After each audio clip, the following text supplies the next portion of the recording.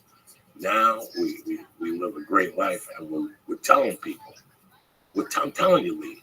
I told you something today I haven't told nobody. Caspian C, why are you Q Caspian C on Instagram? I didn't plan on this. This just came out of my heart today, you know. So Thank you for understanding. What do you think about looking back at it? Like looking back at the actions now, are you like that's Okay, fucking well you're crazy. following me with QCast being Like, CFYI. I can't imagine. There's no looking back. I just fucking giggle. I'm happy. How do you think? Like, I don't. Maybe it's because I'm high, but like you grew up in a pretty middle class town, and there's some towns like even let's just say your town and my town. We're only 6 hours apart. We're not that different. How could people grow up so close to each other? And your life is fucking robbing coke dealers, and I could never hold a gun. I could hold a gun, but I could never. I was always worried if I put it in my pocket or holster. I never trusted the safety, so I was like, I'm gonna shoot myself. But like, how did two people, like not even like America and Iraq, like two people in the same zip code can live totally different lives? It's the energy. It's fucking crazy. It's amazing who you really are when you're like 7 or even 10 or 11 or 12. Those are your common core beliefs. When you're 12, you know when a kid is 13, you're like, what are you going to be? I'm going to be a cop. And he's kind of goofy or whatever, but you have common little beliefs there. And I have those beliefs again. After I stopped doing drugs and started, I got my beliefs back. And I realized I couldn't carry a gun. That's how I knew I wasn't. It's not that I was crazy, because if I was still crazy, I'd carry a gun. It was just a weakness in my heart at the time. It was just you get these holes in your fucking heart from time to time, and you have to fill them. And once you fill them all, then you can move forward. I wasn't prepared to move forward. I had all these holes in my game, man. That was one of them. Robbing drug dealers. That was one of them. Doing drugs. That was one of them. All those years, the people I was hanging out with were my friends. Mm-hmm. There was a lot of people in that core that were my fucking blood. They were my blood.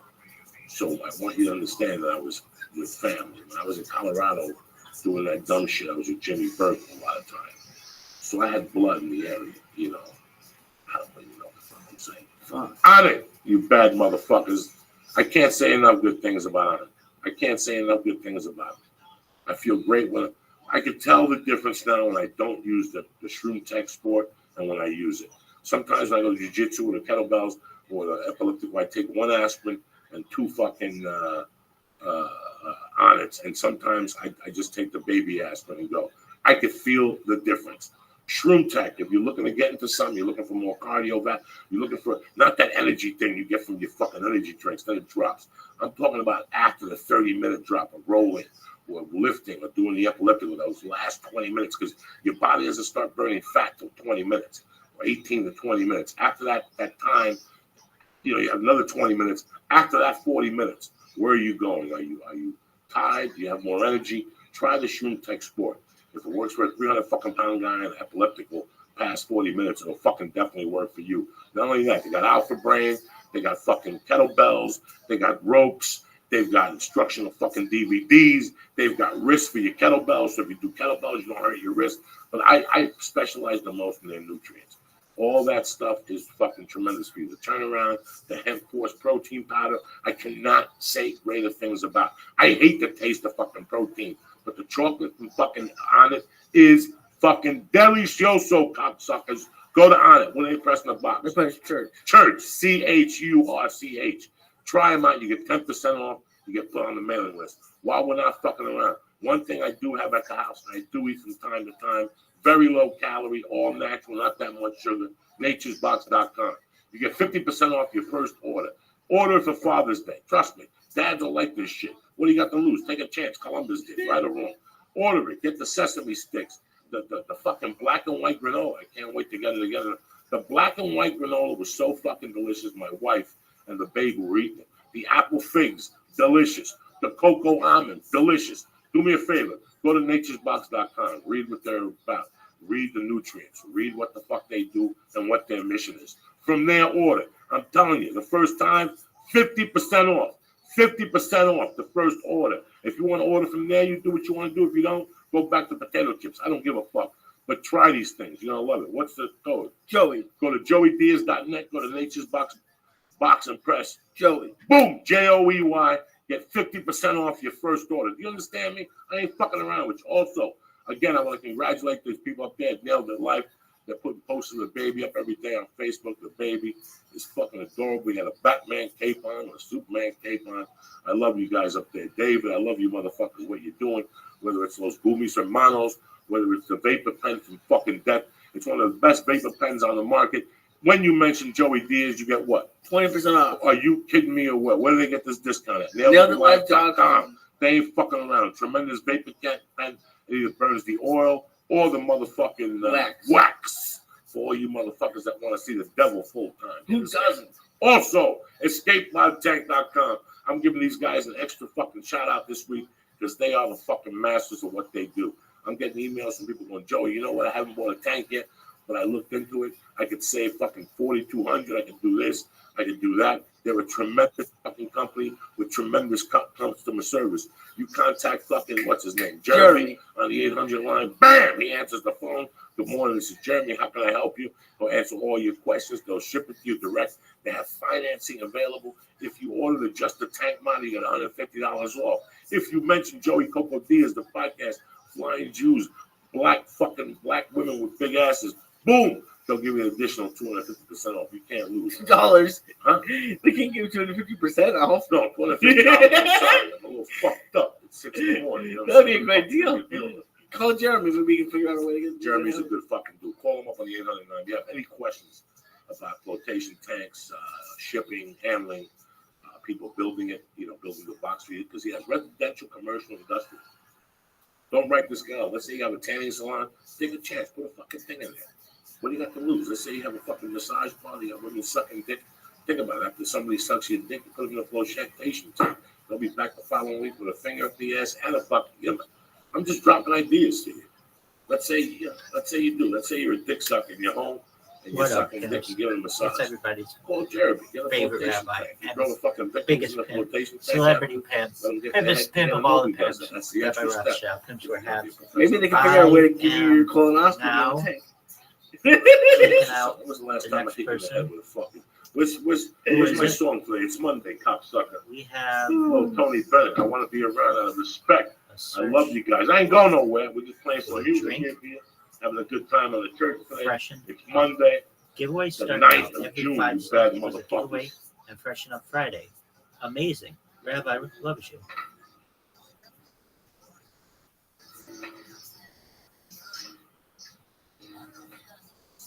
Are you fucking kidding me or what? Time for a break.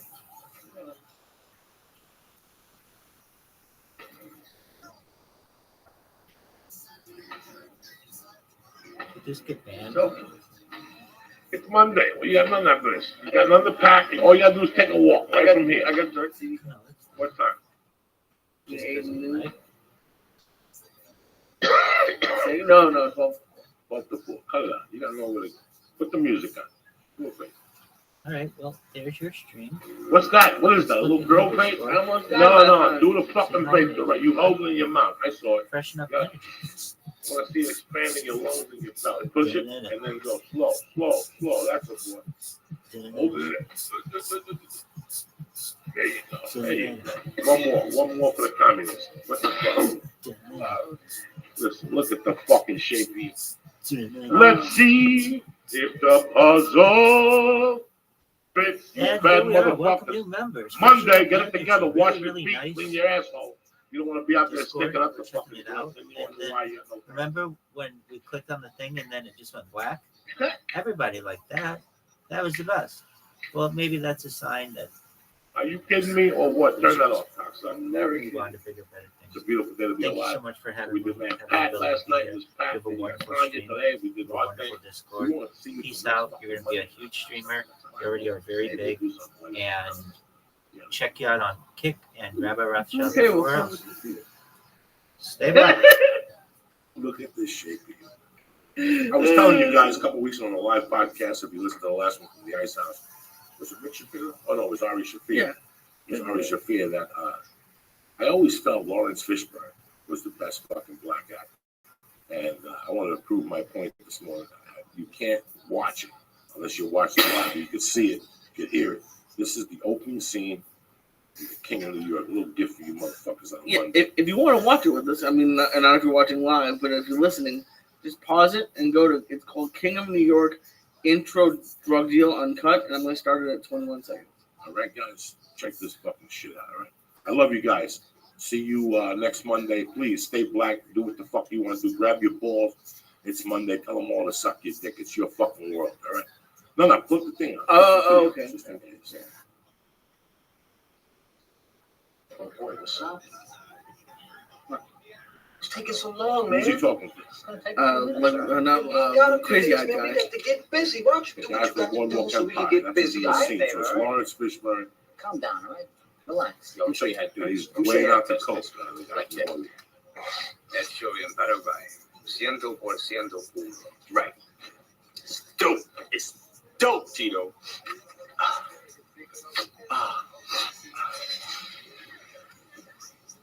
Yo, man, you ever get the feeling you was being watched?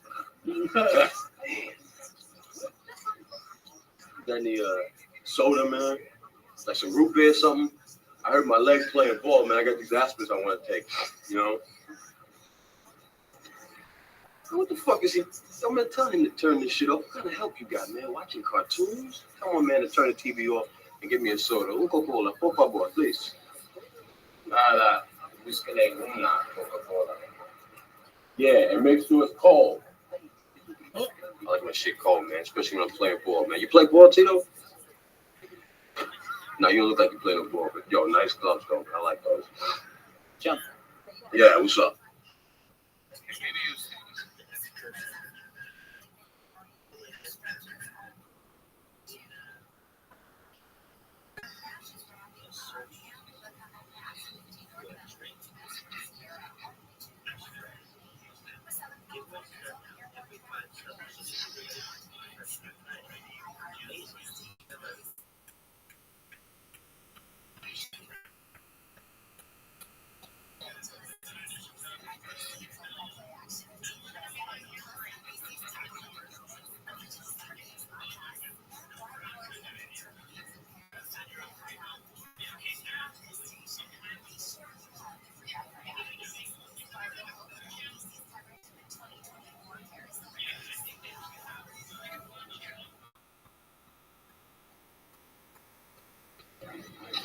How about that, man? You in power, Tito. You in power. You came, Tito.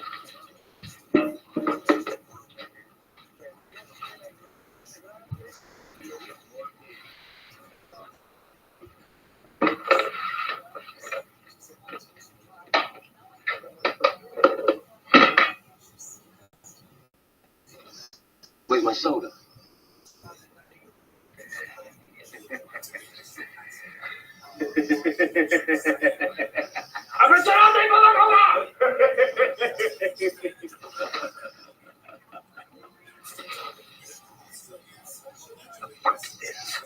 Bullet hole.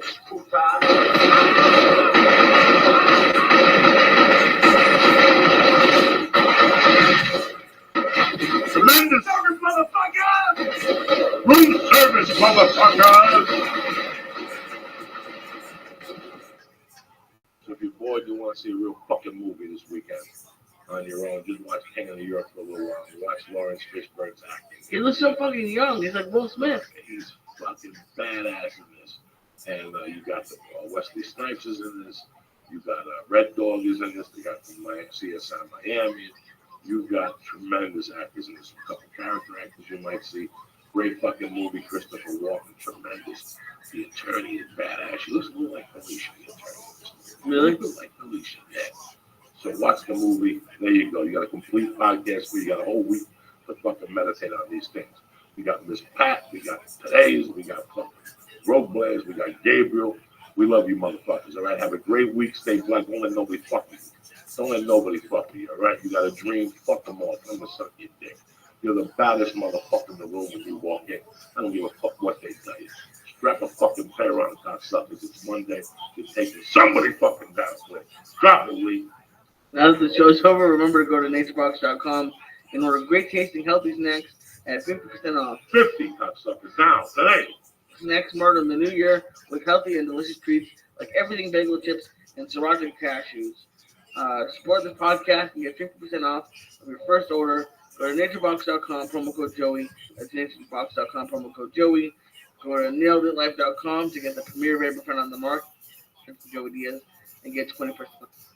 Go to escapepodtank.com and call Jeremy at the 800 number, and he'll save you $250 off of flotation tank. And thank you to honor.com for all of your brain supplements, battle ropes. I'm going to choke you one on top, so I'll play the music. I was proud of myself. I was month ago. Fuck my head. Oh shit. Oh shit. Oh shit. Take care of one. Have a great day, motherfuckers. It's all about you at the end of the day. Smile, do something. What the fuck, Lisa? Where you been all weekend? I was in Florida all weekend. Getting ready to fucking die down there. Tell me you can't smell fucking caskets of death and shit. Oh, one of my dad's friends passed away when we were there, but the worst, I mean, not the worst, but it's hot in LA. I walked out of the airport in Fort Lauderdale and I was sweating. You almost died. Oh, yeah. That hot air goes into your fucking lungs. You see the fucking lizards. I forgot about that. Oh, the lizards. All those fucking. Where'd you sleep on the couch? No, my dad gave me his bed. Did you really? Yeah, fuck it. Yeah, I saw the guy had a great Father's Day down there. Went to the casino a little bit. What are you going to do? I heard you won some Guinness. I did, but then my dad brought me back to the table because he was so excited that I won, and I ended up losing. So, what are you gonna do? You see the war where they played the war? Did you see that table right there by the deli right there? Yeah. Oh god, that deli was so funny. The deli where the guys and the Hindu was still there because the Hindu's still there. Where's he gonna go? Who's gonna hire him? We were sitting at the table, and I was like, "Wait, Joey stayed here. I wonder where the deli is." And I was like, "Oh, there's a deli." And then the girl came out from the back, and I was like, I was just hoping. And it's crazy down there. I mean, I get it, but the only thing anyone talked about was lunch specials. Like, we went to this actually pretty decent Italian place where everything was $7.49, and the only thing anyone said in there was like, it was $6.99 4 months ago. $6.99 this Monday, baby. We're going deep. I want you to blow a fucking cloud for the people at home. None of this bullshit. And then we got the fucking, oh shit, the Green Hornet of Death. It's Monday. Are you fucking kidding me or what, Lisa? You got to wiggle. You got to get back into fucking LA shape. You know what I'm saying? You've been gone for a few days. You're like fucking Tommy and Goodfellas. You've been gone for a few years. Nobody went up and told you. Take another one. What, you can't walk on one leg. You're a savage at death. It's fucking Monday. I'm loving this shit today. Long Island was great. Really? Listen, Long Island's the only club I do twice a year. Keep puffing. Don't look at me, cocksucker. Keep puffing, cocksucker. This is Bob Marley Day. Every day is a different day. Look at this shit. We ain't saving nothing. You want a half? What do you want to say? You want to go deep into the hemispheres? Can I have a quarter? Is that cool? Quarter? Yeah, man. Or maybe, whatever. I mean, I don't know. A half. I got to steep some money after this. You want this one? Sure. Why not? Oh, shit. Please going deep today. It's Monday. I'm all good. I got, I was talking to people down in Florida, and I was like, they were talking about hot dogs. I was like, oh, Paula's mom makes the bacon wrapped hot dogs. She texted me yesterday. They were having them. Her mom at 10 o'clock at night cooked me up some bacon wrapped hot dogs. I got them at the house. So this will be well taken care of in a couple hours. Remember, you're going to go for a walk today, right? Yeah. Get that I'm joining the gym today. Which gym? I was going to be the Y, but I'm going to go with 24-hour fitness because no initiation. Do they have classes for you to go to? Maybe I'm gonna do because I went with my dad when I was down there, so I'm just gonna do What did you do now? the elliptical. Like it? No, I didn't like it, but I mean it's I don't know. If you join 24-hour fitness, you can hang out with the Agostino. Yeah, it's right there. And join over there. They got a pool over there. You go over there at night and swim. Nobody's in there at night. Nobody. Oh, I don't mind. The Agostino goes in there at 11 o'clock at night. They know you eat the fucking thing. Don't be stalling over there. No, I like these. I like these. Sure you do, cocksucker. I like these. What the fuck? What else happened down there in Florida? Some like 90-something-year-old aunt who stopped getting new technology in like the early 90s. So her house is hilarious, but it was great. VCRs. Oh, I don't know if she has that. No internet, no computer, dial-up phones, the same furniture from probably like the 70s. It was great. Florida is a different kind of fucking place. And either you're into Florida. I have friends that move to Florida and they love it. They love the freedom. They love, I don't know. It's too hot for me. It's too fucking muggy for me. There's too many fucking lizards for me. I don't know what it is, but No, yeah, it has was their own flavor. It was too hot, and then you know what? Sometimes when people make Jew jokes, sometimes it could offend people. I get it when you're down there. I get it. You get like the old, and I don't know if they're not supposed to be alive or what, but just the old Jews. Like I told you, I tweeted it out because for whatever reason, Twitter worked on the airplane.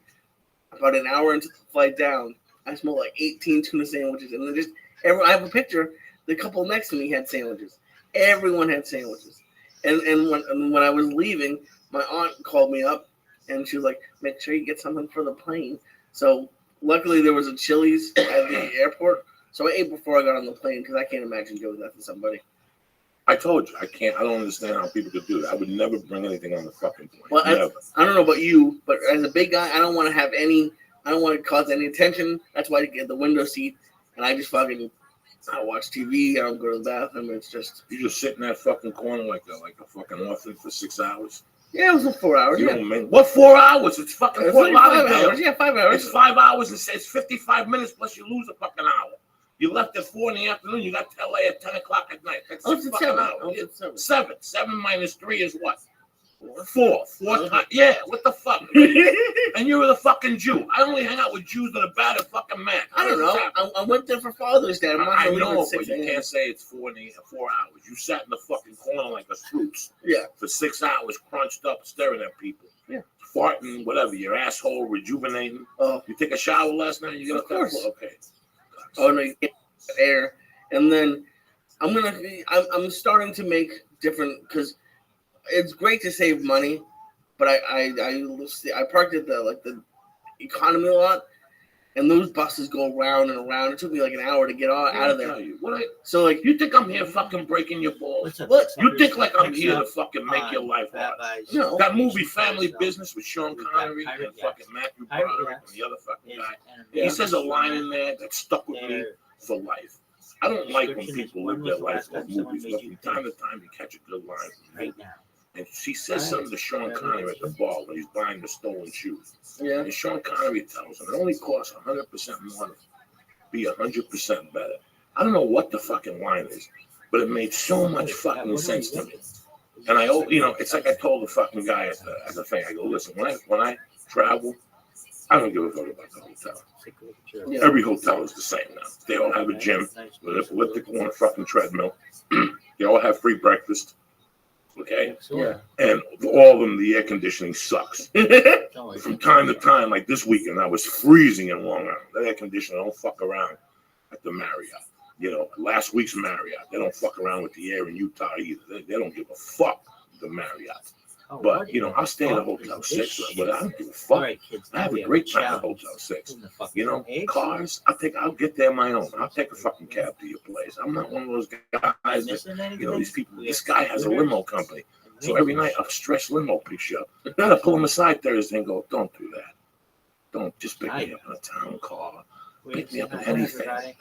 Anything. But a stretch limo by yourself? Yeah, but like sitting there like an asshole, like enjoy bananas. Like, I need that shit. And I mean, these things are huge. They got the bar and the spinning ball in the middle. I was gonna say with the lights. Yeah, this is some fucking cheesy fucking proms and shit. I don't want to fucking be in one of those things. Not at all.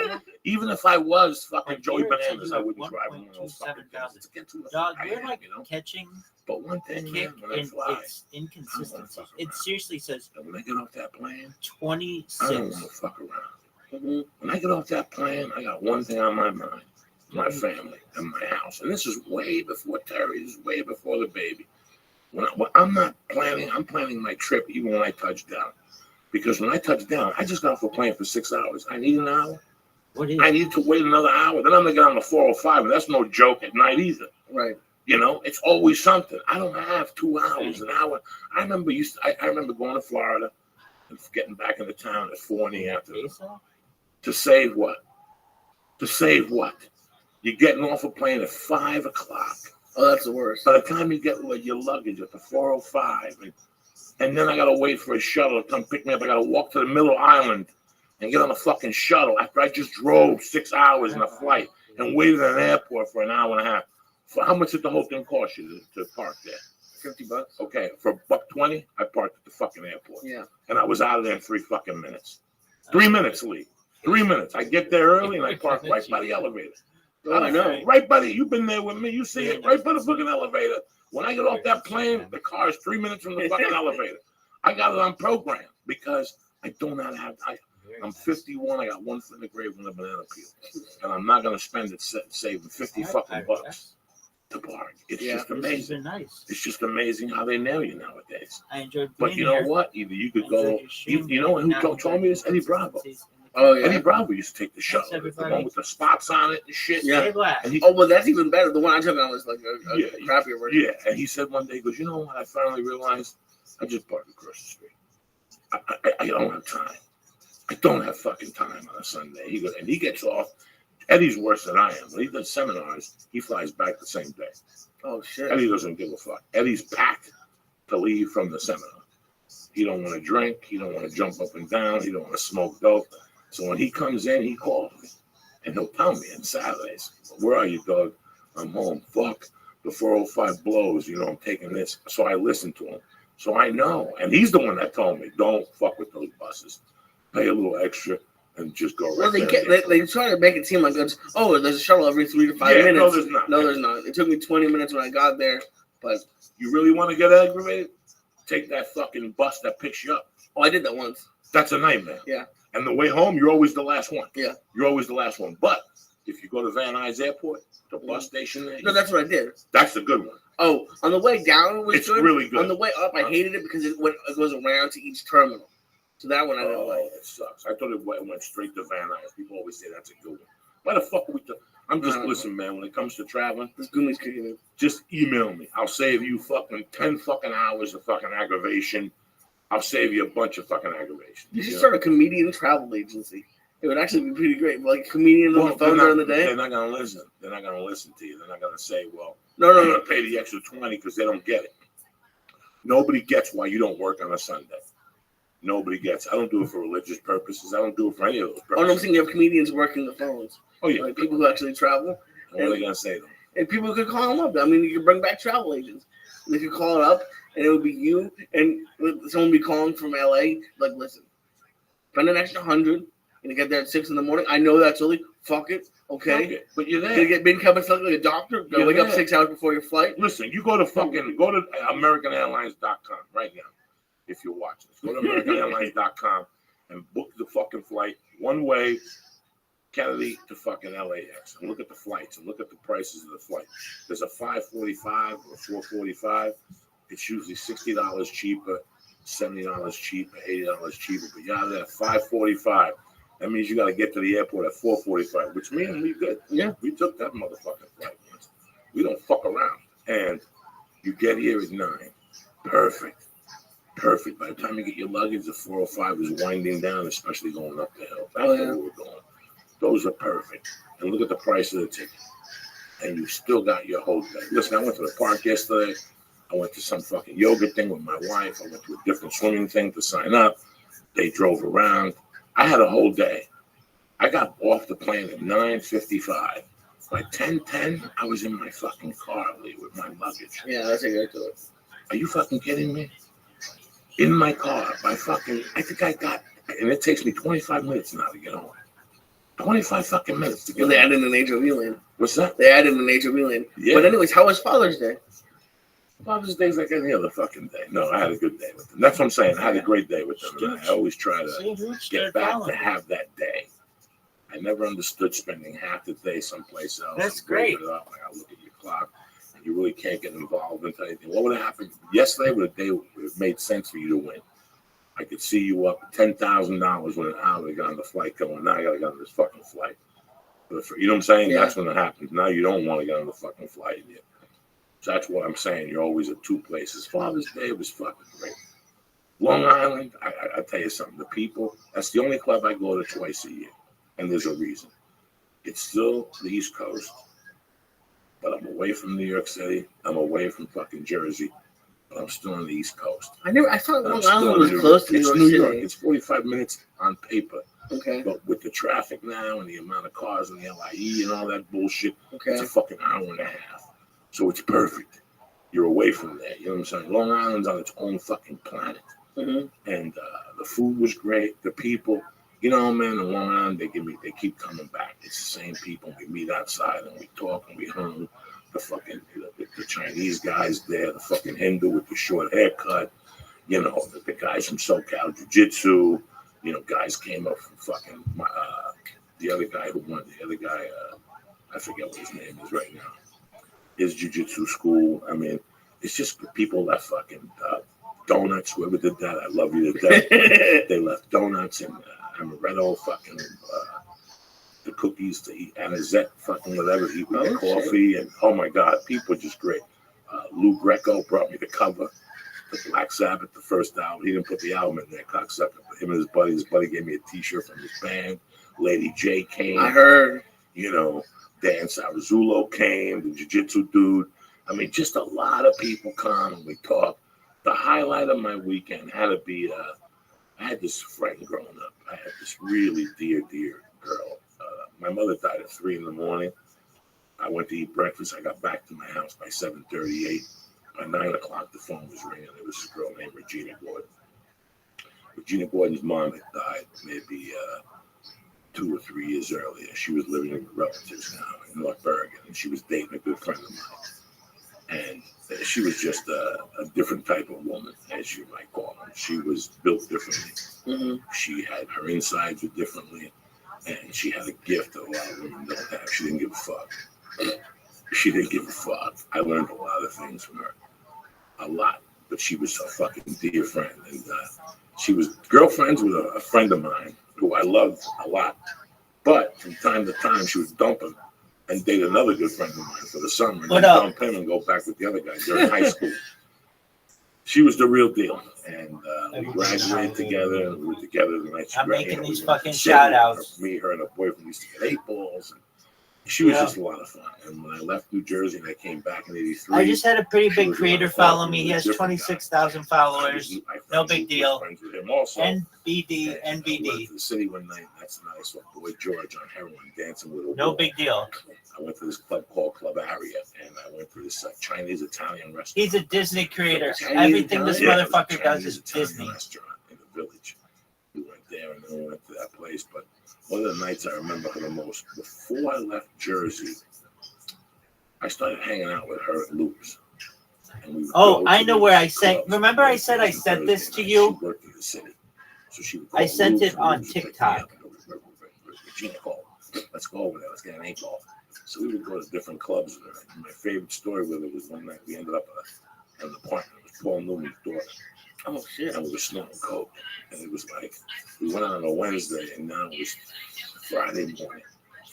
Like I had blacked out for a day. Like I know I fell asleep, and I woke up, and we started drinking blow. I didn't eat.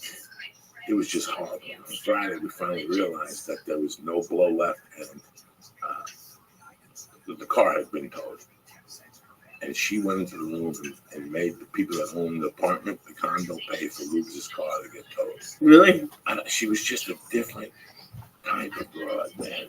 And the night before I left North Bergen for good, June 30th, 1985, I was at a bar drinking, and I saw Julio, the kid who called for the podcast, the cop, and he told me people were looking for me, and then as I was getting to the car, I saw her, and then she told me a different set of people looking for me. And I remember that I didn't know if I was leaving or not. But her telling me that those people were looking for me was my decision to leave. I think we talked about it before on the podcast, so I always owed her. And for years after, that was 85, she would call me in Colorado. She was one of the few people that took the time out to call and said, "What's happening, you motherfucker?" Yeah. And she would tell me about her life and what was going on. And she had a weird voice, and she used to giggle. And she loved reefer. She loved reefer. She was one of the few people that was our connection. Way before medical marijuana and all this bullshit, these fake fucking people. Me and her and Mike Astley's were reefer heads. This is in the early 80s. So whenever I got a good bag of reefer, I always gave Regina a couple of joints, and we would giggle. She would call me when she would be high, and Yeah. she'd tell me, "Motherfucker, you fucked me up with this." So my roots go back that long. So you've been doing this for 30 years? For 30 years. So I always like smoking the best, man. Why fuck around? And last December, I was shooting a movie, and I got a call from a friend of mine who was a friend of hers, and was talking to me, and we asked whatever happened to Regina. And her husband's a DA agent. And an hour later, a girl called me back and said she died. You know, it doesn't say from what, blah, blah, blah, blah, blah. So she goes, she has a son and a daughter. So I went on Facebook. Well, she went on Facebook and told me the son's name, and I reached out. And we spoke a little bit on Facebook. And he said he was going to come see me, and he came. And it was amazing. It was just amazing to talk to somebody's son that I was raised with, that was there for me, that we knew a lot of the same people together. I mean, it was really amazing because I remember when my father died, I would speak to people who were his friends, and they would tell me stories, and they would tell me little things of what his mind thought was before he died, you know. And it must be crazy because you must. How old was he? Like in early 20s, something like that. The kid that came to see me, Blaze, was 24. So you must remember being his age and being friends with his mom. Yes. And yes, that's and kind of looking crazy. at his eyes, he had his mother's eyes, and his mother was there. I could feel Regina there. Regina was a badass bitch, beautiful. I mean, guys, she was half black, half white, Italian or something. Her skin was. This is in the '80s, when nobody was ready for this shit. Yeah. You know, the black side of her had the Dave Wink. You know, Dave Wink. She had that body like she was long-legged. And she had natural big breasts, you know, they were naturally big and they were beautiful. Her face was perfect. It was symmetric. She was a model.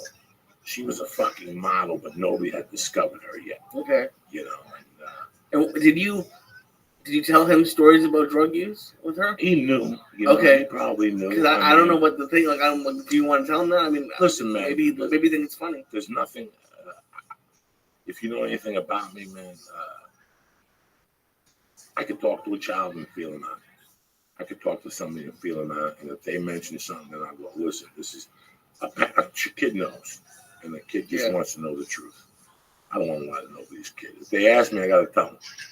If they ask me, I got to tell them because I know what it feels like to be on the other side of the coin. I always had questions about my father.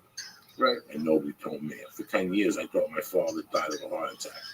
And then somebody said, no, he died from heroin. And I had to go home and ask my mother. And, you know, it opened up this thing at the house, but and then she told me the truth, and it was all fine. But for a long time, you know, I was living under the impression nobody wants to walk around a fucking idiot. It's like that movie, The Town. You see that movie, The Town in Boston? At the end, the fucking bad-skinned guy tells him, your mother isn't missing. She killed herself. Yeah, sure. And you were a fucking asshole walking around with a fucking flyer looking for your mother, you fucking moron. That's why he shot that motherfucker right in the head. Yeah, fuck. I watched a movie on the flight home yesterday, Parenthood, with Steve Martin. I've seen bits and pieces, but that's a great movie. Good movie. It's an old movie, right? Yeah. It's great. No, Steve Martin is fucking tremendous. Yeah. And he's a little part of me. Like, as a comic, you know, all those early movies he did, The Man with Two, and all that shit stuck with me. It's like Woody Allen's early movies. Yeah. And I still You like Woody Allen?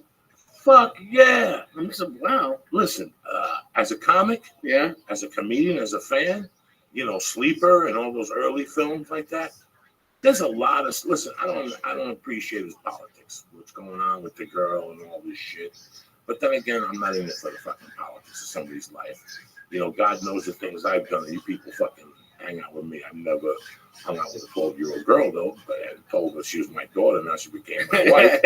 But you understand what I'm trying to say to you. As far as comedy and directing comedy and somebody who knows the ins and outs of comedy, he knows it. He knows it. Watch his fucking movies. He's done something like 40 movies. Yeah, and listen, man, people sit there and they can't wait to fucking criticize you. Right. But if you do these, 10 of them got to be bad. Oh, 10 of them got to be fucking bad. Especially if the studios get involved, you know, whatever the fuck. But he made some good movies when movies were movies. So I ain't got Annie Hall's. Annie I haven't seen many of his, but of the ones that I've seen, Annie Hall's my favorite. Annie Hall's fucking great. Sleeper is great. Bullets Over Broadway. I think that's Neil Simon. I don't think that's Woody Allen. Who the fuck knows?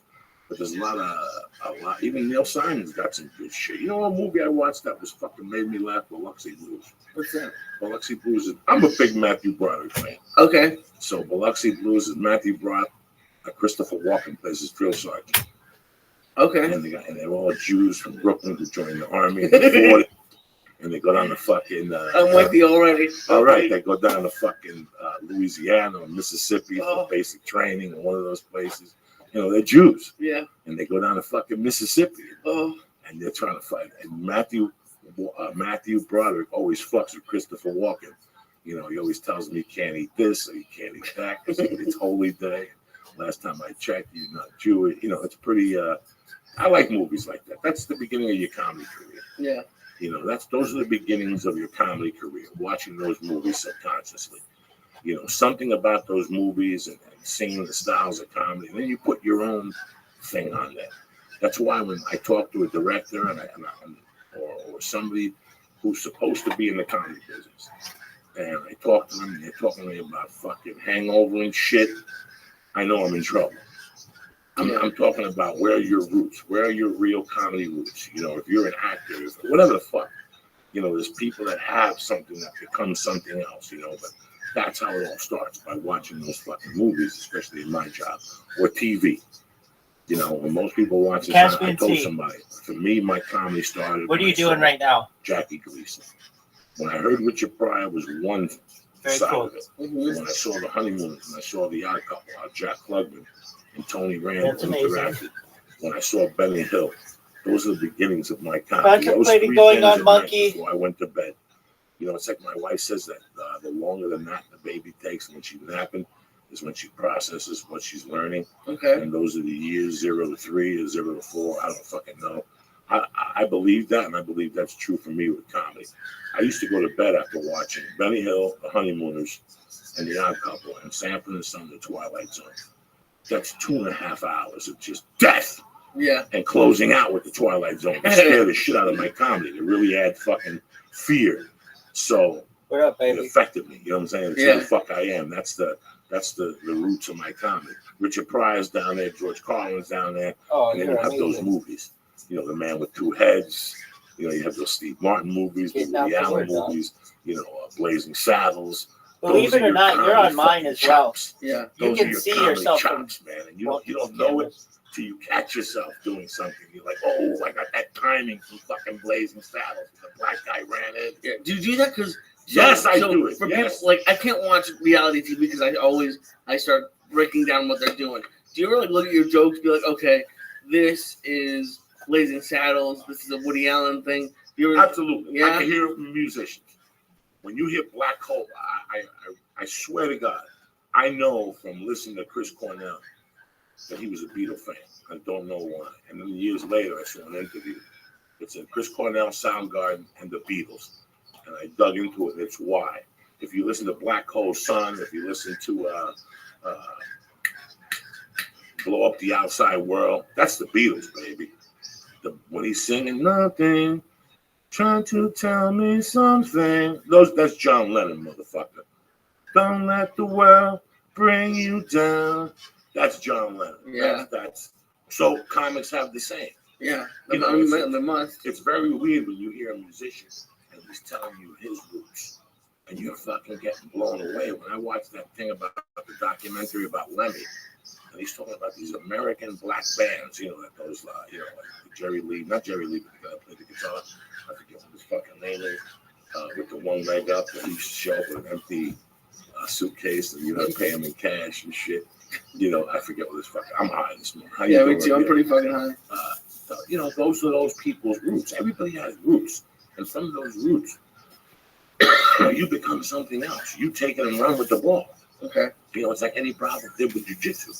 His teacher was John Jock. But he would go home at night and go, oh, my God, I can make this move that much better. That's all we're doing. I don't know if I'm doing that with my comedy. I know I'm not. But I'm taking that style. When you watch me, you know that Rodney Dangerfield's in there. You know that Dice Clay's in there. You know that fucking Richard Pryor's in there. Yeah. You know, there's a little bit of George Carlin. because I love George Carlin's performance. You know, there's a little bit of Bill Hicks in there. You know, I took a little from Bill Hicks. That's all that's in there. So how do you explain? Like I don't even know who else. And the storytelling is from my own family. Yeah. So now we mix that all. That's what I bring to the table. But they're different styles. I put it into a pot. Yeah. And when I go on stage some nights, as I'm saying the joke, I'm like, oh my God, that's very, you know, I used to say a joke. I ran into a priest last week and I asked him, would you give up the Lent? And I said, Father, he asked me what I was giving for him. I told him I ain't giving up dick. You know, to me, that's a very Bill Hicksy joke. Doesn't get a big laugh, but to me, in my mind, that's a very Bill Hicks joke. Okay. You know. So how do you explain, like, I don't even know who I would say, but and Red Fox. Okay. I love Red Fox. Red Fox talks about eating pussy and eating nasty ass. Pussy tasted like, you know, fucking vinegar cookie. All that shit. You know, that's Red Fox. I got that influence from Red Fox. So you got 9 people that you're not emulating. You just admire, and you're taking your impersonation of them and you're interpreting it in your words. I'm not stealing their charisma. Right. I'm not stealing their persona. I'm definitely not stealing their jokes. I'm learning from their essence. And that's how I'm getting better. When you go work as a roofer, when I would work as a roofer, I worked at 2 crews before I became an estimator. I worked at the Joe King crew, and I worked at the Tom King crew. And they were both tremendous roofers, but they did things their own way, and they were both the right way. You follow what I'm saying? Yeah. So when one guy wrapped a pipe on the roof, when you see a roof, you know, some roofs are flat, you can just roll the roll out and blow torch it. Okay. Then you get to a fucking air conditioning vent or a unit, and you got to do that different. You know, Tom King did that a lot different than Joe King, but they were both right. Okay. The interpretation was both right. So it carries over even to the trades with plumbing and bricklaying and woodwork. You know, you learn from 2 people. You learn from 3 people. You know, this guy comes from a different crew. He teaches you a different way. It all learns. You figure out how to do it, how it works best for you. That's what's great about jiu-jitsu. It has 22,000 different attacks. You figure out what works for you. You know what? You might not be a leg lock guy. You might not be a fucking neck guy. But you might be a good arm guy. You know what I'm saying? You might grab an arm and know how to fucking break that motherfucker or you know, something like that. You know, I don't know much about jiu-jitsu, but I'm just saying it's all interpretation. We're all just doing interpretation of what we feel. That's why I always think that when people say, I'm an artist, they use that word too much because no matter what the fuck you do, when you're a chef, what the fuck are you doing? You give me your masterpiece. When you fucking give me your toilet. When you fix my fucking toilet, you put a new toilet in. You might do something that nobody else does. You might do it talking different. You might put a rose in there. It's your interpretation. That's why this whole thing is so fucking beautiful. I love it. I love it. What we're doing right now with these podcasting things. I don't know. I don't know what the fuck we're doing. We're doing half radio. We're doing things that we've heard on the radio and things that we've just done on our own. We're just talking. Right. That's it. Years from now, some of you will go, you know what? When I do a podcast, I'm going to do it half like Adam Carolla does it and half like Joe Rogan does it. You follow me? Right. So it's we all learn from each other here. It's one big fucking learning family, like a big daycare cocksuckers. Oh shit! Lisa, yeah, Monday. I forgot to keep it Monday. The Gummy Bear was extra strong this morning. The vapor pen is going to do another vapor leak. I wanna be around. Do another vapor leak, cocksucker. To pick up the pieces when somebody breaks your heart. Give me the fucking vapor leak. You think I'm an octopus? I got long fucking arms. Get up, cocksuckers! Wash that pussy. Salute the fucking flag. You're an American. It's a beautiful fucking day to be alive. Don't ever fucking forget that shit. No matter what the fuck they tell you. Fuck the boats. Don't worry about the 5 guys that they traded for the Taliban. Don't worry about LeBron sucking my dick. Don't worry about none of that bullshit today. All you gotta worry about is how the fuck you're gonna put Guinness in your motherfucking pocket and how this thing's gonna work out for you today, cocksucker. And who's gonna suck your dick today? You got those answers? That's what's important. LSD. Wait and see. I mean, I want to be around to see how he does it when he hits your heart. two bits. I'm watching you, Doc. I know you are. Let's see the puzzle. It's Monday morning. So you didn't sleep last night. You're not No, I fresh did. for that. You gotta get it together. I'm No fresh. more this late afternoon flying. When do I fly anywhere? That's why you look like a fucking Motolan. Your eyes are tied. You look like No, a my eyes are fucking closed Taliban. because you just give me 100 milligrams of fucking. 100 milligrams. What? I gave you fucking 30 milligrams. No, it's just 270. Every time I see you add numbers to it. No, look It's at the 70 package. fucking milligrams, all right? It's 70 fucking milligrams of indica. It's 220. This is the this is the singular dose. This ain't the 220 dose. Get it together. Why would I do something like that on Monday morning? Because you like it. It was funny at the weed store we went to. You walk in, and did you ever see that Michael Jackson documentary before he died where he was just like, I want that and I want that? You were just there, you were like, give me 8 of those, 4 of those. And the guy just back. I was like, holy shit. You don't fuck around. No. Why am I going to go to a weed store? Hey, I like to see what's the special today. Let me get some of that weed. No, you go right to the big fucking giant and go, is this what's killing motherfuckers? Yes, it is. Give me fucking a bag of that. I didn't get no weed, right? We got No, you didn't get weed. We got tubes and I got tubes. I got cookies. I got fucking. I got tubes, cookies. I got a bunch of gummy bears. Oh, on the way down. Yeah. The fucking one. I was fucked up. Yeah, I'm only on the flights. I was fucked up. I ate a cookie. I think I ate a half a cookie. Yes, I ate a half a cookie. On the way down or On the something? way in the car. And by the time I was going through security, I was already feeling the tingles going up and down my fucking spine track. And I was giggly, like I was giggly at security. Like when I took my belt off, I thought it was Zorro or some shit, like I was gonna whip a bitch. Oh my God, it was horrible. I did not eat at the airport. They have a good breakfast on there. They give you like a little fruit platter. They give you these 2 fucking little pancakes with butter on them. A fruit platter with tangerines, mango, pineapple. They give you Dog. yogurt. It was tremendous. I ate that. It was fun. Are you there? Myself. I didn't watch no movies. I got on the computer. You joined our channel I in wrote a little Discord. bit. I fucking listened to some You're good not music. speaking. My wife put some missing persons albums on my fucking iPod. And that's it. I just kicked back. I tried to write some jokes. My joke writing is horrendously bad. I couldn't put nothing together. But you know what? Sometimes you just sit there and just putting that effort in. Oh shit. Oh shit. Good morning. Good morning, sir. How are you, my brother? Another day, man. I hear you. Before anything, I want to congratulate you. You know, that was tremendous, your last outing.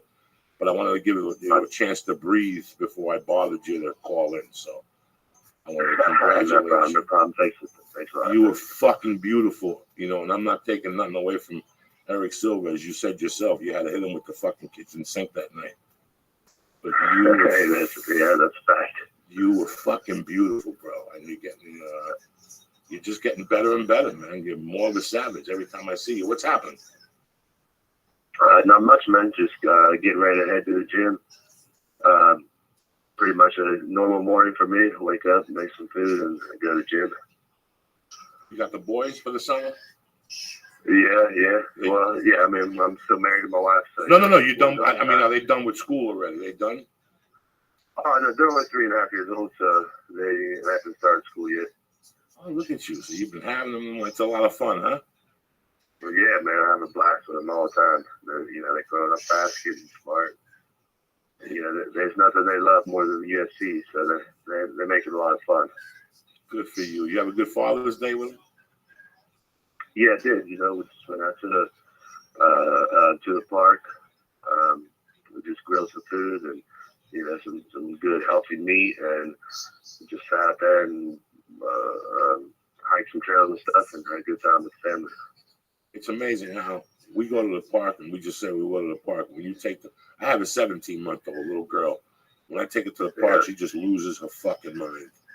It's she touches things that aren't hers. She picks up scooters. She's chasing fucking squirrels. The other squirrel was eyeballing us yesterday. I thought he was gonna bite us. It really is. You forget about all the simple pleasures until you have a child again. It really breaks it down for you, And I see how you. Dude, that's awesome. That's why I like living out in the country. So keep all those simple pleasures part of my life all the time. No, I've seen videos of you with with your boys, and after the last fight, you brought them up there. You're very tight. You're doing a good thing with them. You're just taking them into the rugged world, my friend. I know that. I think that was the first time anybody's ever. I've never seen kids in octagon before after a fight. Have you? I've never seen this. I think it might have been the first time. I thought you brought the whole family up, right? You brought the wife in there too, the mother-in-law. You don't give a fuck. Yeah, they were all in there, man. It was like a family reunion. Good for you. So we just, it was pretty badass, you know. I was surprised as everybody else. But man, you know that. How many kids can say they were in an octagon by the time they were 3 years old? So. In the real octagon, not someone at the gym on the fucking corner. In a real motherfucking octagon. Yeah, no bullshit. You know, man, they love that shit. So, you know, a lot of kids, they play, you know, they act like they're doctors or you know, superheroes or whatever. My kids, they run around and they raise their arms and say, I'm a UFC fighter.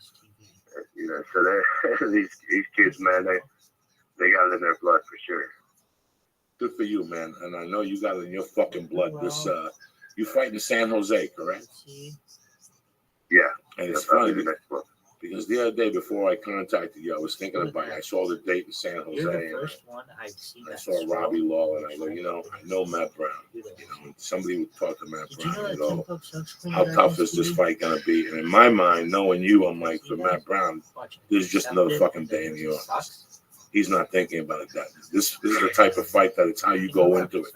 And I know how Matt Brown's going into this fight. He's going into this fight to knock his fucking head off in 30 seconds. So it's how you look at things. I know how you look at things. You're a fucking savage. You should know that. What do you think, my friend? How are you going into this? Check out your stuff.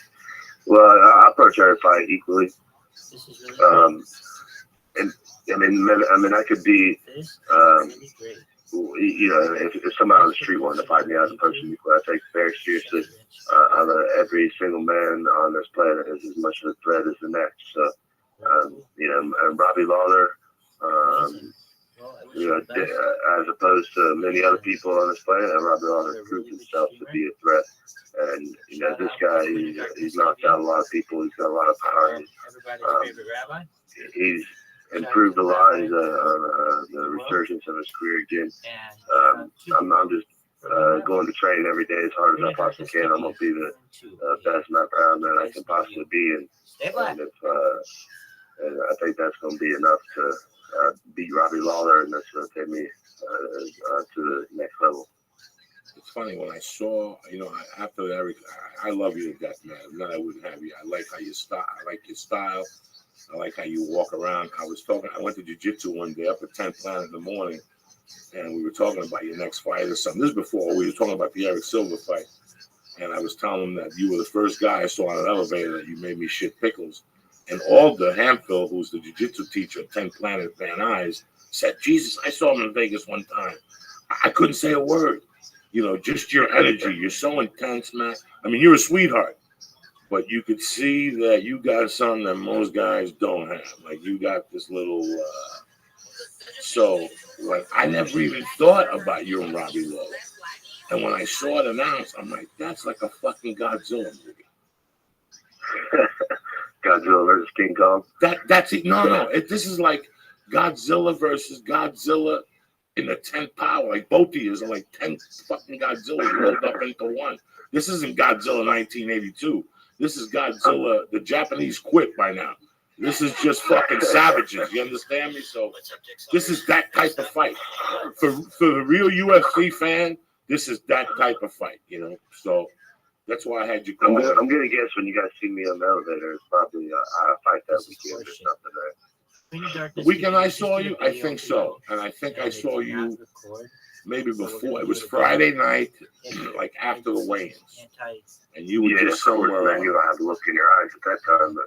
Yeah, you had a different looking. You were with two guys, and the two guys you were with, you skied over them. Like I couldn't believe how tall you were. But it is really like, nice. This guy. Not only is he a savage. But he's a fucking tall savage. So yeah, it was, and that was it was a couple of years ago. It was a while ago, 4 years ago maybe. Yeah, it's actually been a while since I haven't been to Vegas, man. I miss it out there. You know, I find out there. When was the last time you fought in Vegas? So, gosh, man, I can't remember. It's been a long time. That's when I saw you. That My week. video I went with special. Rogan and all the got tickets. Yeah, I remember that. You've seen all my stuff already. Yeah, that might have been my last time, you know. But I love it out there, you know. It's, I find out there so many times, when, you know, when back when UFC used to be there all the time. And, yeah, I had a pretty good group there, and I know a lot of people out there. You know, I'm comfortable staying hotels out there.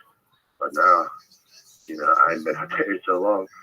But, you know, the day of the fight or the day before the fight, yeah, I'm sure there's a different look in my eyes because I don't like being around fucking people, you know, and I don't like meeting people at that time, and you know, there's definitely a different feel in my mind, you know. I mean, it's you know, it's game time, you know what I mean? I don't feel like fucking with nothing except for the game. You know, and I'm just ready to go out there and do that. So, you know, I'm sure you probably seen different looks on that day than you would on any other day. No, Matt Brown, listen, it's so weird. Like, I did comedy for a long time. Clutched the wall. And now, people come to see me and they pay money. It's so weird that for years before a show, I would hook up with Matt Brown and actually go to dinner with you. And oh, my talk word. shit Who with you. designed When I get this? to the show, Matt Brown, That's and I what fucking designed bomb on that. stage. I just talked to Matt Brown for a fucking TV. hour and a half. And I eat food, and I'm you know, before a comedy show Shout now, out to you. like 3 Shout out hours to before, I don't want to see nobody. I go to the gym downstairs, I'll do the elliptical, whatever the fuck I'm doing that week. I come upstairs, I wash my pussy. I don't even eat dinner, I just get a cup of coffee, and I sit there, and I get my notebook, and that's all I want to do for 3 hours. It's just sometimes I do a balls ass naked. I just sit there with a dirty ass and write jokes, and the TV's on. But it's my own world. You know, Matt, it's your own world. I don't know how it is in comedy. I assume it's probably pretty similar. Like, you probably get pretty nervous, right? I mean, you have to. If you don't get nervous, you're not real. You got to get nervous. You got to get something that's got to be going through you. I guess it's the same as fighting, you know. And I tell people, you know, a lot of people I don't think will admit this, but, you know, we're like right now I'm 6 weeks out from fighting Robbie Lawler, and I'll tell people right now I'm already scared of this fucking guy. And when I say I treat every man on this earth with the equal respect, I'm equally afraid of every man. If I had to fight, somebody I never heard of in my life 6 weeks from now, I'd be just as scared. And every day I live scared, and that's what makes me get up and go to the gym a little earlier than everybody else, is because I'm scared I ain't gonna be as in good a shape as I should be. When I eat better food than all the people around me, it's because I'm scared I'm not gonna be as healthy and nutritious as I should be. And the reason that I work out a little bit harder than everybody else is I'm scared that I'm not gonna be the best. And then so all this fear is what, you know, motivates you to be a better, stronger person. And then I get in that ring or the cage, and then I'm not scared no more. When does the fear end? That's when I can release it and not be scared. When does the fear turn into focus? When does it for you? Like, when does that fear switch? After the bell gets rung, after you touch it with the octagon with your foot the first time? There's some time in between the warm up and the bell. Sometime in there. I don't think for me at least, there's not a specific time. It's not the same every time. It changes every time. And for me, one of the hardest things that I always struggle with a little bit is I'm a huge music person, you know, and so my walkout song, I've always made it very particular towards what I feel for that fight. You know, every fight for me has kind of a theme to it and a certain feel, and something that makes me, you know, it's kind of hard to explain, but every fight is sort of a little different of a fight for me. You know, I have a little bit of a different motivation, so I try to put some music that makes it the right way for what I'm feeling for this fight. And a lot of times, if I got the right song and I hear that music the right way, the speakers in the right location, whatever, that's when that focus really kicks in. And I got that right song. Well, you weren't before you were for whatever reason, that's a big thing for me. You were really cool. We've been in your Discord. You know, I don't like wearing We should headphones, run your so that Discord. doesn't I really don't work think for me. it But normally if I got that right Normally phone, it that's what really makes it works. different for me. And then sometimes, you know, even if I got the wrong one, sometimes, you know, then it's when maybe when I'm the referee patting it down there, it's the worst time for me always. What else? I hate standing there, someone We've seen going through formalities. I fucking hate that So you should be bullshit. like, That's why you see me walk out, I run How to the well do cage you every know time. I want to get Like, there so fucking bad at that honestly, point. I just want you to still get have there. Instagrams. I want to be in that This is a cage. pretty good one. And I want to get this steer out of me. I want to whoop this Yeah, most motherfucker's of ass and go home I like this and color. fuck my wife and eat some steak. God damn, I want to go on stage right now. You just fired Well, me up. I want you to know. That's it really is. People don't I've understand. made Like, 2 of these videos as I'm already. getting on the flight And if you're to like, go to Rabbi, your town to what do makes comedy, this video any I different? start that getting makes you think doubts. it's gonna work? Like first I get doubts. Clear First thing I get is a ton of doubt. storage. I'm not funny. I got no new Yeah, jokes, even though I wrote every uninstalled fucking the day apps before I and then got there. installed the apps. Right. You know, Oh, and then when I get there, I'm fine. I say What it's gonna apps be do you okay. But like 3 hours before the show, I gotta piss. 3 hours before the show, I don't feel good. TikTok? 3 hours. I mean, my body and my mind go through anything that they could Do you have any other questions? to scare the shit out of me. Fucking questions. And then at one point, I just start hearing whipping post. I didn't have those fucking Once I questions. hear don't whipping give a shit. post by the Fuck Allman out. Brothers in my Alright, head, shit happens. Go. you're fucking done. I hope you have a You're wonderful fucking day. done. Like a half hour before I walk down to the hotel, as I'm washing my fucking cock, I'm in the shower. I could hear whipping post and I could hear Dwayne Allman's voice or whoever the fuck is singing, and that's it. Your history after that. That fucking does it for you, right? After that, I'm done. Once I get to the comedy club, I can't wait to go on.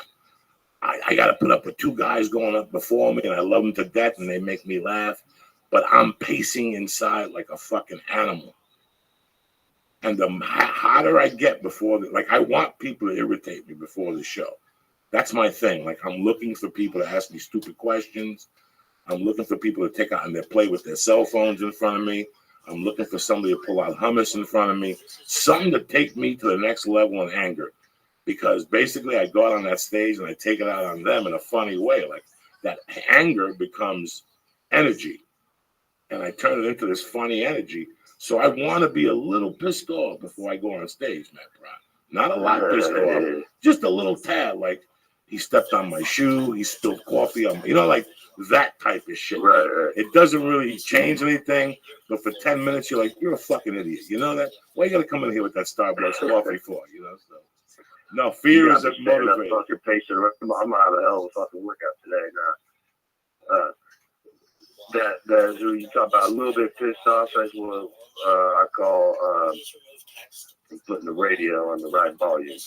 You know what I mean? If we're driving down the road and I turn that radio all the way to max volume, the speakers get a little bit fuzzy, right? Or they blow the speakers. If I turn that down just a little bit though, then it's loud as a motherfucker and it's clear as a motherfucker. That's why I try to put my volume all the time. Matt Brown, you're a beautiful fucking man. I don't want to take any more of your time. I think I'm going to be in Reno that weekend. If not, I'm going to go up there with Joe and do the show on Friday night and see you do your fucking thing. I'm your number one fan. I wish you all the luck in the world. I love you, Matt. I love what you represent, Matt Brown. I hope you guys make it up there. I know Joe will be there, but I hope y'all can make it too. Yeah, I love your heart and your balls and your soul. You're a fucking savage.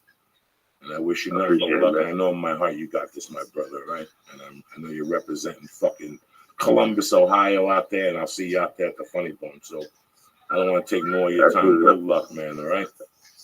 Thank you very much, sir. Thanks for finding me up. I'm going to go bust out a hard-ass workout now. All right, go get him, baby. All right, good luck. Love you, man. Stay black.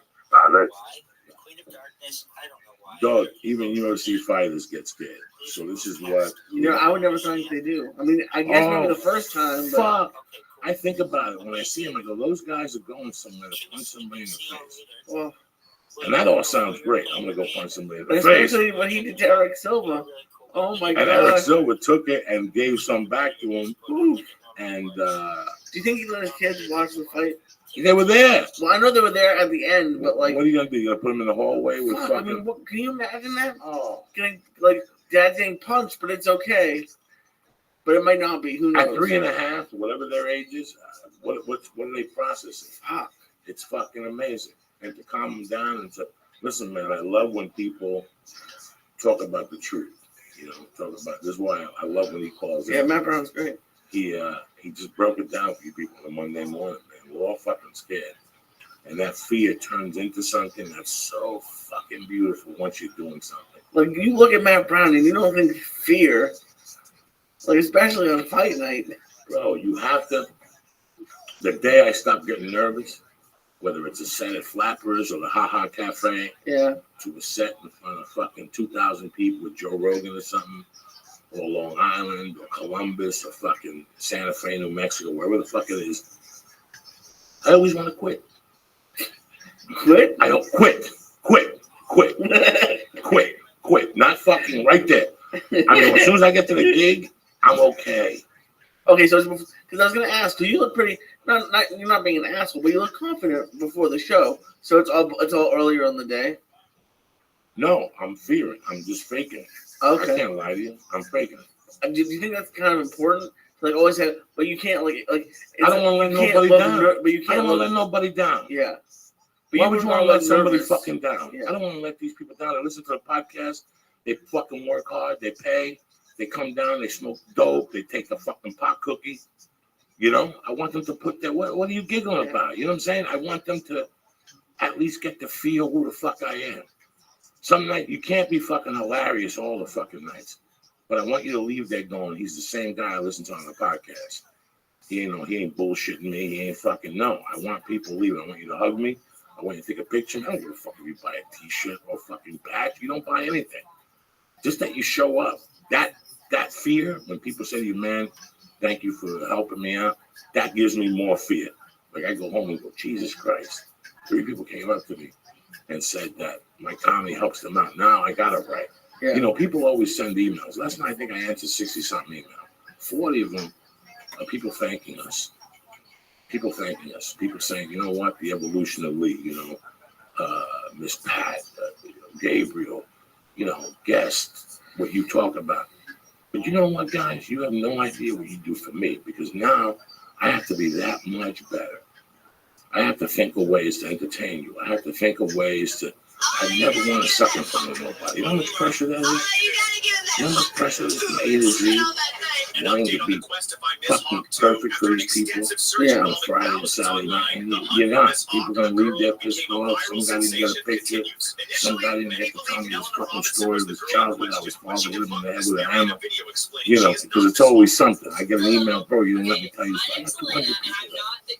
There's 200 people there. We got to fucking sit. We got to talk to everybody.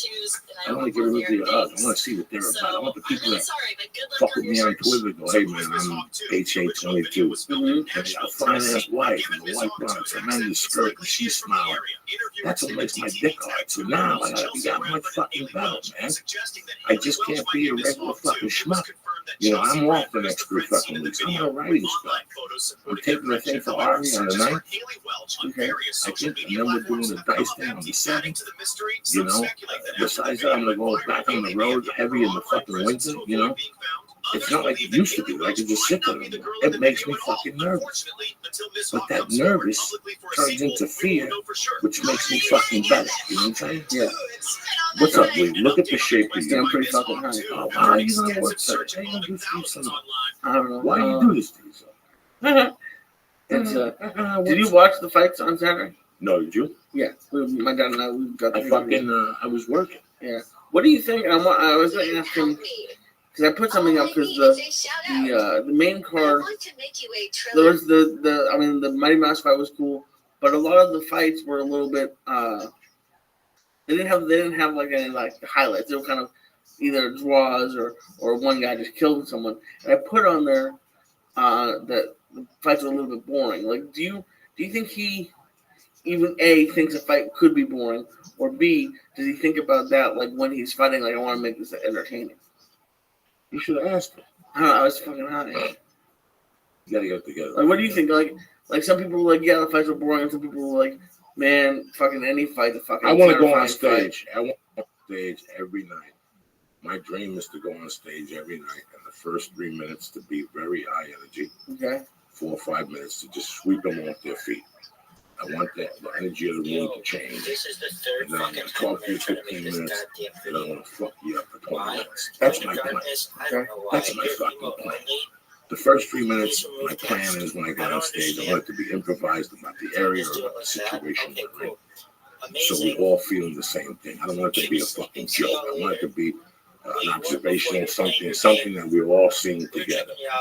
Because now that all connects us. Bam! That all connects us.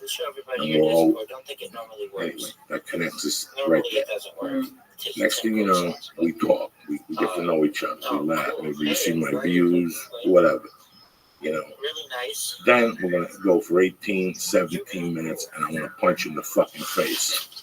Every 22 seconds, I want to punch you in the face. With the last minute being 3 knees to your fucking neck to knock you out. That's my plan when I go on stage. Okay. That's my plan. Okay, that's what I want you to. I want you to leave there going, I don't even know what the fuck he said. Something about doing coke with a cat, or something about breaking into somebody's house and eating their. What the fuck was he talking about? That I did my job. That's my goal. And then for you to take a picture of me, and for you to hug me, and for us to laugh, and me to tell you your wife is fucking hot, you're gonna go home and choke her, you know, like her pussy hair's on fire, whatever the fuck, we have a minute together. And you get to live it with me, we're all together. That's what I want. Sometimes that doesn't happen. Sometimes there's somebody in the room that puts a bad energy on it, they're not laughing, so the tables around them are scared to laugh. You know, my first 3 minutes, I might say fuck too much. The middle, I might pick it up.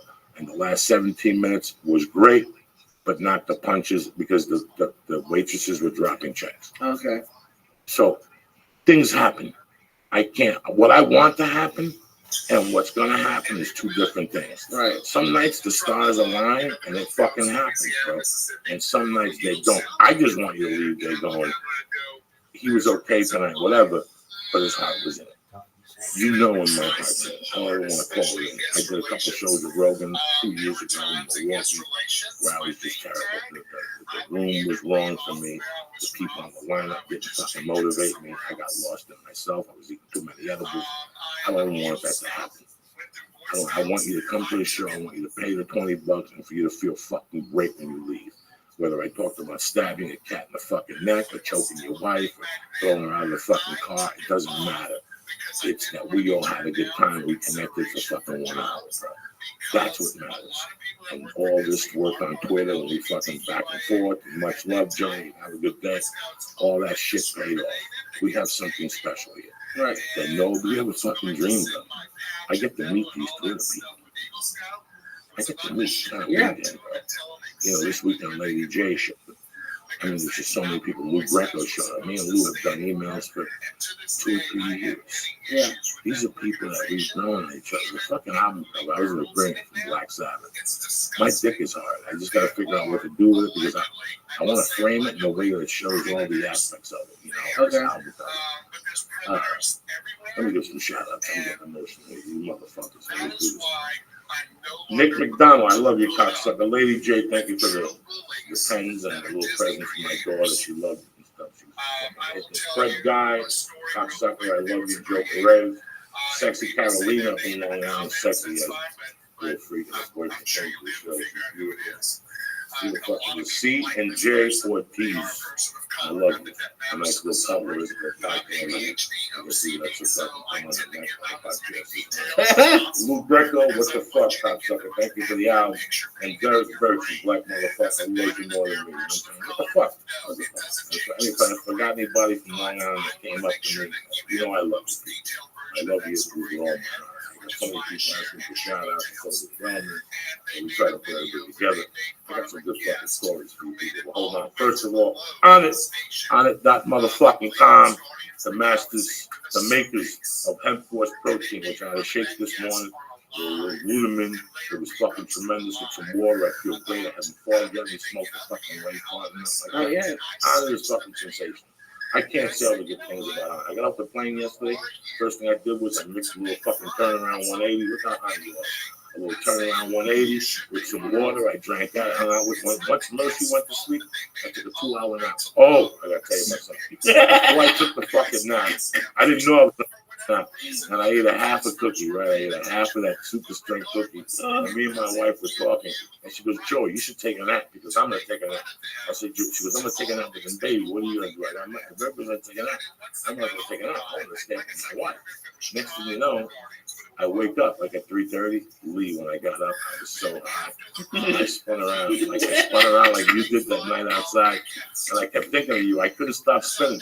I couldn't find my other slipper. And I kept spinning around looking for the fucking slipper. And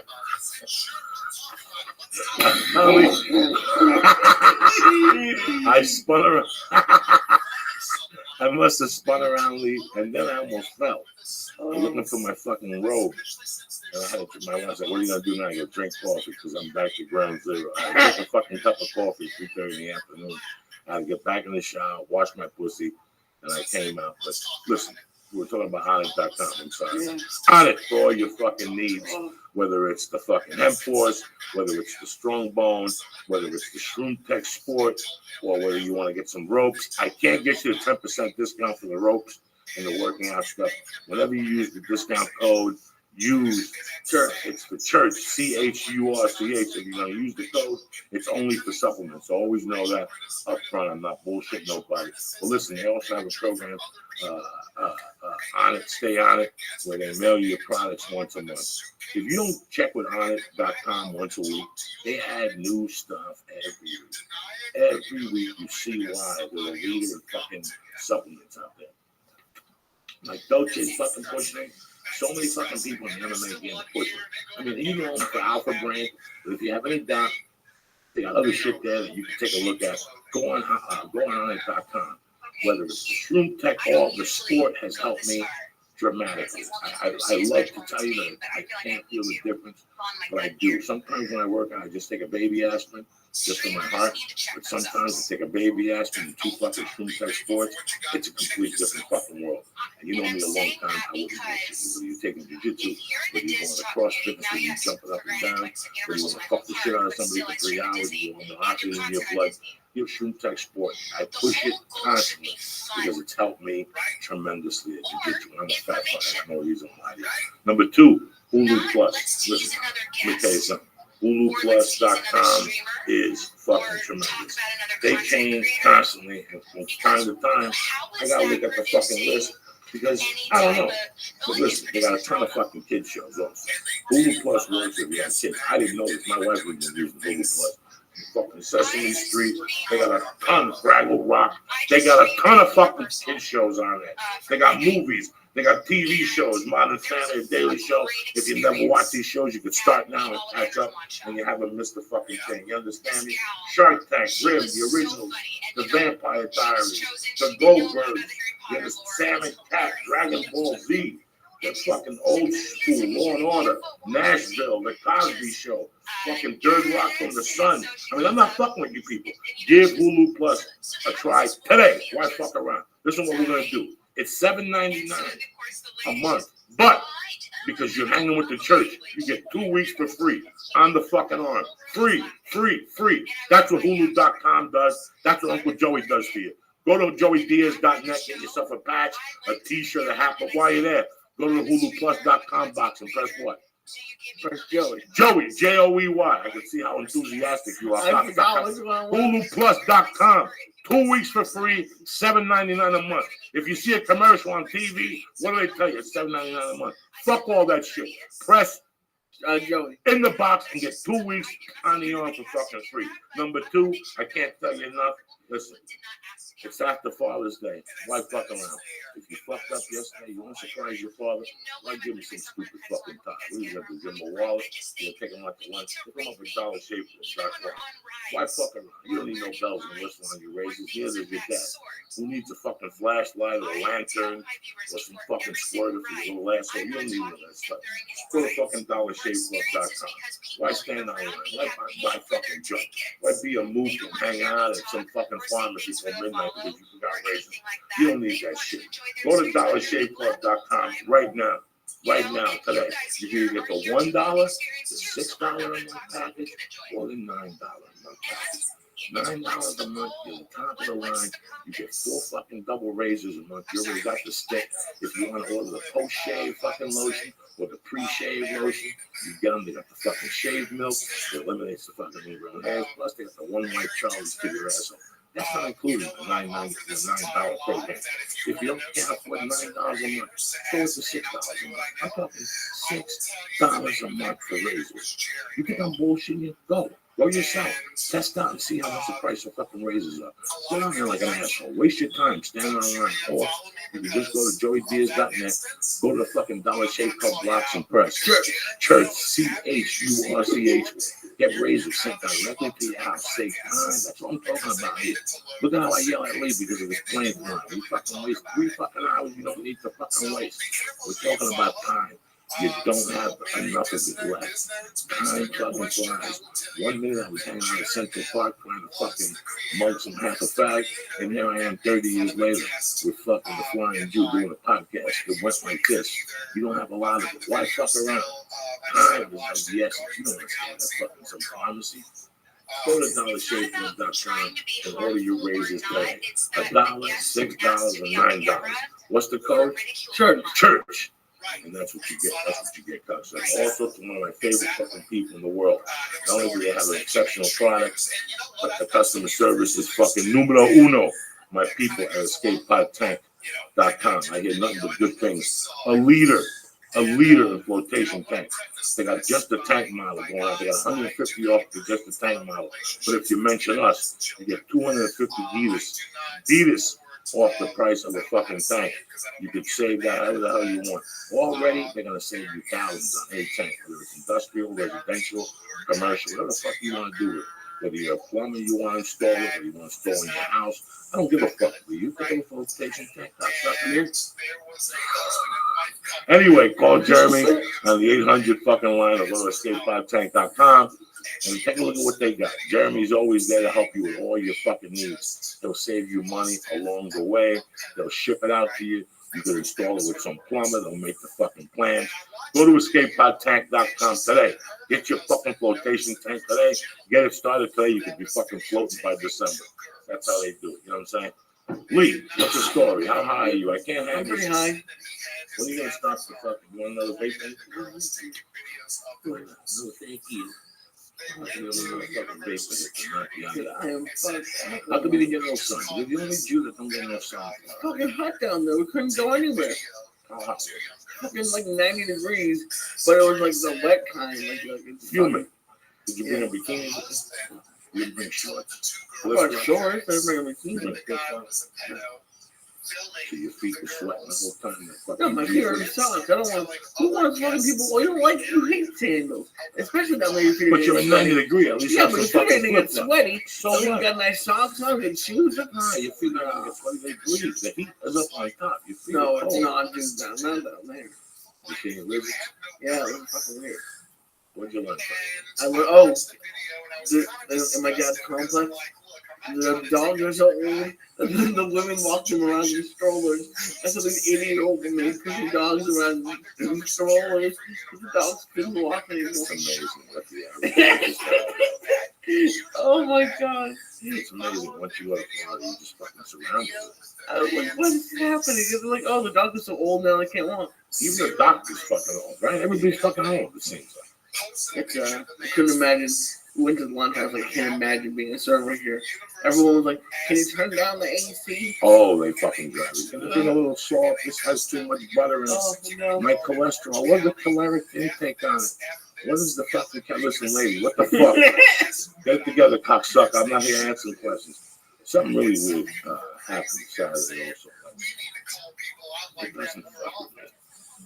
But it just makes me think about life and the things I did. So when I'm talking to Regina's son,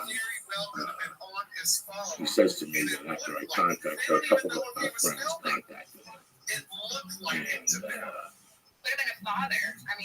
one of them, he told the one cousin particularly that he was in contact with her cousin.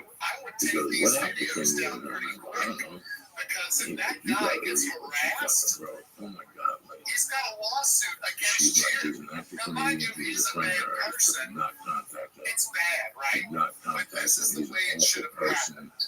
He did terrible things. He was growing up, blah, blah, blah.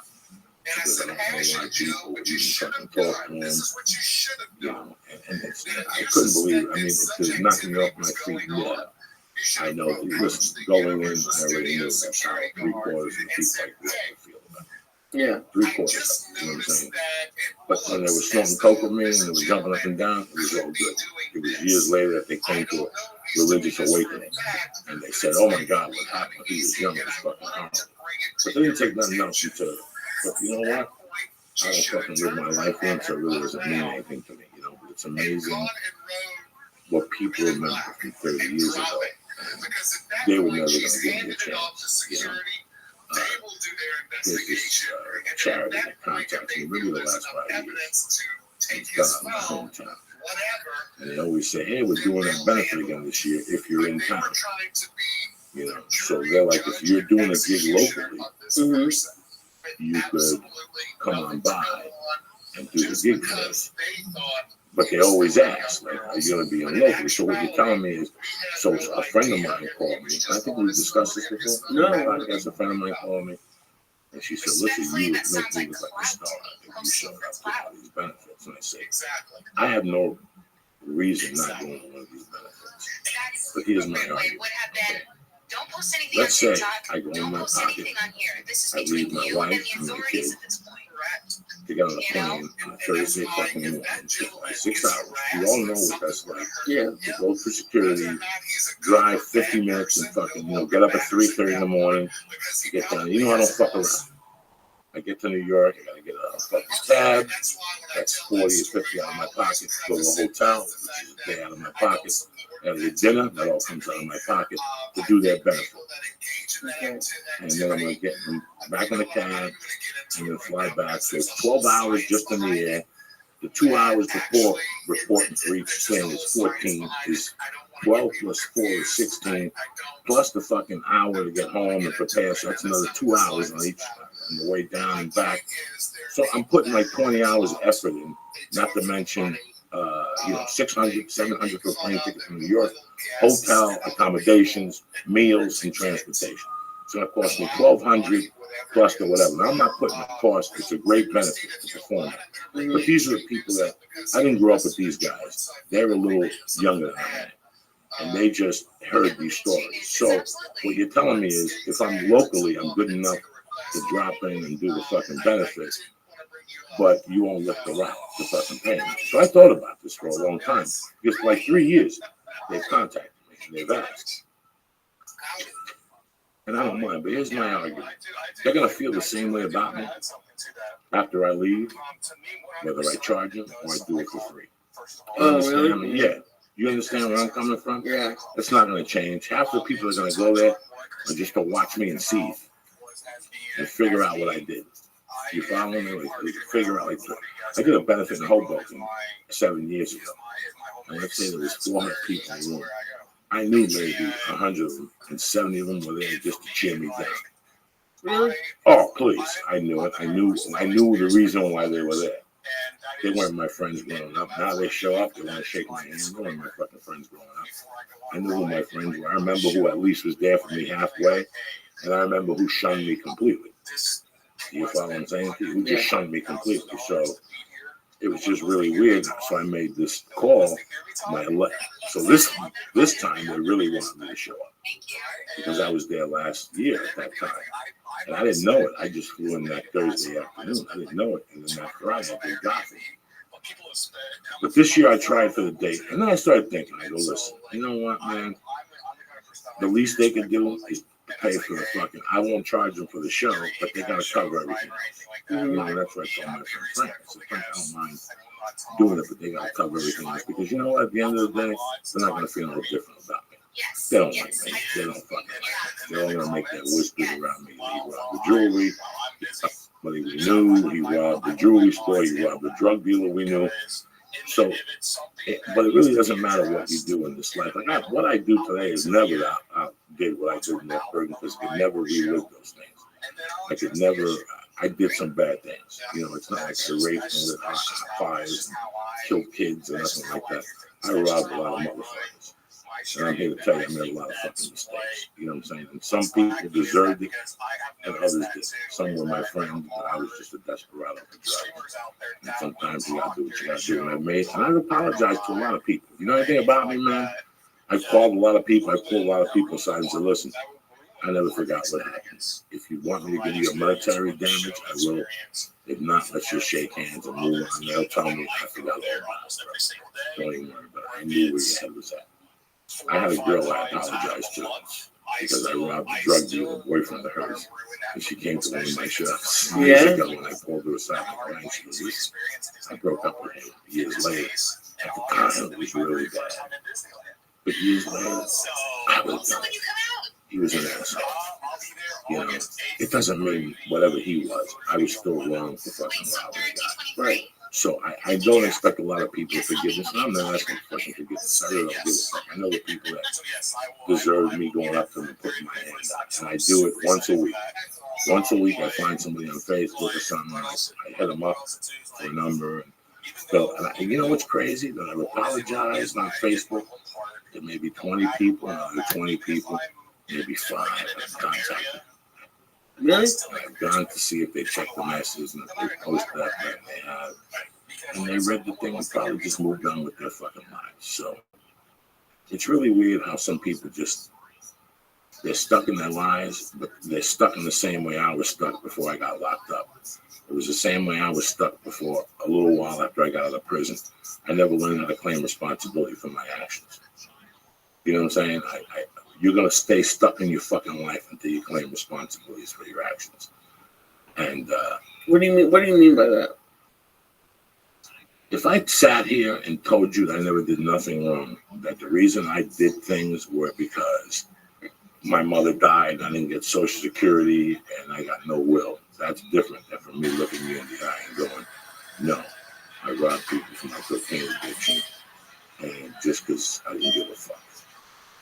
There's a big difference there. Yeah. You know, when I kidnapped Kent Vella, I remember going to see the DA, and he's the first guy that told me that. He goes, you sat here for an hour and told me all the reasons why you kidnapped somebody. And that whole time you didn't apologize, you weren't remorseful. I didn't know what he was saying. And then I went to see my probation officer. You have to, before you go to sentencing, they interview you and they give the report to the judge. Okay. And she was from the same neighborhood I was in, New York City. This lady went to the same grammar school. She went to a Catholic high school. I forgot what her name was now. It was 30 fucking years ago. But at the end of that report, she said the same thing about me. He was fucking, he'll never get in trouble again. But we talked for 3 hours. And he told me all the reasons why he kidnapped this guy, but none of the reasons why, you know, he was wrong. Nobody ever tells you that they're wrong. Yeah. Everybody always tells you the reasons why they were wrong. Nobody can just look you in the eye and go, hey, man. But it's not, at that point, changing my life wasn't when I apologized to people. Changing my life was when I apologized to myself. Do you follow me? For chucking and jiving. Because in your life, you can just chuck and jive so fucking much. I was a chucker and a jiver, bro. You know? I don't know what that means. Well, yeah. I'm like, what are you talking? I mean, it meant that I bobbed and weaved. So no, but you're saying like you're sorry for not giving it your all, or like? What I'm saying is that I never moved forward in my life until I came to grips with that I had done these things, and that I was wrong. You have to admit that you were wrong, not that everything else was wrong. That's why you did it.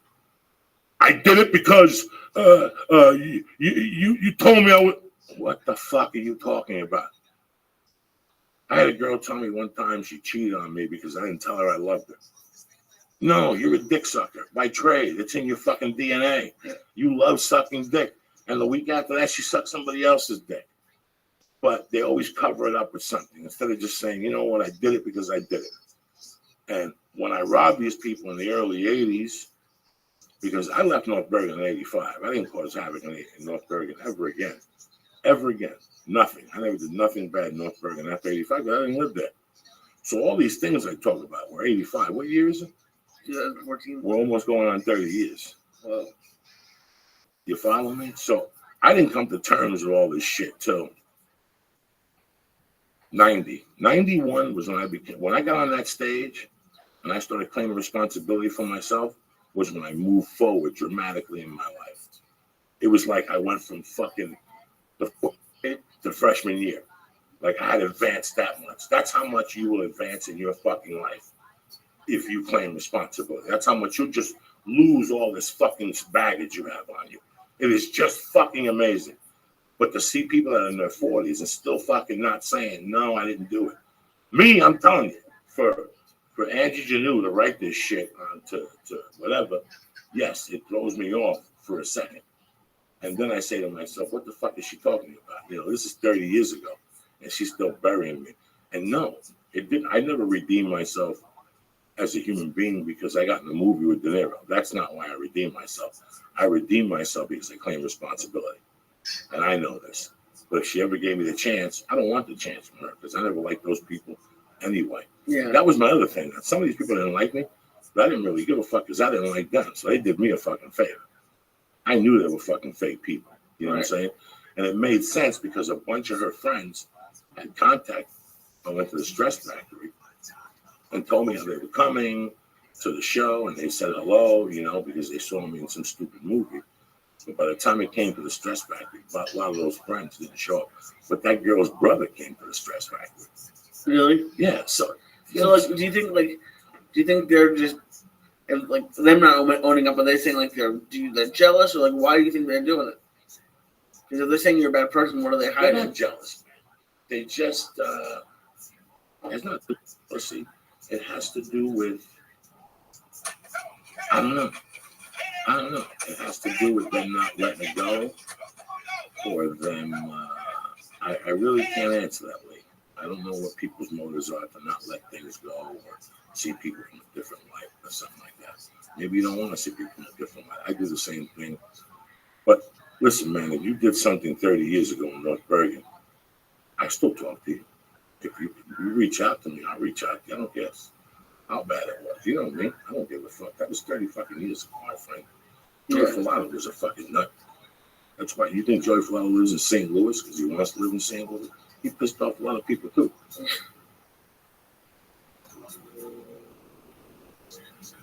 It's a beautiful day to be alive, cocksuckers. Monday, June 16th. We'll leave it with that. If you're not going to claim responsibility for your fucking actions, you're always going to be stuck. I was one of those people. I was stuck till I was fucking 30 because it was always the world around me. It was never about what I had done. Fuck all that shit. Clam up to it. You heard the fucking man today, Matt Brown. We all live with some type of fucking fear. I mean, that motherfucker blew my talking about fear. So it's a beautiful fucking day to be alive. Get your shit together. Wednesday, I'm going to be on the Rogan podcast. So we don't know if we're doing a podcast Wednesday. We'll probably Thursday or something like that. Okay.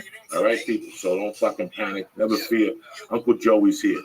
The dates next Friday and Saturday, the 27th, 28th.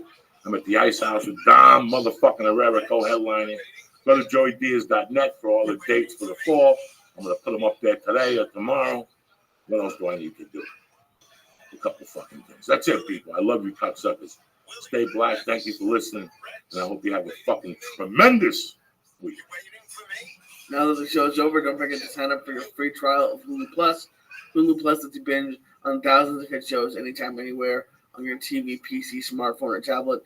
Support this podcast and get an extended free trial of Hulu Plus when you go to huluplus.com/Joey or go to joeydiaz.net and click on the Hulu Plus banner. And don't forget to sign up for DollarShaveClub.com. Get high-quality razors sent to your door every month for a fraction of what you pay at retail. Now, go to DollarShaveClub.com/church or just go to joeydiaz.net and click on the Dollar Shave Club banner. And thank you, Tank.com. Go there, mention Joey Diaz, and get $250 off of your.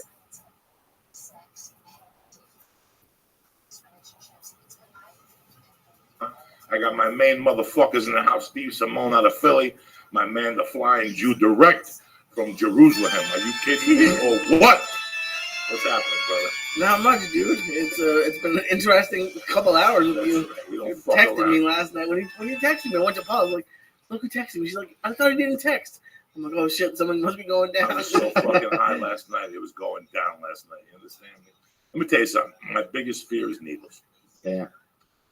My biggest fear is needles in the world. I hate going for them. You know, when I cop to them, when you call me and go, Joe, you have to come in for a shot or something, I go, yeah. And I play it off, and the night before, I'm a fucking mess. But the night before I go to bed, it hits me as I put the sleep apnea mask on.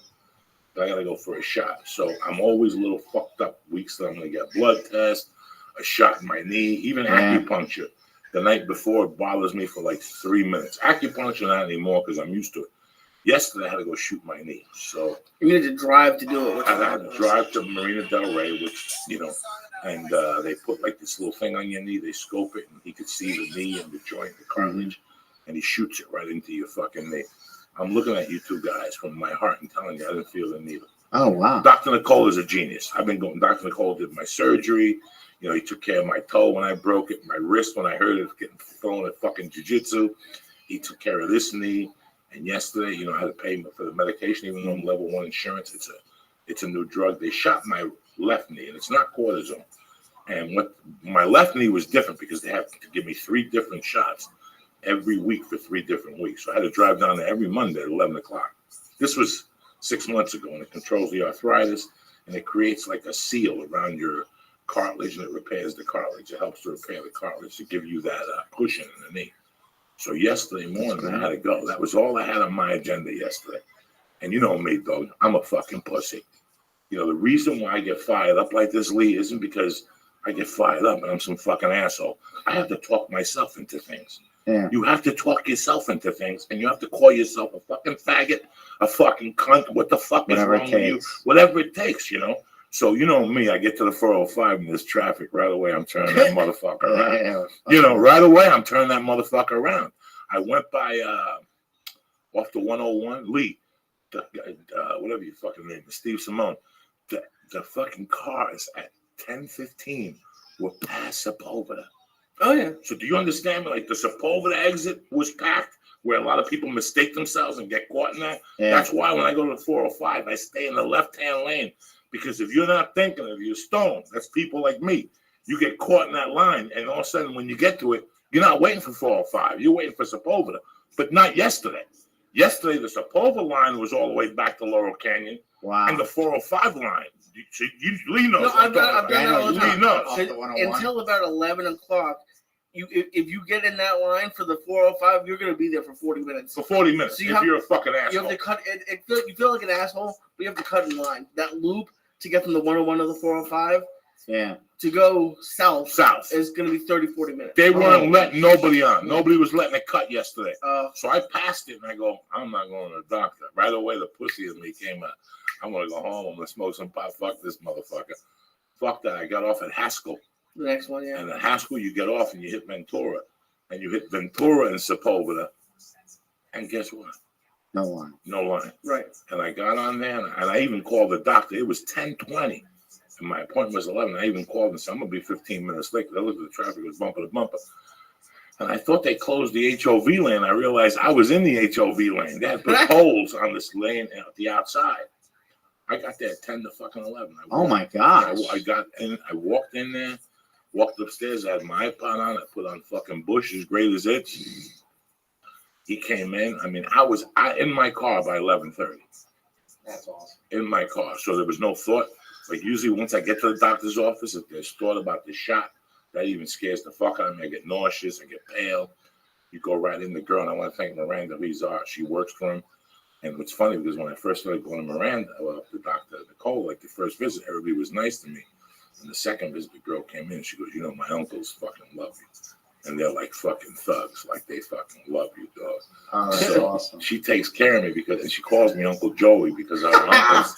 So like next Friday, they'll be at the ice house. Oh, that's awesome. They'll come up she comes up with her family. The cousins are all yoked up. In fact, when I was there yesterday, like they want to know when you're going to do a jiu-jitsu tournament. You know, is that true that you're fighting Boyo Triste and Metamoris and shit? Like they always must. That's awesome. So I don't even have to call the office. I just hit her up on Facebook and go, Miranda, I want to come in for my knee, and she'll set it all up. Oh, that's so I awesome. thanked her last night. I got to send like a box of Yum Yum donuts or something down there. Yeah. What's up, cocklicker? Nothing. I can already feel this goomy coming in. So Day fucking 3 of Lee Sayat's workout. I'm very proud of him. I'm trying. He's trying. He knows. He And the he thing, went to Florida. The thing you told me was gonna happen. So yeah, I the first day I went early in the day and I liked it, but it was fucking. I slept the rest of the day. Like I got home. Your body went to shock. Yeah. You did 15 minutes on the epileptic. I was gonna try to watch you and Rogan, and I couldn't do that. I watched a little bit, but I fucking passed out, and I slept probably from then. I woke up for like a couple hours, but mostly all day. And then yesterday, Paula came over, so we wanted to go later in the afternoon, and I was worried it was gonna be packed. It wasn't. They have a lot of machines over there, but I could do 15 on the elliptical instead of 10. I was dying, and then I went to the bike, and a lot of people say that they get motivated by like the really fit people, and it doesn't do anything for me because I know I'm never gonna be able to do that. So I look for the fat people, and I'm like, yeah, there's other fat people here, and I just happen to be next to a chubby black guy, and I like Paula finished a little bit before me, and I said I just want to get to 15 minutes on the bike because I was at like 6, and as soon as I got off at 15 on the dot, and as soon as I got off, the black guy like tapped me on the shoulder. He's like, you got to 15, right?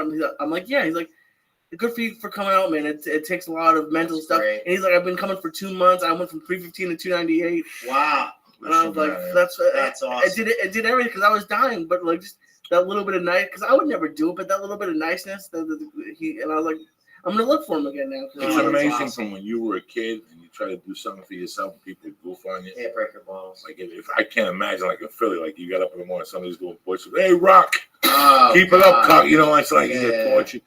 That's changed. That's changed. Yeah. When you go to a gym now and you see, like this times I'm at the Y, I see somebody that's 5 years older than me, 50 pounds heavier than me, Yeah. walking. And when they get off, I give them a fucking good for It's you. the best, isn't And they it? feel good. You know why? You remember Christy Miller? I Yeah. was telling these guys in the podcast that Christy Miller used to work at the Gold Gym on Gower. Yep. The fucking capital of gayness. it Gym. is. And is it still there? I think so. It's still there.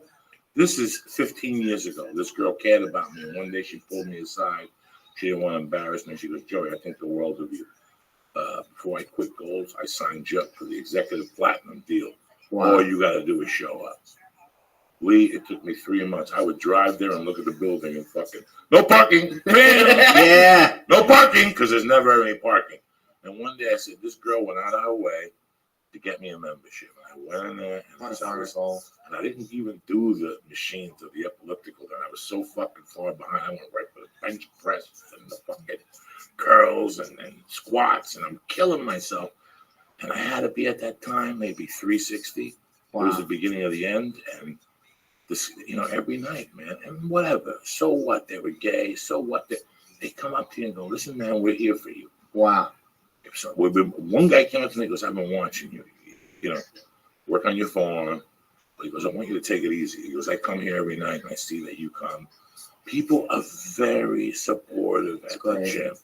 It's not fucking, the country is suffering from an epidemic that we didn't know it was going to come to this. Well, it is kind of fucked up that we have to pay to go somewhere and work out. Like if we told someone who were farmers, hey, we have to pay money to go get exercise. Like, what are you talking about? Just go out in the field and do work. I thought about that as I was paying the thing. I'm like, it's kind of fucked up that we have to pay to go. But we're programmed for that. You're programmed to exercise. Your body needs it. But as technology started to make life easier, that's why you need to get it. Listen, at all these parks now, especially in Hollywood, North Hollywood, in the Valley, whether you go to this park, there's a park called Moore Park. Okay. It's a kids' park. They have a basketball court there. You look deep in the baseball courts on the other side. There's a walkway. There's a thing that you can walk. Because I take Mercy up there. Oh, that's great. Mercy doesn't like playing at that park. She likes running around and playing at that field.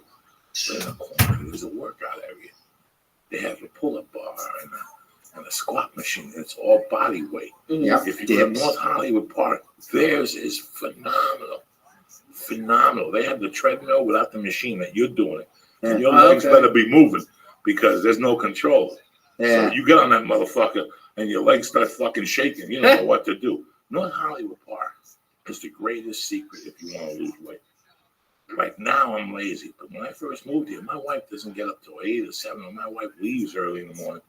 I would drop her off and park at North Hollywood Park and get super stoned in the fucking car. Super jacked up. And I'd walk 4 times around there. You walk around North Hollywood Park 4 times. See what happens to you. See what happens to you. Oh, and that's perfect. But I don't know about for you. For me, I needed to pay to go to the gym because I'm never gonna go to. Right, you won't go. You're Jewish. Yeah. You pay, now you got to get what's coming to you, you Yeah. know. And then when they start hitting you for the 60s and the 70s, you know, I told them not to go to like LA Fitness. There's a lot of gyms around here that just rip you off. They make you sign a contract. Dog, it's 2014. We ain't signing no fucking contracts. Right. And I know that it raises your commitment level to some degree, but at the other degree, the gyms don't give a fuck about your commitment. Right. They give a fuck about your money. Mm-hmm. You know, if somebody really cares about you, they care about your health. You follow me?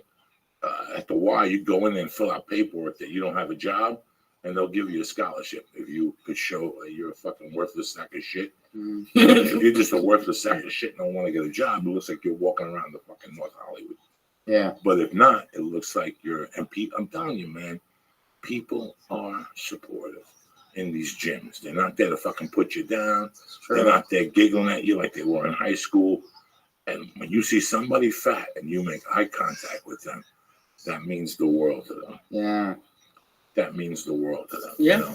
I really want to get this thing going where I like to get like a club of jiu-jitsu guys that are over 40 to get together once a week somewhere in North Hollywood and maybe wrestle out in fucking North Hollywood Park or That'd be something. great. Guys over 40, the guys that are my age, that I could really No judge ego. no ego, that I could really judge what I'm doing.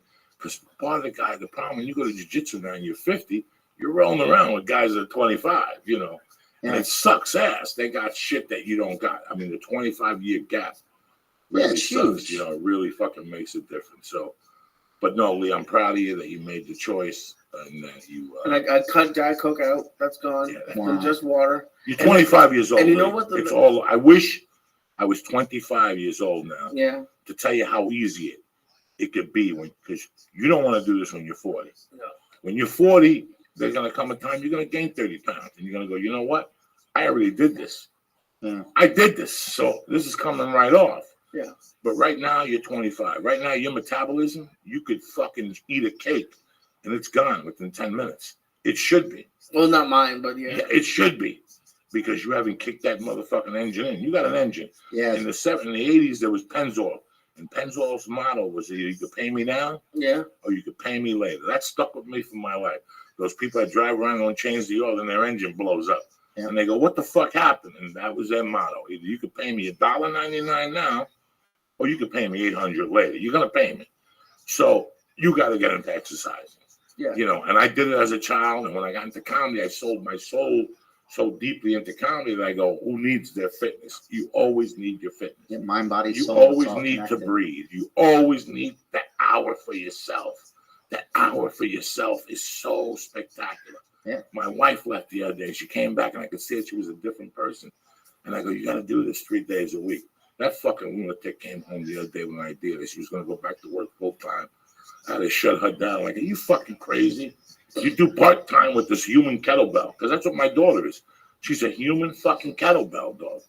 Okay, you know, you carry her around all fucking day. You don't need yoga. That's real You don't smart. need weights. You don't need fucking stretching. So the other night I said, there's a 6:30 yoga class Tuesday night. I go down there for an hour. You talk to some people. Listen, man, when I talk to you, when was the last time me and you got emotional? We don't. We talk about podcasting or stupid fucking jokes, or Steve Simone and his podcast, or Rick Ramos, or a movie, or hummus. You know, it's really nice to talk to people that just want to talk sometimes. I think I go to jiu-jitsu because I'm going to be a world champion jiu-jitsu guy at 58. No, because I sit with people and I talk to them about shit. It's something that I don't have to go look at Steve, because no matter what Steve and Simone and I talk about, within 6 minutes, we're going to be talking about comedy. Yeah, it's true. And you and me, within 4 minutes, we're going to be talking about, so what do you think of this guy? What do you think of this fucking jerk off? Did you see this fucking idiot's videos? You know, you're always talking about the entertainment. Yeah. Sometimes when you go to a gym, it's Normal to just people. be normal people. Yeah, it's so true. When I first started this fitness thing, I said, for me, when I first got off coke, I said, I want to get back to where I was when I didn't do coke. And I used to go to martial arts. So I went to martial arts school. So I went and visited them, and at every school, people go, hey, man, you got a spot tonight at the Improv? Right away, I don't care how good the school was. I didn't go back. Yeah. Because I didn't want people talking about comedy. So I went to the school in Vermont with just black people. and conga drums, doing kung fu with black. You would do kung fu with black people? No. They're the most dedicated fucking kung fu students you'll see in your life. They'll get the chopsticks out. They'll take the chicken off the bone, or either with a chopstick. They're fucking savages, black people. And that's where I went. I went down there. It was like 8 black dudes, you know, a Seafood Earl, whatever, white. And I didn't talk about acting for 8 months in there. Somebody said, man, I was watching the Spider-Man 2 with my kid, and I saw, is that you? And then you got to say, yeah, and they'll ask you what you're in. I don't want to talk about that. Yeah. I just want to be Just a be normal fucking guy, man, you know? You get sick and fucking tired of talking to the same fucking people. No, Right. Yeah, it's true. That's the fucking truth. Like you talk to the pizza guys.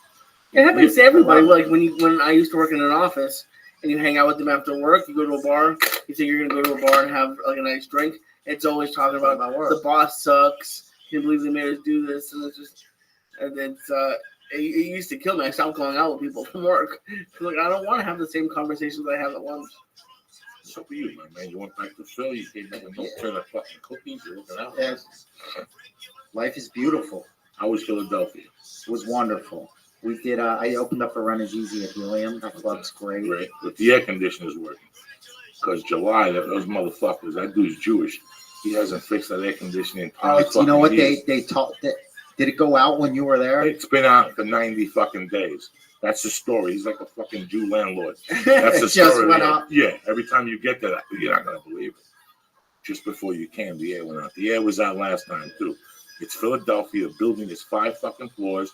It's 95% humidity. You need the air Philly in conditioner. August. Yeah, you need the air conditioner of a jet plane, you know. So he don't have it. He's not going to lift the rock for a new unit. Right. It's 55 G's. So that's why I'm going in November this year. That's perfect. I went in fucking July last year, and it was fucking mind-boggling. Yeah, the East 2 Coast. shirts. 3 shirts. 3 Sizzling. t-shirts. You got to go on stage the second show with a shirt half wet. So I just brought another shirt. You know. Smart. It's a great city. Loved it. It was so much fun. Run Is Easy sold everything out Wednesday through Saturday. Like I don't want to like promote shows, you know what I'm saying? But if people they know you're in town, and it was great to see old faces. Some people that like I just worked with them, like people that I didn't even know, like I hadn't seen in 20 years. Remember me? And I'm like, yeah, I remember you. How you did? It was great. I love that. I love seeing people I haven't seen. It really is weird when you see people that you did a job with, and now they see you in a different light, and they come up to you after the show like, what the fuck? Yeah. What the fuck? You know, that is a good time. Yeah, it's a good feeling. And you saw your mom? No, my parents were down in Florida. Oh, that's right. But I saw my nieces and nephews. You saw your brother? Saw my brother. Yeah, saw my big brother. Saw my little brother. Saw all my aunts and uncles. Took a train to Jersey to visit my aunt Kathy. Where at? She's over there in South Jersey. Wonderful. Go to church. Went to church. How different is the church in Philly and the church here? There's a level of commitment. It's yeah. completely different. Yeah. Here it's a social activity. Yeah. In Philly, they go there because they really want to be there. They really believe in the next fucking step. Yeah. They really believe in the next step, whatever the step may be, whatever your religion may be. It's so weird when you go to a place here. Any fucking church they have here, it's always some fucking bunch of people talking about cookies afterward, you know, drinking Starbucks coffee. That's not what church is about, you know what I'm saying? What's up with you, Blair? Nothing. I have about 10 minutes left. I can feel it. My main motherfucker, look at you. What's happening, baby boy? What do you got planned for the weekend? I'm just Paula, and I'm gonna try to go 7 days because I'm like I said, I'm not lifting. I want you to take a rest. Lifting No, weights. I want you to take a rest for 2 days so it makes you motivated to go back on Monday. But I like the elliptical. I mean, I know, I haven't done any. I'm not even sore yet. I know. Oh, you'll be sore today. You think so? Oh, yeah. Today we're going to take you on a mission from death. Your training partner today is Steve Simone. It's over for you. We're going from here to Hollywood Park. Did you bring the iPod with the flying Jews jumping up and down? You bring your speakers? Look at you. You're a fucking animal, Molly. I'm going to eat another edible to get you through. We're going to smoke some more vapor pens. It's Friday. Yeah. It's fucking Friday. You understand me? Who's better than you? Nobody. Who's fucking better than you? I feel you. I hear you. You gotta enjoy yourself. What's going on with the live CD? What's going on with this double July- live Gonzo CD? July 11th and 12th. I'm headlining La Jolla. Okay, what about this date you got in Irvine? I saw. Irvine, Sunday night. Well, what the fuck are you? We ain't gonna promote that? Yeah, we got to promote that too, but I'm doing the CD, the 11th do and the the 12th. CD and there too. Show up with him Sunday and do the TV again. You gonna do the next 4 Yeah, days? just keep Record everything. Yeah, That's what I'm gonna do. You know, what the fuck is wrong with you? Yeah, I got the H4n. Just plug it right in. That's it. And then the producer's right. This guy's hot. He's released 6 #1 fucking CDs with me. Hash. This is Jew Touch. This is He's Hash from The If you don't Sopranos. fuck with him, you Now don't fuck that's a with- hit. That's a hit. This guy's Hash. I told him I like that name from Hash. That is perfect. You don't Take it. understand. You know, and once you're hot, you got to keep going with those people. You know, you got that energy from Gabriel with the where's the blog? You bring the blog? No. You slip. You see what I'm saying? Slip. How we gonna document you fucking falling down the cliff today, man? Oh my You god. bad motherfucker. What else you got planned? You going to movies? No, I mean I don't know. I saw that Tom Cruise movie already, and that was okay, nothing great, but no, I don't. Is there anything else? I don't fucking know. That's just your job. I gotta Um, keep it. You're the youth. You're the I'm youth. feeling high. You're the fucking young man on the show. You're the Right. one that keeps this fucking shit together. You know what I'm saying? It's Friday. You're the fucking captain navigator on the show. I'm a 50 fucking year old man. So what do you got planned this weekend? What I got? Nothing. I'm gonna fucking rest. What I got planned? I'm an old Rest. fucking man. There's no rest, cocksucker. You think that Gotta a go take a man? walk. Gotta go I'm jump gonna up and probably down. leave here, go do some kettlebells. I think they're going swimming. The Oh, wife that's and the baby are adorable. going swimming for some fucking class on Friday today. They're very excited. Then I'll probably team up with them, and the baby's gonna take a nap. Then I'm gonna go write a little comedy today. What's up, Okay. bitches? I'm gonna go write that Next stuff up, for Ari. I Rabbi, already got the big story boy. for Ari's storyteller. Oh, that's awesome. My fucking water. When are you doing that one? September 9th. And I'll probably gonna go. What do you got tonight? Tonight I'm driving down to What up, San Diego. girl? I'm doing the Tipsy Crow. Okay. Flowers on. Let's see how it is. Mel Hall. Look at Who you. is this person? What's a Tipsy Crow? It's a bar down in the Gaslight District. It's got a great little comedy room down in the basement. So it's like one of those speakeasy cool kid bars. Like But Mal Hall's been running the lying show on there the for Serengeti. years. That's right. I heard. That's Everybody's right. jumping That's in right. the And I did it years ago with They Jay put- Larson. if Loved Kim it. hooked This is up. Mal's 30th Kim, birthday. you like, where It's does me. Kim It's suck? Dean Del Because I Rey. pressed It's that button him. twice. It's gonna be great. I love San You're like, Diego. oh, okay. I Good love for it. you. I might go over by Bob's Coffee House Why? Oh, the place in and on do the Lancashire. open mic. Yeah, have you been there lately? I've heard about I it. walked over there with my wife the other day. Very cute. What's his name? Is there making coffee? It's for you? Damone, right? From Fast Times at Richmond High. Yeah, what's his name? Damone. Robert Romanus. Yeah, Bob. Yeah, good guy. Good guy. I went in there. I met him at auditions years ago. And you know what? Listen, there's people that you see, like if you see Brad Pitt, So everyone, it's that's Brad Kimmy. Pitt. Yeah. But there's people like Rabbi. Dennis Farina. Follow And you Kimmy see on him, you go, Kickin'. fuck Brad Pitt. Yeah, exactly. my That's motherfucker. yeah, absolutely. You know, when you see Fast Times at Ridgemont High, yeah, you think of Sean Penn. Sean Penn. You think of the big black guy, Yeah, yeah, the king yeah. of Scotland that Yep, played yep, football. yep. But you also Jefferson. think of Jefferson. Damone. Damone stole that movie. Damone stole the movie. The whole movie's Damone. So I went there, went to an audition 3-4 years ago, and there he is. And I'm like, oh my fucking God, this guy's still around. Oh, the best. And I one day they said, go to Bob's coffee shop. Yeah, where is that in It's North Carolina? the problem with it's across from the Lemley. Oh, okay. So the problem is parking. Uh, They got a pub right next to it. They opened a pub. Have you seen that new pub? There's a little pub there, and they opened up. See what they're gonna do in North Hollywood is the beautification act. Okay. I guess Obama's sending a couple of Guinnesses over here to fix up North Hollywood from the Federal up, from Lancashire and Magnolia up. They're gonna fucking fix that and put money into right, because that's on where? That's by Lemley, correct? By the Federal, right? Yeah. So from Magnolia up. Oh, that's awesome. Now you know they got a sausage place over there that I've never been to, like hot dogs and sausages Where? that people rave about. Like if you want bratwurst, if you want, Do they do Italian sausage? Yeah, everything, Sausage and peppers? everything, right down the block from fucking. So there's a pizza place in the corner. Fine, Oh, yeah, yeah. That place is always packed. I've never ah, been in and there. it's fucking Garbage. garbage. So. I'll tell you what, the green spaghetti, the spinach spaghetti with the fucking tomato sauce ain't bad. Okay.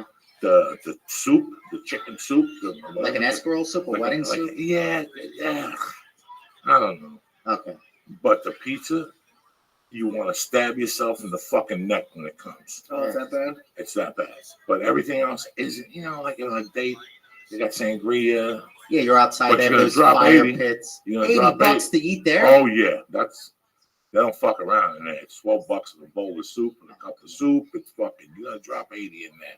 So this is what I'm saying to you. It's one of those places that you leave in and go, I just dropped $60. I had a fucking sandwich and a soup. Yeah, that drives me crazy. What the fuck? Yeah, that drives me crazy. You know? So that's that place. Then you walk up a little bit and they have like a gym place where you walk in right now. Go over there. There's a million girls in there. The windows are fogged up. Oh, yeah, right on the corner. Yeah, the guy's name is Fabio. He's a gay guy named Fabio. And oh my God, when you do a workout with Fabio, your body just go fuck yourself, you fucking sappy bitch.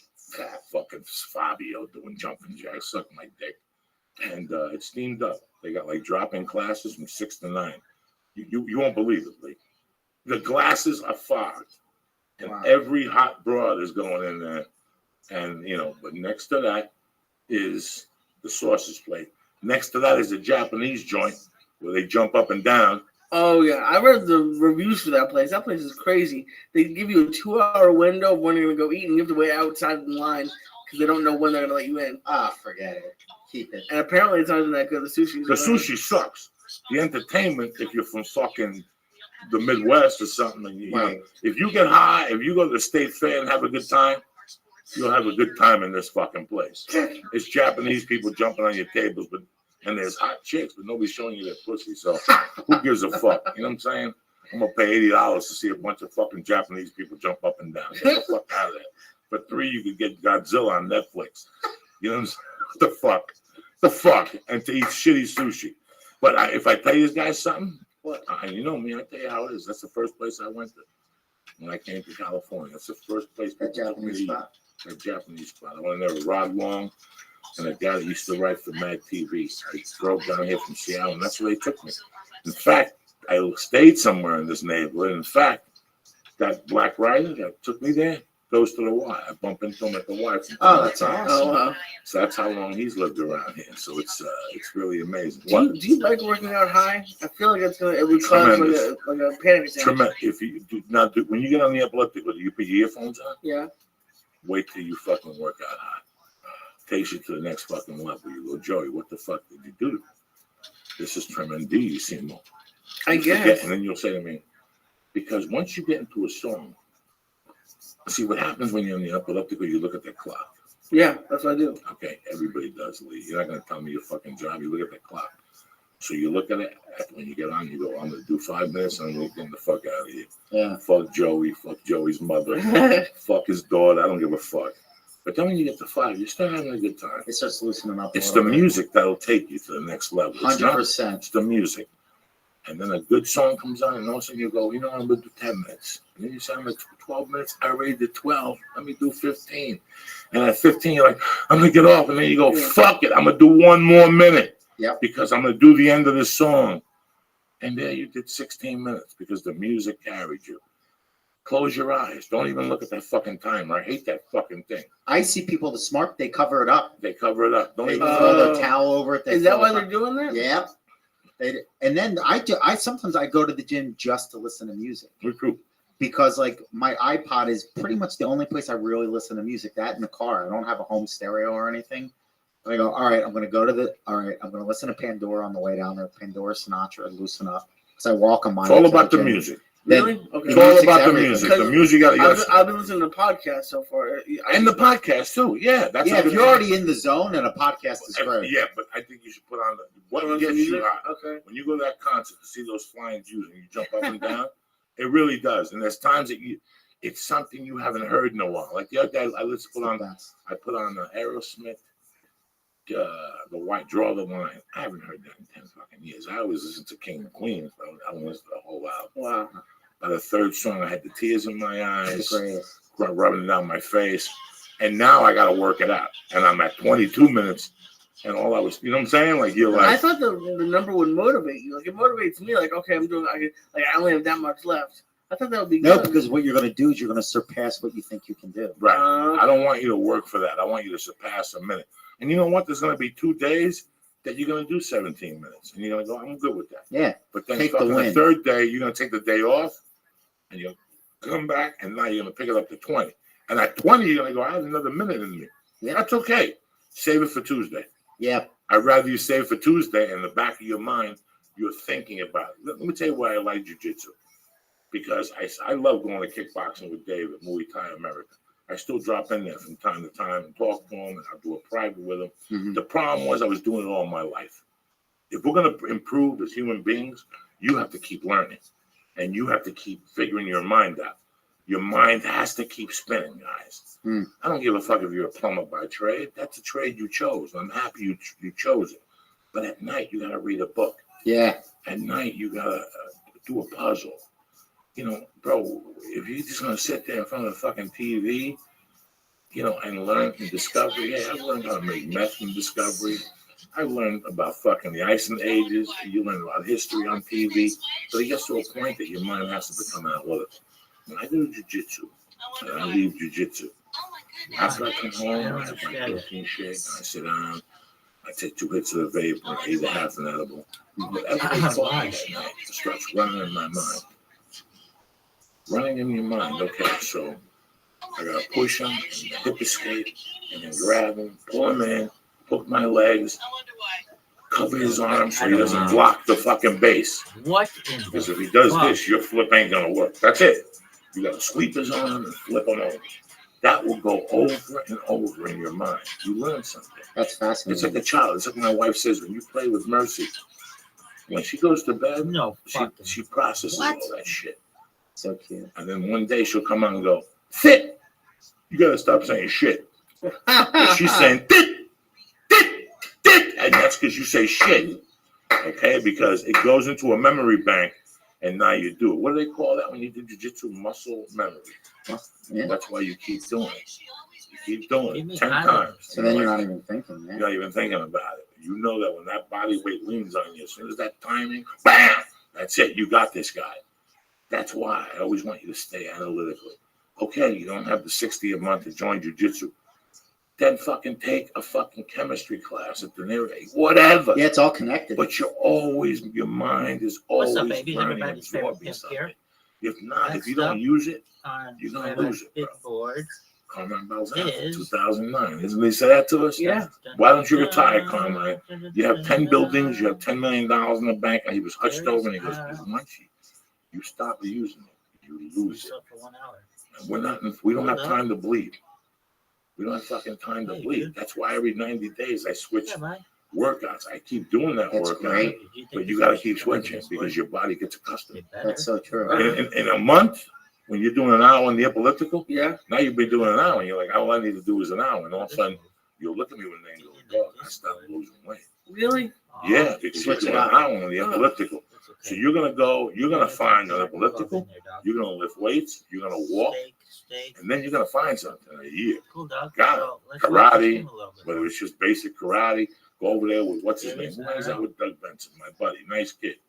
He's into Palm strike guy, right? He's into Grant. Yeah, Graham. Graham is signed up for Japanese sword fighting. Oh, now you go, Graham.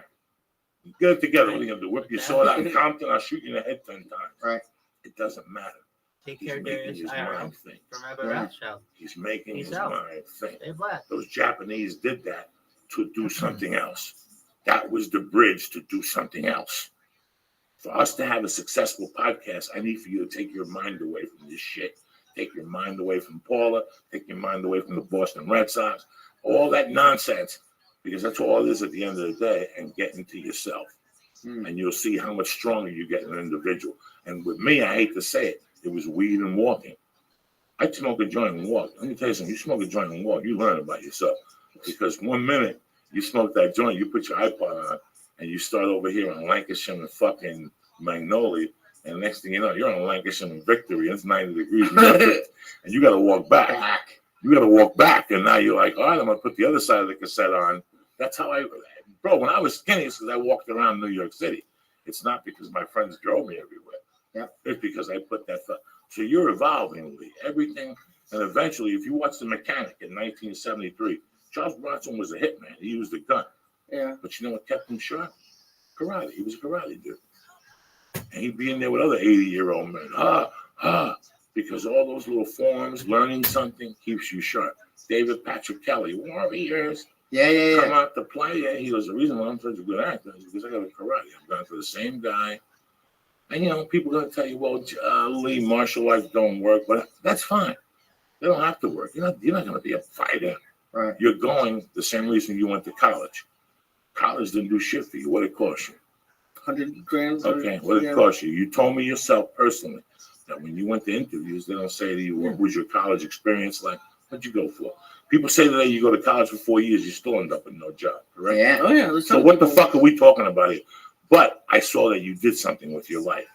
When I'm your potential employer, I'll go, oh, you went to Law to London for 6 fucking years. Even though you're retarded and you got a D, you still went every day. Yeah. That's what they go for. Same thing with martial arts. You say to yourself, you know what, on Monday and Wednesday, Monday morning when you wake up and the podcast machine breaks and Paula tells you forgot fucking bagels and your mom calls you and says that she's lonely, you're a bad son because you haven't come to visit her, and your father calls you from Florida and says, what the fuck, Lee, you're a bad son, I'm over here dying. At the end of that, you could take your car, take your little fucking karate gi out, take your phone, put it in your car, go into karate, learn a move, and a half hour into it, all that anger and all that confusion, it's gone. And you'll say, fuck Joe Diaz in this podcast, fuck my mother, fuck Paula, fuck Terry, and fuck my father. I'm learning how to throw a kick. Yeah. I just learned how to throw a kick. Right. It's so fucking interesting. When I first met Steve Simone used to torture me by going to the gym. Him and Dice. Yeah. Yep. I remember when you joined the Hollywood gym too, the boxing gym there. Yeah, that's right. He used to let me in. He was the front desk clerk. Yeah. Oh, really? Go on, yeah. And I would go in at night because I was embarrassed for people to see me in the daytime. Lee, we all have the same. Everybody. fears. It sucks because I'm like, I was talking to the bigger guy at the gym. I was like, I've lost weight 1,000 times. If I really thought about it and wrote down how much weight I've lost, it would kill me. But the problem is like keeping it off. And like I'm just realizing like there's no like quick, like you can't lose it. That's a in lifestyle. like a month, and it kills me because I want it to be easy. Like I want by like my birthday in a month to have lost 800 pounds, but it's like. Ugh. Do you know my buddy back in Philly told me that owns the best gym? It's called the Iron Sport Gym. He says he hates when people come into the gym and they're looking around and they're like, "Well, I don't want to get too big." He's like, "Don't worry about it. It's not going to happen." You know, and he was like, if it's easy to be big and strong, everybody would be big and strong. If it was easy to be in great shape, everybody would choose to do it. You just put the effort in, and there's that sense of community in every gym. And Lee, the guys that know the most are usually the nicest guys in the gym. Oh no, everyone's been nice. It's just I want it because it's not hard, but it takes work for me to work out and eat well. So it's like everyone wants it to be like if I could be done in 2 weeks, that'd be great. That's why the juicing thing, I did it, and I've done everything. I've done Atkins, I've done Nutrisystem. Yeah, it's a lifestyle. Everyone wants it quick. When you fall, let me tell you something. Not right now, Lee, but in 6 months, one day, you're gonna have to meet Paul at 8 o'clock. But the inside of you has to go to that gym. And right now, it's not gonna hit you, but it hits me from time to time because you get pissed off. It's like anything else in life. One day you're gonna be doing a bent over row or a fucking high pull, or you're gonna be on your 48th minute, and you're gonna go, I worked this fucking hard in here, and now I'm about to go home and eat a fucking cheeseburger. That shit's coming to an end. Yes. See, it all works together. That's what I did yesterday. Your mind will work together. I just worked out. I'm not gonna now you're paying your bills. Now you're paying for this weight. Now you're seeing the receipt. Now you're saying that when they eat Chips Ahoy on TV, it ain't a fucking party. Yeah. It ain't a fucking party. When they're popping Chips Ahoys and shit. That commercial. No, dog, it ain't a fucking party. Yeah. This is the party now. Now you'll think twice. Now listen, I love Weight Watchers. I wish that I would be one of those guys that could eat chia seeds and that could eat egg whites with spinach leaves and a taste of nutmeg. You know, I love Mike Dolce's workout. He has great spaghetti. He has a great tuna recipe with the fucking with the avocado instead of mayonnaise. Oh wow! He's got a lot of great recipes, but they don't sell those at a restaurant 3 days a week when I travel. Right. Well, the exercise that we're now, Josh Wolf, God bless his soul, he said go to My Fit Foods. They're tremendous. You sit with a nutritionist, and it's $8 to $9 a meal, which is what you pay for anywhere, and you eat the My Fit Foods. The problem with that is guys like you and me, we're going to do a New Jersey tour. We're going to go to San Francisco. What are you going to do when you're going to take My Fit Food on a fucking plane? You open My Fit Food on a plane, Lee, I will beat you to death and tell them you're a fucking future terrorist. and to throw you off the fucking plane. That you have Israeli ties to the Taliban. Did your family almost make you? Did they try to give you food for the plane? Yeah. Dude, but yeah. What they give you? But this is what I they get. give- They didn't give you a tuna sandwich, correct? No. No, what they Dude, give I you? had homemade meatballs. I had homemade menegut. I had. That's what you open up on a plane, and people look at you and go, "That smells tremendous." We had the roast pork, even homemade cheesesteaks. It was great. Oh, Everything they make was homemade great. cheesesteaks? Yeah, because my brother's mother-in-law is straight off the boat from Naples. The best. Now, can you eat red meat? Because I thought about this last night because I went to the Mediterranean place and I got chicken. Because can I have grilled steak? Is red meat okay? Yeah, but you gotta eat fucking 6 ounces of it. You know what I was just gonna say? What saved me my last trip home was portion control. Portion control is How many ounces of meat should you have? I didn't overdo it. Like I gotta be. I used to the kill. size of your hand. Yeah. I used That's to kill it? a whole Okay. pizza, Oh yeah. Of but course. now it's just 2 slices. You can do just 2 slices. Yeah. Oh, fuck. It's the size of your hand. Weight Watchers. Weight Watchers is very good because it's portion control. Yep. It's a county jail diet. That's what I call it. It's a county jail diet. So you go to Denny's and you get 2 eggs, toast, home fries, bacon, and 2 pancakes, and that's a great breakfast. Okay, but after you leave there, what do you look at Steve and go, "I'm fucking full," Yeah. and you realize you didn't need all that food. I used to eat to the point where I couldn't walk to the car. Yep. Jesus. I'm not gonna lie to nobody. And so do you, Lee. Yeah, fuck yeah. We eat. No, that's what I'm thinking about. And I eat so fast. My knock is I eat too fast. Me too. So I eat 3/4 of the meal and I'm full, but then, and I eat it. No. And then you realize, Weight Watchers makes you realize that you take that piece of salmon and cut it in half. You're good. And you take 1 piece of bread and throw it away, and you take the cheese off that. Because even ketchup has calories in it. Fuck yeah. You know, Sugary. all that shit you could do without. Listen, I love Subway. I love the veggie and cheese from Subway. My Subway sandwich is a foot-long veggie and cheese with the chips and the soup and the cookie and 10 gallons of those sodas. Yeah. There's nothing like that. But you know what? Buy a 6-inch and just leave. Yep. Yeah. Get a 6-inch and just walk out of there and eat it. And you'll go, "I'm That's fucking enough. hungry." And no, I don't need it. You realize you don't need it. Yeah. You know, when you go to Big Mac, you get a Big Mac, the double fries, the Right. soda, That's how they kill you. Some nuggets on the some side. nuggets. You know what? Go to In-N-Out House. Go to In-N-Out Burger. They have the cheeseburger. It's 8 points with the cheese, with no mayonnaise and no sauce on it. Yep. And you get a half order of fries. It's 6 points because the whole container is 12.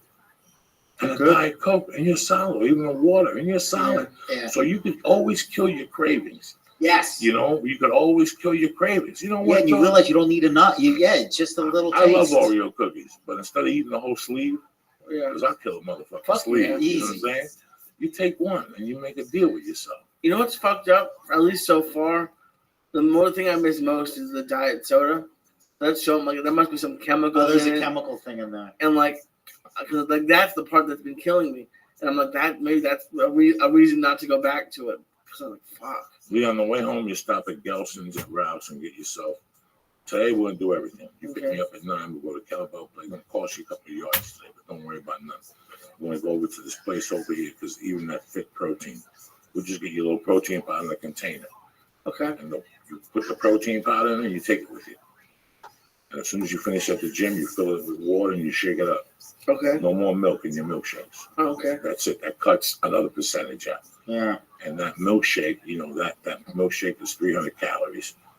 You buy a bunch of apples. My wife's been buying cantaloupe. Is that girls' big sex? Yeah, that's another thing. And you've said it before, and it kind of pissed me off when I was talking to people. I was like, "Oh, I'm gonna have some fruit." I'm like, "Don't have fruit; it's sugar." I'm like, "Well, I think fruit's okay." Let me tell you something about Whole foods. Let me tell you something about fruit, bro. Eat 2 apples tonight. Number 1, you're gonna shit when you start losing weight. Gotta clean that esophagus out. What do you think is in your asshole? What do you think is McDonald's? connecting to that tube? Oh yeah. Same thing with me. I got bubble gum in there. I got fucking, granola pits. You got everything in your ass. So you gotta clean that. I mean, health. And Lee, with you, you're 25. You got the world by the balls. You could either fall apart for you in 8 years because the diabetes will come in or whatever. Yeah. It's a lifestyle. Hey, did you know I have a low It's a battery? lifestyle that goes How with you you doing? for a long time. I want chocolate I cake don't know if that every message showed up. fucking day. I bet I'm it stoned, doesn't bro. fucking record if that. People say to me, when you're stoned, man, I shut the don't know. fuck up. Sometimes it comes. I'm a stoner, Shit, motherfucker. weird shit happens. Okay? When I eat an Why? edible, I Just this fucking shit get happens. stoned and I get fucking hungry. Yeah, how do you do it? Think you're You amazing. just pass through Shout it. out to Disco Dog. You know Oh, you what? don't eat anything? Okay, so Shout yesterday, out to the West Side. I went in the Shout out kitchen to and I Disco was Dog. fucking stoned to the Stay gills. black. There was 2 peaches and there was cheese puffs. I had 4 cheese puffs and I had the 2 peaches. That's great. I made a deal with myself. I could have ate the half a bag of Easy. cheese puffs. Yeah. Do you follow me? It's all compromises, man. This is all fuck. And I'm still a fat fuck. And what are you going to do? But I know every week I work on it. And every week I get healthier. You know, I drink 22 of these things now. That's great. 22 of these things now a day. That's got to be way better than drinking Diet Oh, it's fucking soda. 1,000 times There's better. no more white bread in my house. There hasn't been white bread in my house for 3 fucking months. That's great. That helps. You know, I love pasta. I can eat pasta every day, but now all these people are saying pasta stays with you for 80 years. You know what? There's nothing wrong with 6 ounces of pasta. Right. When you go to Original Joe's, how much pasta they give you? That's not much of a little mini plate. And you'll live on that, and you get full off that. But me and you, because we're East fucking Coast. homes, Yeah. we can eat the big bowl of fucking pasta. I think pasta's good for you. Only In 4 portion ounces. Yeah, that's like how they do it in Italy. In Italy, 4 fucking ounces. What's up, Lee? Where's that fucking vapor pen? Who said another Gummy Bear? Was that what you said, Lee? Give me another one. Send me, Lou. Where's the music, Lee? Put a little fucking rock. Let me tell you something. Let me tell you what happened yesterday. Yesterday, I was driving, right? And I went to the edible store late night to get Lee his goodies for the day. And as I was pulling back, Elton John was on. A song by the name Harmony. Find Harmony for me. Harmony by Elton John. All right, next up, Disco Dog. Boom. It's a beautiful day to be alive. Wash your pussy, scrub your feet, paint your toenails. If you're a female, you want your feet looking good. You want somebody to suck your asshole, your feet gotta look fucking impeccable on a Friday. If you're a man, wash those nuts, put some powder in it. Grab your dick, sniff that motherfucker. Make yourself remember what being a man is. Salute the flag. Do everything today. It's fucking Friday. Where's Elton John? Blast that shit. That's okay, we'll take a look at your TikTok. I haven't seen your face for a while. Very nice, dog. Your disco. Oh, are you still the same spoiled child?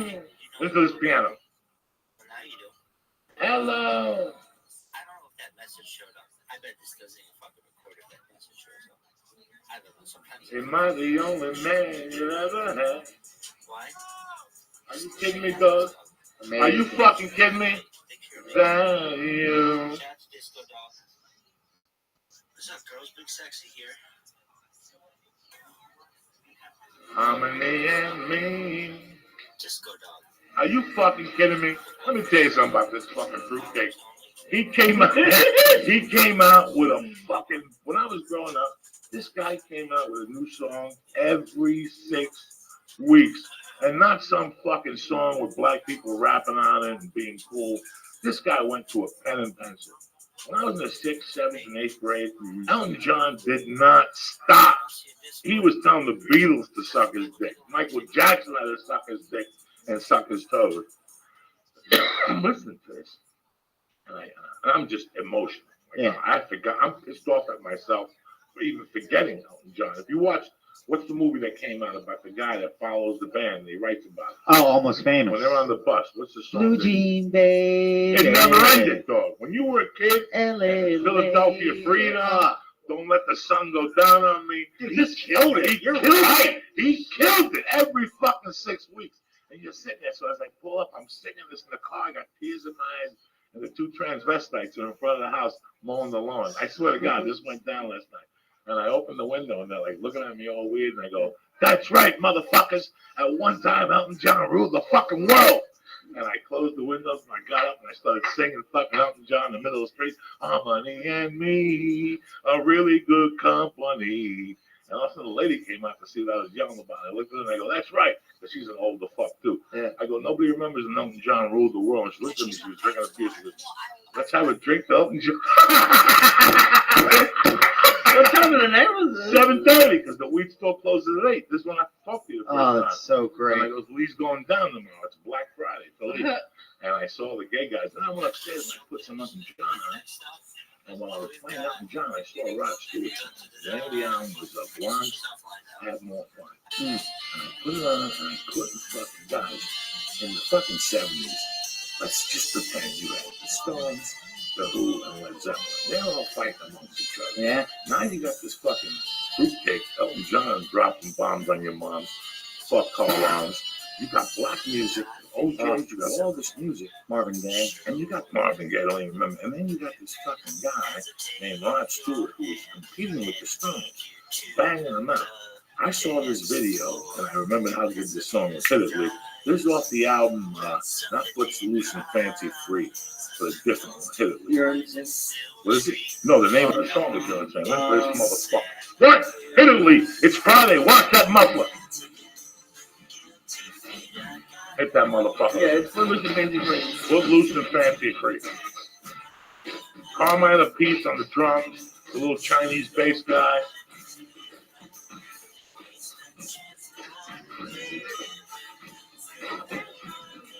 The church motherfucker dropping on you.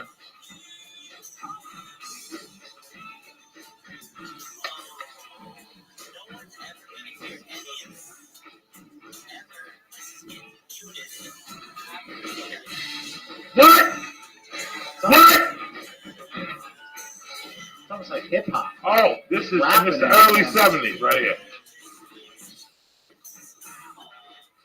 Down Sunset Strip. And in the back seat, a big black whip. All around your face. What is in that face? Baby, what I think you're cute, but there's no substitute for love. Hillary, kick this motherfucker, Lee. Are you kidding me or what? That's how we do it on the church.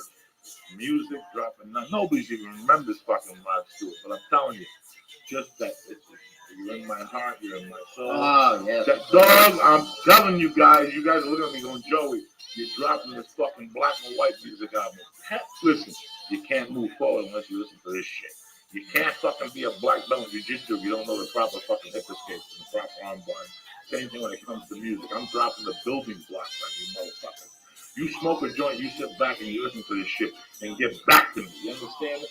I listen to some crazy shit. Put on Mary J. Blige Without You. Listen to this black motherfucker sing. Because she's doing the same thing as Biggie and all that shit. Yeah. When you hear Biggie rapping and he's rapping knowledge on you, that's fine. When you hear a fucking woman do it, I was listening to this shit all week. You motherfuckers think I'm fucking around. I'm trying to find the best fucking music. So you guys will go, Joey, why did I jump out the window last night? Why am I walking around in a wheelchair today after you played this fucking music for me? Lee, what happened? Mary J. Blige, we older. What's the One, 411? That album. You want to do another fucking Goomy? Really? You're looking not high. See? You're resisting. I'm looking not high. Don't worry. Listen to this bitch. Oh, shit. She just drops it on you, dog. Like fucking missed that. What's up, girls? Big sexy. What's up, girls? Big sexy. This is black chicks, man. They don't fuck around.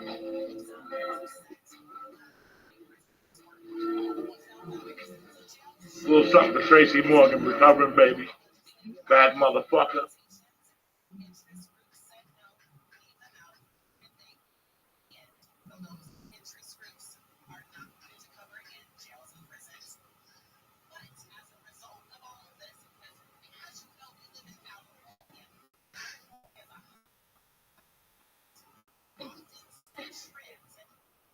How come you're not singing this one, Joey? Okay. How come you're not singing this one? Listen to this bitch.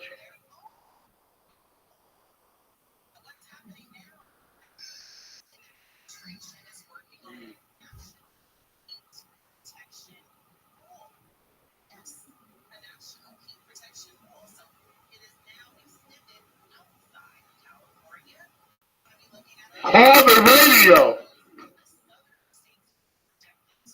Oh shit.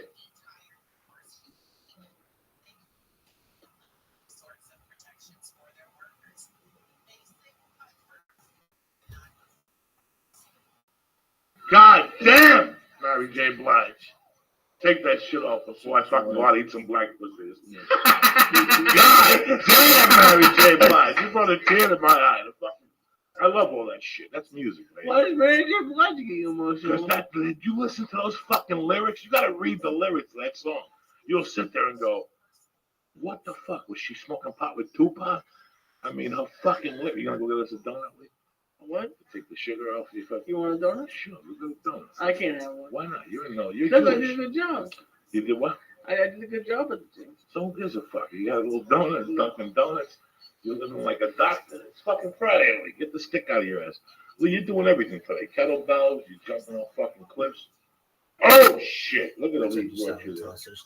I can't because I'll eat the entire box for the rest of this podcast. Who's up next?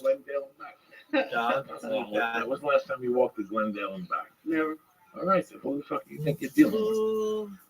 What's going on with you, baby? So you have this Sunday at the Irvine Improv. Yep, this Sunday, Irvine Improv. Tape it, please. Yeah, I'm taping everything. What happened to the section a couple of weeks ago? I got them. How they sound? I never even heard the Brea say this fucking guy. I got you. Terrible. This fucking guy. God damn it. Give me high. No, I didn't say it was terrible. I just we want to go for more because we want to make sure that. I know I'm going to get it in La Jolla, but I'm going to record everything. And if I got the recorder, I'm going to record everything forever. How about that? It just makes it easier.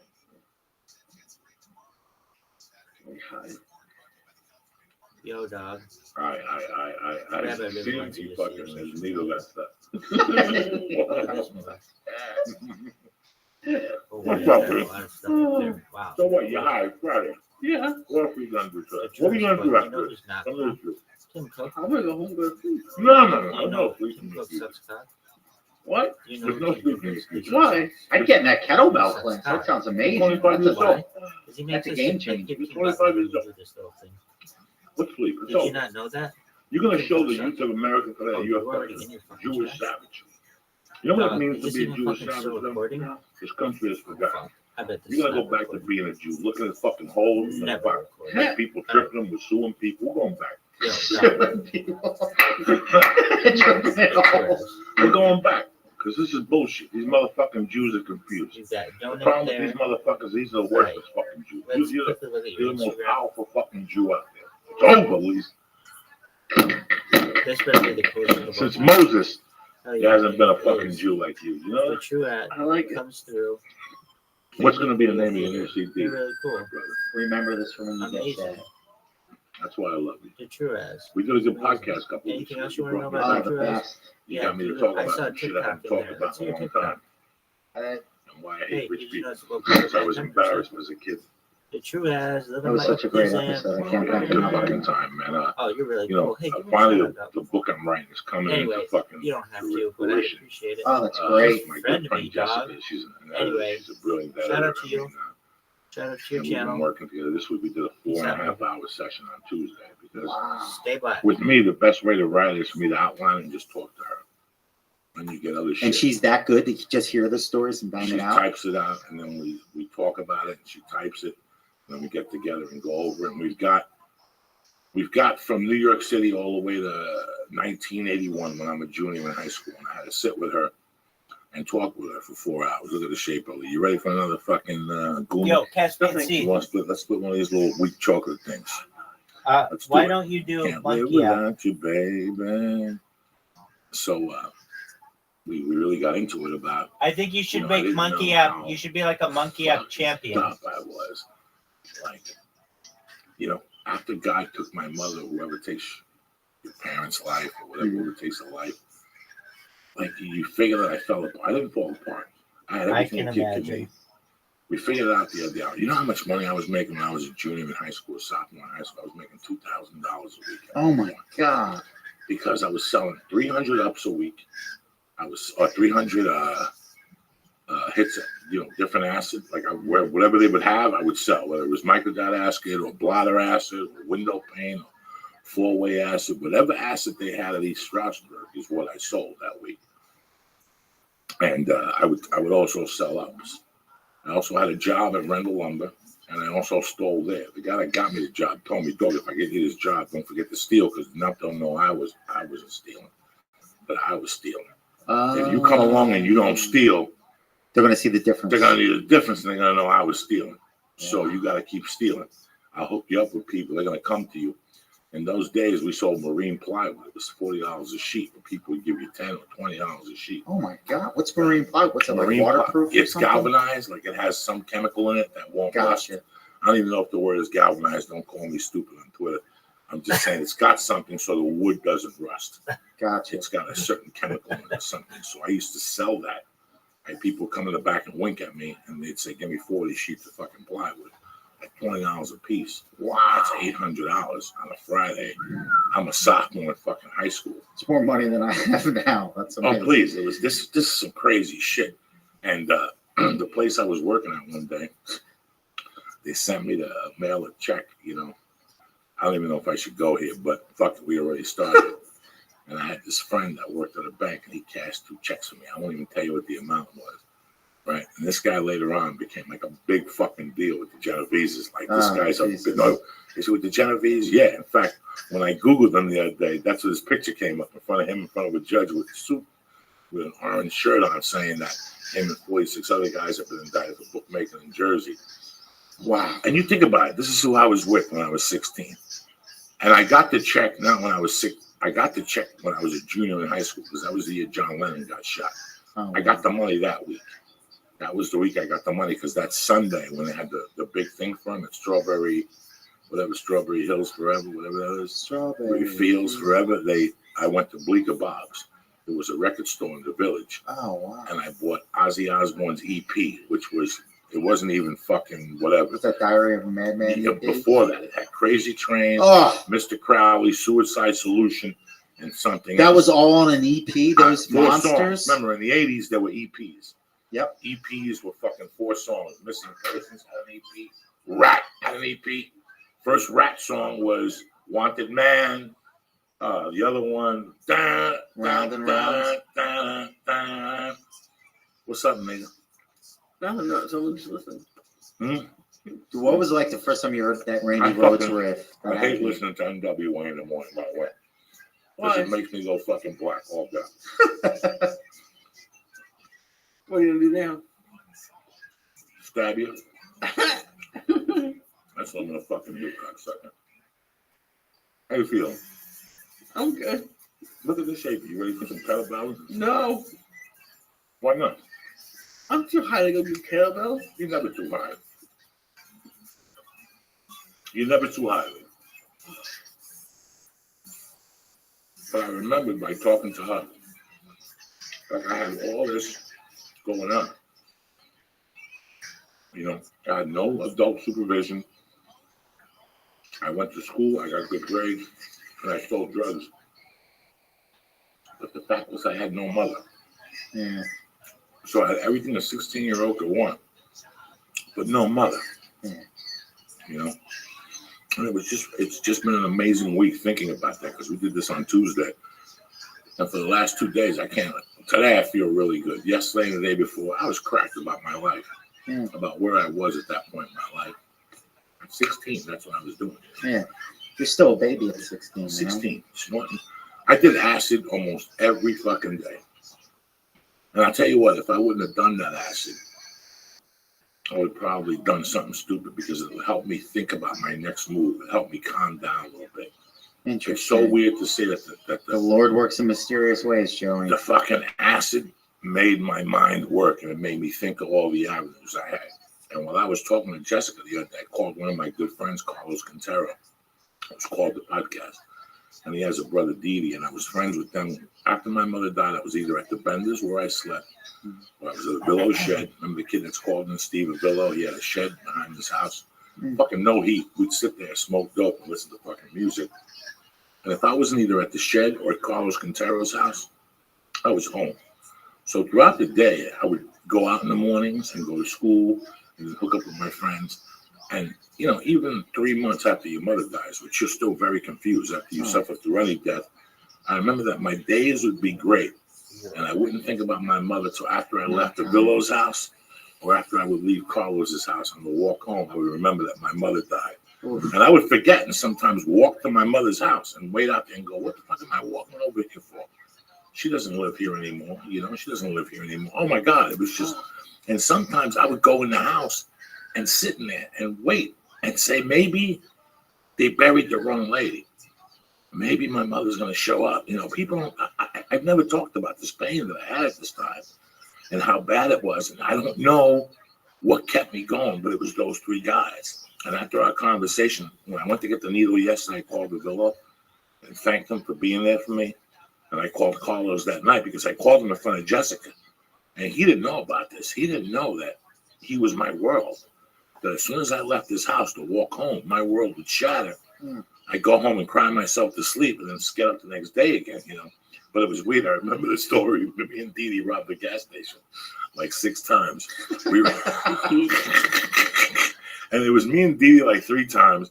But then I had to recruit other people that were nice people. Yeah. But it was a no-brainer. It was a gimme. It was like a good fella type. The guy's name was Ernie, and he was a little retarded. He was cousins with Sticky Charlie. And he was fucking a little fucked up, this guy. Yeah. And I used to work at Putnam Fuel, but I got fired for stealing. Everybody got fired for stealing. But Ernie always kept his job. Ernie wasn't all that. He had this huge wife. She had to be, Ernie was a cute little white dude that was probably 38, that probably weighed, 160 pounds. But Ernie's wife was this big, those fat chicks that have like chocolate on their fingers all day, and they just wear a house dress and they don't work, and they're white trash, and their Like parents old are white school trash. muumuu, house dress, muumuu, hair and curls. and she's just gonna get bigger and bigger and bigger. And Ernie would talk to me about his sexual exploits. Ooh, I fuck her. It's so hot. A pussy. I go, Ernie, Jesus.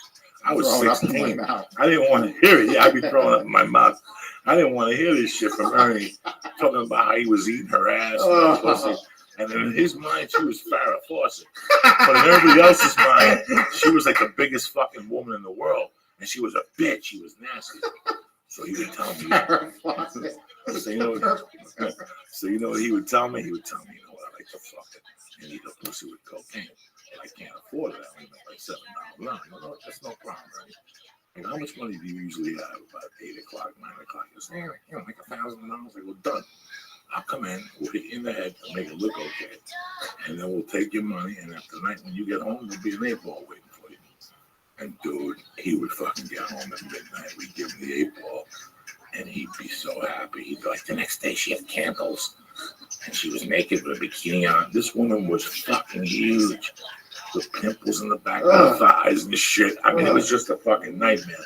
And please, I'm not here to judge nobody. I'm no fucking Justin Bieber myself.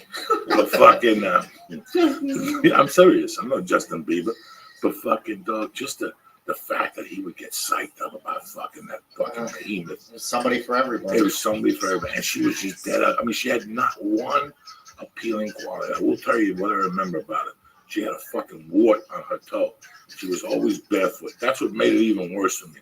They lived on the 3rd floor. Now, living on the 3rd floor was like the only bad building in the neighborhood. Like, we had one black person in that neighborhood, and they lived in that building. Her name was Marla. But they lived on the 3rd floor. And he was fucking in the tub. He would tell me how he was fucking all this shit. So I wouldn't even tell him I was going to rob him. I'd get like a friend of mine, and we'd attack Putnam from the back. And he'd go pump the gas, and when he was walking in, we'd tackle him. And we'd punch him a couple times. And he'd cover up and go, no, help. We hit him a couple times, and we'd just take his money and run. But we weren't fucking pounding him or bullying him. We just kick him a couple times. When the cops got there, he'd be scraped up, And we'd leave. We'd go home. Me and Dee Dee were fucking nuts. Carlos didn't find out about this like 10 years later. He's like, you guys were robbing what? What's that? I get just him going, you guys did what? That's the craziest story. Rob Putnam Fuel. So we would clip him for like $900, buy an 8-ball for $250, give it to him. I'd take $1 out of it and throw aspirin in it. And I'd buy an 8-ball for me and Dee Dee. And we would and we split $200 cash. Meanwhile, this poor schlub would end up on the floor, smelling like gasoline with kicks, and we'd give him that 8-ball dog, and he would go crazy. The next day, he's like, I put a Coke rock in a pussy and it tasted like a chocolate cake. What? Yeah, because there's probably flour in her snatch and fucking Hershey's chocolate. And once you threw the Coke in there, it just became a cake, you nasty motherfucker. But one of the last times we got him, we fucking beat him up. And we took his money, and he's like, the cops are down there, and we bought him an 8-ball, but we ended up doing it. And I forget going over there the next day. And he's like, where's my money? Because we were going to tell him we didn't rob him. Like it wasn't Somebody us. else. Yeah, it was somebody else. So he kept calling the house. I'm like, what's up? You have my cocaine? I'm like, what are you talking about? I got robbed last night. I go, that wasn't us. Yes, that was you. Yes, that was you. So we had to go over there and explain. Like, I went over there. I'm like, dog, it wasn't us. I don't know what you're talking about. He was like, you don't understand. I forget what his wife's name was. Like Mimi. He's like, my Mimi had flowers and candles burning, and she had a new bikini, and that cocaine never showed up. I'll never forget him saying that to me. And me going, Ernie, you're past due. Like, I can't even rob you no more. Because you think that woman upstairs is some Brazilian fucking model. Yeah. It's fucking amazing the things you learn. What's up, Lee? You ready for another gloomy bet? No, thanks. What were you thinking about that hot chick? How you want to eat her ass and shit? No, that was gross. How you suck on that toe with a wart on it? No, I was thinking, just robbing a gas station 5 times. You never rob a gas station? No. He gets a walk in the park. But there's even a I funny. shoplifted from one. I got nervous. There's even a funnier story. This is a kid in Florida. His name is Louis Castellito, a.k.a. Digger. Last time I see AKA. that's his name, Digger. Last time I saw Louis, he was talking to people. He's like, I remember the time he showed up in my house with a map, like a diagram. And he was going to rob a gas station because after a while I needed partners. I couldn't keep robbing them by myself. You didn't have to do nothing to him. You weren't going to get caught. There was no possibility of jail time because the cops never even thought of putting him for you. And nobody gave a fuck about Freddie. He got robbed every week. He was on Tully Avenue, for Christ's sakes, on Saturday. Anybody could rob him.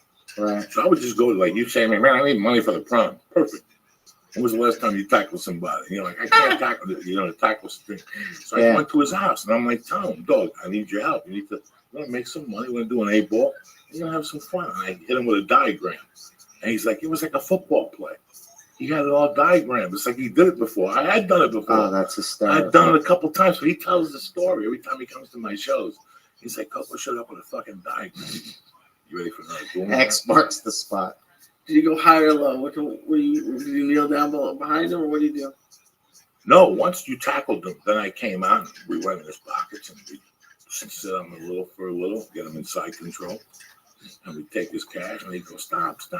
I'm calling the police. And then we run away. We kick him in the leg or the thigh. And we run away. No fucking biggie. What the fuck? Does this country forget how to have fun? This fucking country has forgotten how to have fun and how to earn $1. It's just, you know, sometimes they're gimmicks. Sometimes you go to the gas station guy and you go, let me ask you something. How much do you make here? I make $200 a week. Let me ask you something. Let me come back. I'll kick you in the fucking head. And let me take the money and we'll split it. We'll chop it 2 ways. That's hysterical. And don't go for it. You just have to go and do it diplomatically. You know what I'm saying? I'd rather get kicked in the head and get half an envelope than get kicked in the head and get nothing. Right or wrong, Lisa? Yeah. You don't know what the fuck I'm talking about. Let me give a shout out to some fucking beautiful people here. I don't know what I'm going to do with Lee. We give him a half a gloomy pair. Look at him. He looks like a fucking mook and eat. I'm free without warning. My appetite for sex makes me so horny. John Wolf G. What is this over here? Raised by Wolves. I love you. Jeremy Katsu. Death Squad, Connecticut, and the rest of the affiliates all over the fucking world. Get your shit together. We're taking over. Orlando Perez, Joe Farrier, and Jay Bish, the teacher up in Pittsburgh. Keep swinging, cocksucker. Besides that, what's going on with you, Lee? I don't want to hear no fucking stories. About what? You believe this? You believe this fucking cocksucker? Let me fill this up. It's time for you to hit some vapors. Your new name's going to be Lee Vapors. It's amazing. I used to rob a gas station. I forgot all about that fucking shit. That's why I love when I sit with somebody, because like I told Jess, I go, I'll never think of this shit by myself. Right. I need somebody. How do you not think about it every day? Like, oh shit, I hope they don't come and get me for when I robbed Putnam Fuel. First of all, Ernie's probably dead. That fat fuck probably sat on his face and a clit surrounded his mouth and he couldn't breathe for fucking days like an octopus grabbing him. It was like one of those tentacles from an octopus. What's with the hand up? You think Pontius Pilate said no? Yeah. He said, keep kicking him. He said, keep kicking him. Oh, that's terrible. It's Friday, people. I'm trying to wake up the world here. And I got fucking this guy, and you're upset because Pontius Pilate. You know I love it. Throw some holy water on him. You got any holy water? You didn't bring no holy water? I'm going to have another donut. Have 2 more. What the fuck? First off, I'm going to put it this way. Yesterday I went on the Rogan podcast. After the podcast ended, we spoke about Onnit for about an hour and the benefits of it. And he's right. You know, people take regular supplements. That's not what Onnit's for. Onnit is for fucking optimization of your fucking life. You know, that's why I always take the Shroom Tech before I fucking work out. That's why I take the Alpha Brain when I'm writing. Like right now, I've been off the Alpha Brain for 4 weeks. But Monday comes along, I'm going to go right back on the fucking Alpha Brain. You know, all these things have helped me tremendously. We're not fucking here. You got a money back guarantee with Alpha Brain. You ain't got to return the product. Order it the first fucking time. That's how much they believe in their product. They got the hemp horse protein. They got the hemp horse protein snacks. They got one of the things that has helped me the most when I fly, and that's turn around fucking 180. When it comes to feeling good, Onnit has the fucking answer for you. You want to work out, you want to do the fucking kettlebells, you want to do the fucking ropes and all that. Onnit has that also. I can't get you a discount on that. What I get you 20% off is any of those supplements. So do me a favor, go to Onnit.com, look around, read the testimonials. They're not fucking with you. That fucking 5'6" Sicilian doesn't look the way he does because he sits there and he counts 20s all day. He works. He knows about his vitamins. He knows about his minerals. He knows about his fucking supplements. Do me a favor. Go to Onnit. Read up on it. Go to joeydiaz.net. Go to the Onnit box and press in. Church. CHURCH. Get 10%, 20% off. Receive all the fucking paperwork and all the emails they have about upcoming things and what they got going on. They're sponsoring Mike Dolce. They're doing contests with Mike Dolce. Onnit does not fuck around. I would not fucking lie to you, okay? Even multivitamins. I live off that fucking hemp horse protein. I live off that fucking Alpha Brain. So get your shit together, okay? Go to Onnit.com, press in CURCH, and get your fucking life together with Onnit.com. The same thing with Nature's Box, okay? You can sit here. We're having a good time eating Yum Yum Donuts. They sponsor the show fucking unofficially. You know, we got 2 fat fucks and a medium fucking spare rib over there. So things fucking go down in their life. But let me tell you something. A good, healthy fucking snack is naturechabox.com. You push in the box, you get 50% off your first order. Get the sesame sticks, get the fucking cashews, get the pepper fucking cashews, get the chocolate covered almonds. They will fucking, these snacks are tremendous. You know when you buy a bag of chips and then you open it up and it says, they lie to you. They always say it's 160 calories, but then you realize 160 calories a serving and you've already had 2 fucking servings. Absolutely. Okay? Listen, the fucking calories, they'll have all natural fucking vitamins in there and supplements and whatever the fuck you call it. All right? It's nutritionalist approved. And most importantly, yes, they do business with Monsanto. And that's who you want to be. No, it's a fucking joke, cocksucker. All right? Go to naturesbox.com. They have tremendous, nutritious, flavorful fucking snacks. I sat there with Red Band the other day, ate a bag of sesame fucking sticks. They are tremendous. Go to naturesbox.com. Press in the box and get 50% off your first order. But Joey, how does that work? 50% off your fucking first order. There you go. That's Nature's Box right there, coming out of my fucking asshole. You understand me? Because that's how we work in here. I can't wait to smell that fart. Naturesbox.com. Go there right now. Cut the shit. 50% off fucking snacks, okay? And they got the black and white granola. They got the fucking stuff that'll make your asshole sing like mine just did. That was a Whitney Houston solo he just did. That was a solo from I'll Always Love You. Just my asshole interpreted it wrong. Number 3, the best vapor pen in the market. My main motherfucking gangsters over at naileditlife.com. Tremendous vapors. You understand me? Go to Nailed It Life and press Joey Diaz, Church, Lee on the elliptical. Get 20 fucking percent off. That's right. You heard it right. 20 fucking percent off. You got a tremendous guarantee. Like I told Dave and Peter last week, one good thing I always hear about Nailed It Life is they have a tremendous customer service. And in my world, it's all about customer service. It's like he told me, he goes, I'd rather send you a battery than you write a bad review. It cost me $3. Go to naileditlife.com, the best vapor pen on the fucking market, and it's backed 100%. Let them know you're doing business with the fucking Flavor Brothers, and you get 20% off your fucking order. You understand me? And they got the gummies and mono. So remember what I told you. On it, naturesbox.com, and fucking Nailed It Life. Did you smell that fart? No. Did you?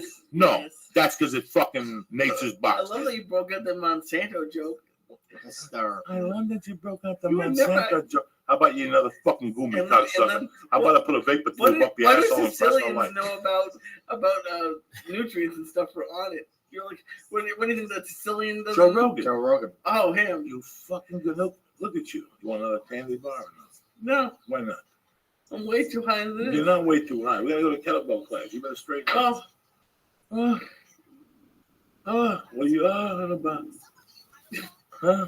What do you think this is? Immigration? It's not Michael Jackson, and this is not Krill. What's going on, Steve? I'm loving life. I'm just happy to be here with you guys. I wouldn't even been awake. But you called last night, and I go, all right, that's it. Uncle Joey calls. What'd you call last night? You know Brad Williams? Mm-hmm. He had a little party over at his house because he's going to Brazil for the World Cup. Okay. So he goes, come over, have a sandwich, have a drink if you want to drink. And then I did that, and then I went out with a nice young lady. It was a beautiful night. It's my only night I'm not doing comedy this week. You're beautiful. That's why, because you're dedicated. You're not like other people that fucking go over here. They want to jump up and down and do movies and shit. I'll fucking stab you, cocksucker. From now on, you got to have a notebook. Where's the app? Lee is responsible for the Church of What's Happening Now app. Every week, I want you to hit Lee up and go, yo, where's the fucking app, cocksucker? Because I can't hit him up enough. For 6 months, where's the app, Lee? Every day tells me a story. The guy didn't call him back. There's no app sold to Jews. Every day got a new fucking story. That shit ends today, cocksucker. Who was it? Who was at my man's house? Brad. He had probably 6 chicks for every dude that was there. And I was only there for like the first hour, 2 hours. I bet that midget's got a 2-foot dick. I'm He's got a sure. bigger dick than his fucking head. I'm sure there were so many I'm telling girls you. there. He's always got a different hot chick with Fucking him. broads love midgets. I don't know what the fuck it is. I wish I was a fucking midget down on my knees. You know why? Because you could do dirty, filthy things. You don't have to fucking get out of bed with them. They could just eat your ass by fucking standing up on their tippy toes. Can you imagine if you could eat somebody's ass on your fucking tippy toes? I haven't heard the expression tippy toes in 30 years. What's that? Tippy toes. Tippy toes, that's Can hysterical. you imagine only just picking up your toes and having your nose in some chick's asshole, sucking that fucking? Remember, Lee, if you want to lose weight, ultimate weight. A lot of people don't know this pussy juice is better than grapefruit. Some people eat a grapefruit with coffee in the morning. It's gonna burn the enzymes. Let me tell you something. You get that person, you dig deep, you finger that motherfucker. And you get some of that juice from the walls to come out. Let me tell you something. You get some of that fucking cane juice to come out of those walls, that old sperm that goes in there and sits. That shit, boy. I think Madonna got so thin like that because she fucking don't fuck around. She sucks ass pussy over there. And she goes to England just to suck like 30-year-old pussy. It's got that juice. And that juice keeps your skin tightly. You look like a fucking young Jew. What's the matter with you, Lee? Look at the shape of you and shit. Yeah? You all right, my brother? I'm good. You excited about your new future? You're a thin, healthy young man. No more fucking couches. No more fucking Green Bay. No They're more already New sending you England. tweets Who's sending you tweets? about the app. They're already sending you Sure. tweets. Yeah, no more fucking around with you. You're taking it back old school. You're not making money off New England. What do you give a fuck? So every day before a game, you what? As soon as the game comes on. But this is what your new plan is for the year. When New England starts, you're exercising. You catch it from halftime only. That's your treat. You only watch them from halftime in if you've exercised for the first 30 minutes. No pregame football. You ain't Jimmy the Greek and you ain't no fucking analyst. You don't. It's not like you bet. You don't give a fuck. You're just jumping up and down. I'm from the neighborhood. Who gives a fuck? You think they jumping up and down for you? Lee's on the church. They jump up and down. Yeah, what the fuck? It's over. We're going back to old school here. Lee dedication. You're putting out a yarmulke again. We're going back to traditionalist. Why fucking around? All right? You know, no more Chipotle. No more that shit. No more disgusting food. No more vino de buc. Buca de pepper. That shit you ate with them fucking artificial Italians. It's still, you still like that shit. That shit's all coming to an end. You're on salads and fucking pencils. You understand me? Salads and pencils. What's going on? What do you do with pencils? Shove them up your asshole. I don't fucking know. What are you bothering me for? Would you like to buy a pencil? Would you like to buy a flower? So I can shove it up your ass. So great. So that's it, my brother. I love you to death. I'm happy you're doing what you're doing. I couldn't do this podcast without you. So you got to be happy. You know, the beautiful thing about the podcast is every week people send us these emails. Joey, you and Lee are helping people more than what you know. Really? You fucking momos are helping us more than what you know because you keep me in check. You keep me in fucking check, And the same thing with Lee. You make me want to go out and do better material for you. You make me want to come here and write what I'm going to talk about on the podcast and be prepared and pick good music for you. So it's not all about you guys. You guys are doing the same for me. And I want you to do the same for this fucking gun up here. Look at you. It's over. It's over. These people love you. They want your health. They want the best for you, Lee. Without you, we can't do this podcast. So from now on, I don't want to hear that you're packing. I don't want to hear you picking your mother up at the airport. I don't want to hear nothing. The first thing after we fucking leave here is you're jogging. You're walking. You're getting your life together. You're breathing. You're going to get a notebook. You're going to write down your goals in your life and what you've done every week. And that's it. No more packing. No more home eating. No more nothing. Before you even go down there to pick up your fucking girlfriend to eat that Mexican heart food that'll kill you, you got to run around the fucking North Hollywood Park. That's the only way you can do it, Lee. Because then, instead of eating 4 enchiladas, you just walked 4 fucking laps. You just walked 4 fucking laps. I ain't eating 8 enchiladas. I'm going to eat 3 of them, and I'm not going to eat the Mexican rice. I'm going to have a salad. Do you follow me? And you can still have your enchiladas, because in the Mexican rice, it's 8 points a fucking cup. You ain't got time for Mexican rice. I don't even look at Mexican rice no more. If I got to eat rice, I'll eat white rice if I definitely have to. I had pork fried rice last week and I had a little cup of it. Nice. And I could taste the grease in it. It was delicious. Yeah. I'm not going to sit here and lie to you. There's nothing better than Mexican rice with that fucking pig fat in it and that lard. That's why it's 8 points of fucking. That shit and the shit, the rice of Benihana, that gives you a heart attack. That's why that rice of Benihana is so delicious. That shit will kill you. So that's all, boy. That's all they're going to tell you on Weight Watchers, Lee. They're going to say to you, Lee, we don't give a fuck if you eat enchiladas. Well, how many did you eat last week? Oh, I ate 6. That means you ate 8. Yeah. So eat 3 with a salad. Tell fucking mama or grandma, go, you want me to keep fucking hanging out here and buying cakes and everybody has a good time? You got to feed me healthy. And she'll know. She'll know. Yeah, I mean, my plan for now is not to have any of it because I can't. No, you gotta have. I don't want you walking around wounded. I don't want to leave. Leave. When you can't have an enchilada, you're gonna walk around wounded. It's like having a chick with you that's a whore and you can't eat a pussy. Why have her around? You know what I'm saying? Right or wrong? It's like hooking up with a chick that sucks 1 million dicks a day, and you don't want her to suck your dick. I need for you to live. I need for you to have a life. With that, the Church of What's Happening Now. Always, Steve Simone. What's happening, bro? I want you to tell me a fucking story, a cancionette, something. You know what I'm saying? I want you to drop some knowledge on me today. You got nothing for you, Uncle Joey. I bought donuts. I'm here. I'm hanging out. I'm listening. I'm laughing. Love donuts. I want you to be involved. I want you to tell me a story, something. What happened? Did you and your brother jump up and down the bench this week? You didn't see the Wizard of Oz backwards? Tell me something. But do you remember? Oh, I was talking to my brother yesterday about in the 80s when they were talking about the backward masking in heavy metal songs, that when you played them backwards. Right, they don't do that no more. No, nobody's talking about that anymore. Brienne don't. She don't want to suck the devil's dick. Yeah. So she already caught a beating. So why are you gonna talk bad about the devil or play the music backwards or whatever? Lee, it's fucking Friday. I can't send these people off. What's the thing that what's that movie with Al Pacino and the other kid? I send you on to Montevideo. I send you up as a passage in the Bible. But the Devil's Advocate? Yeah, the Devil's That Advocate. movie was pretty scary. That's a scary movie. What's the line? He says to him, I send you out amongst the lambs. That's what I'm doing with you. I send my only son out there amongst the fucking wolves, dressed as a lamb or something like that. Something like that. How the fuck do you go to church every Sunday? You don't know this passage. What am I going to do with you? Oh, I didn't know if you were quoting the movie, the sheep amongst the lambs, that one? Yeah, what is it? I don't know. You just don't tell me. I got a fucking half a Catholic and a half a Jew here. We got to get back to traditions. You understand me? Why don't we just open up a church for you two fucking momos? We got ropes in there, and whips, and protein powders. Why are there whips? I don't know, Lee. It's an expression. When was the last time you whipped somebody? Never. Well, that's my fucking point. Why don't you get a whip this week and whip Paul? No. If you ever consider it, just put her against the wall, whip her. That sounds terrible. Oh, fucking Viva Zapata, you cocksucker. When did you whip anybody? I whipped Terry last night with the back of the belt. Called her a fucking Indian. No, I didn't. If I hit Terry with a belt, I wouldn't be here right now. I'd be lit on fucking fire right now in my bed next to the cat.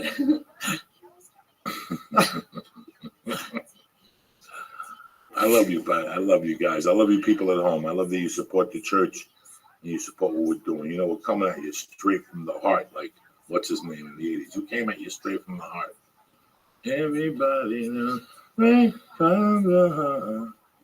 Put on the King of Rock by fucking Run DMC. That's what we're in. Oh, shit. Out of respect for my main man, Steve Simone. I love you guys. I want to give a shout out to Onnit, a shout out to naturesbox.com, naileditlife.com, escapepodtank.com. My people over at fucking Hulu Plus, 2 weeks for free. I got my motherfuckers over at Dollar Shave Club, giving you razors and fucking knives and whatever the fuck you need. The rest is up to you. The rest is up to you, people. Like I said on the Rogan podcast the other day, keep showing up. Something good will fucking happen. You know what I'm saying? Keep showing up. That's all that matters. Even if it's twice a week, you showed up. I love you, motherfuckers. Have a great weekend. Lee, I love you, cocksucker. Steve Simone. I love you, Uncle Joey. Sunday, July. It's 11th and 12th, La Jolla Comedy. La Jolla, and then Sunday where? This Sunday at the Irvine Improv. They give you all the fun dates, don't they? Yeah. You got to work like a fucking savage on a Sunday. People can't get to church on Sunday, but you expect to do a comedy show on Sunday. So you got to pack it and you got to tell them you got to be the funniest fucking Steve Simone they're ever going to see. They're going to have to tell 60 Minutes to suck that dick.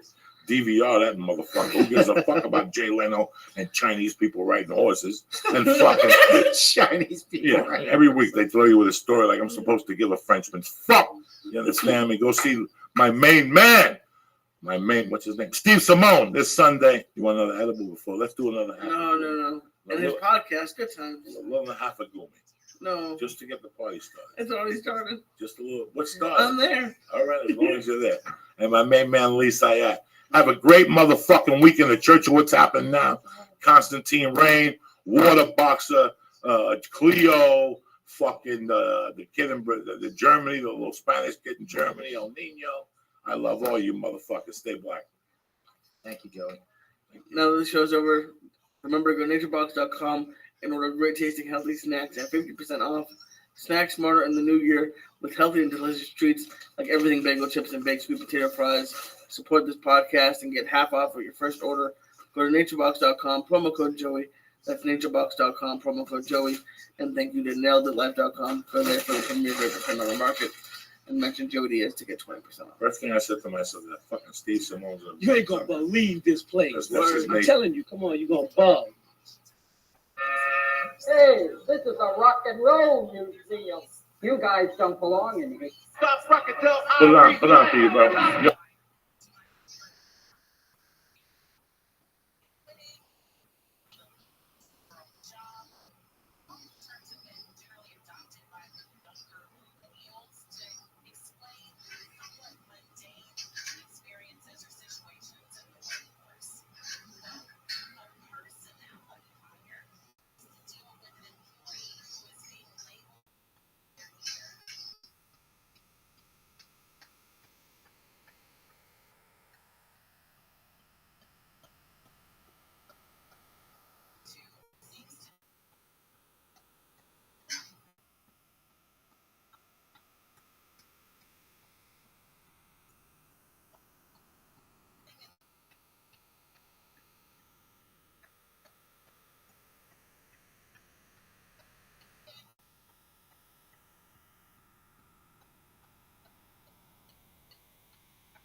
Knock on doors, and when we on the tape, we're fresh out the box. You can hear our sound 4 blocks and blocks. That is brilliant. Brilliant. Good. Brilliant. Where's the beat? Unfucking believable, man. Where's the beef, bro?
drink yours in the end.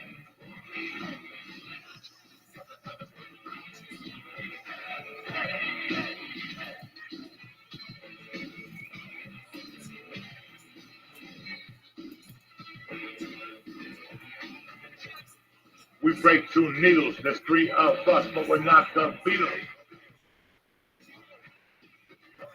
And you can find DNC. And people must be clean.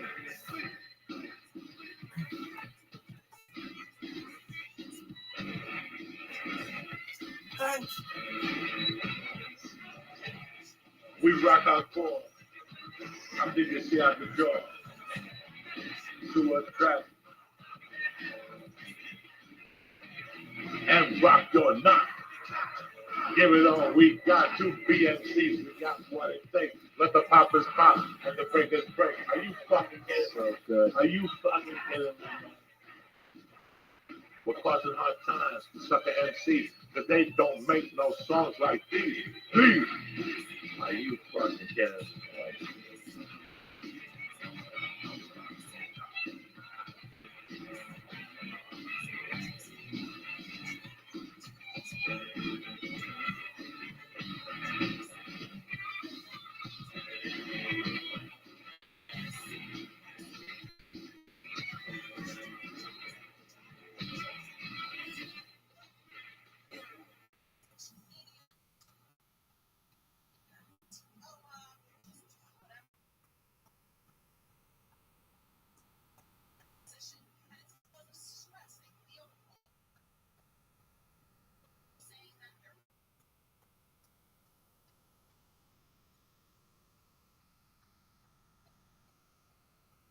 It's a beautiful fucking day to be alive.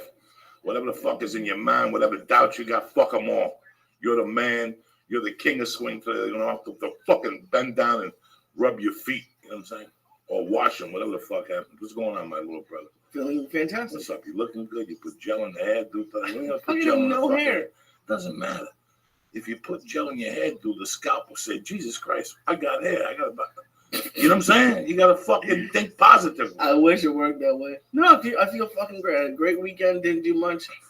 Fucking perfect. Who's better than you? You're gonna go see some chick, Alanis, whatever, and stand online like a fucking communist. You know what? I've done a bunch of crazy things that I shouldn't have done. Do you see all those people in Chicago standing up watching a 90-minute soccer game? I was like, holy shit.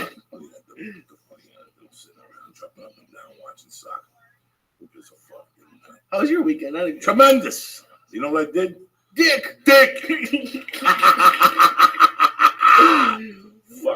We should do a Halloween episode where I'm over there and you're over here. Halloween episode. Well, it's fucking July, cocksucker. I'm thinking ahead. That's July. It's fucking really July. It's 20. Hello, how are That's you? it. We got 1 week 23rd? left. Rabbi? Yeah. We got 1 week left, and Chinese people start coming into your neighborhoods. It's 4th of July. We'll be selling fireworks. When I was a kid, that's why you knew the fucking 4th of July was coming. Some Chinese kids would come to the neighborhood with a car. And they pop the trunk. You come over there, like blankets in there, and explosives. Did you ever light fireworks? What? Did you ever light fireworks? No, I've been fucking sitting here. I don't know. Fuck yeah, I play with fireworks. I never. I had all we had were like sparklers. Yeah, that's like David tells it. That's a cousin to the fucking gay guy. I know they didn't have gay them in guys like Massachusetts. sparklers. And You gotta fucking hunt them down. You gotta get fire, cherry bombs and fucking M80s. Oh, I would have and killed fucking myself. sparklers and Roman candles. And then you take the fucking stick off the bottle rockets and they fucking go crazy. You didn't have a good time. You didn't go to Chinatown as a kid. There's no, not in Boston. You're flipping. Then you take the bus for the 50. And you come back with fireworks and you sell fucking retail. You never did that? Going to the city and buy fucking fireworks wholesale? That's what I'm talking about. We gotta do this summer. We gotta take it down to Food Bang City down there in Chinatown. Food Bang City? Whatever the fuck they call it down there. You get some fireworks, some bottle rockets, some new chucks. You buy them wholesale. I had new chucks. Those are fun. Sure, they're fun. That's why you're fucking. Your head is all fucked up. Because you hit yourself in the head. But it's true. When you're a kid, you know, the first 2 summers, you pay retail on the street and you go, fuck this shit. Then you just get a bunch of your buddies' fucking money. You go down to China, take a bus down to Chinatown. There were no buses in my town. I don't know how. How'd you live there? What they have mules and shit? People Well, getting they whipped. cars. They no The buses. fuck? Walk, you fuck. Yeah, like 20, 30 miles. Jesus I'll did kick it. you right. Jesus fucking did it. He walked all over the world. What's going on, you beautiful motherfuckers? Monday, June 23rd. What are you gonna do? What are you gonna fucking queer? What are you gonna do? Things are bad all fucking over. Is soccer over yet? The devil died. I know those guys went to the World Series of Fighting. You know what, man? I had it. That's okay. It's tough to get a fucking babysitter. My wife, she's at home at night, so we finally got a fucking babysitter. We got a babysitter from 6 to 11. We left at 6 and we're back by 9. Couldn't take it no more. We had my wife won some gift certificate to a Fleming's thing. Okay. Like $100 gift certificate, and we've had it like it had to be used by like fucking July. So we went to the Fleming's up at the Pena Canyon, and it was delicious. Stay black. It was fucking delicious, and my wife had a good time. My wife had a Bloody Mary. Oh shit! So she was fucked up on this. She kept telling me, "I can't believe I'm this fucked up on one vodka." But what are you gonna do? We went to Fleming's. I got the filet. I didn't eat the big steak like an animal. We got the seafood tower. I didn't touch the bread, Yeah. And we went for coffee. We went for fucking dessert somewhere else. And it was very nice just to get her out of the house. Yeah. We got home. We paid the babysitter. The babysitter's like, yeah, the baby's been sleeping for an hour. Okay. She gets up. She leaves. My wife opens the door. There's the fucking baby in the dark playing with her fucking, with some light shit she's got. We took her out and played with her for another hour, and that was it. But it's amazing. We went to eat at Habit last week. The Habit. They have a great ahi salad. Oh, nice. And they have a great tri-tip salad. It comes with lettuce, tomatoes, cucumbers. And I was sitting there, and we were sitting in this booth. And I didn't really want to say it. It's amazing how you have to eat your words in your life. You really do a lot. And nobody eats more fucking words than I do. And nobody has to apologize more than I do. And it's so funny. I'm sitting in this booth, and it's me, my wife, and the baby. And 2 years earlier, when Terry was like 6 months pregnant, 7 months pregnant, I was going through so much in my head. I was scared that something was going to happen to her at the birth. I was scared that the baby was going to come out fucking stoned.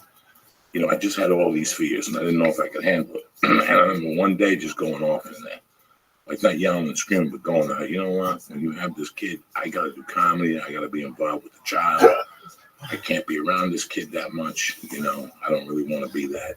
I'm not that type of guy. I mean, why would this kid love me? Why would this kid, do you understand me? Well, did you say that to her? Or were you? Yeah, I was feeling really bad about myself. Yeah. And people make mistakes, man. And I just had like a nervous breakdown. Like I didn't have a fucking nervous breakdown, but I had my own little personal breakdown, which we all have from time to time. And we can't put our fingers on what happened. And that's what fucking happened.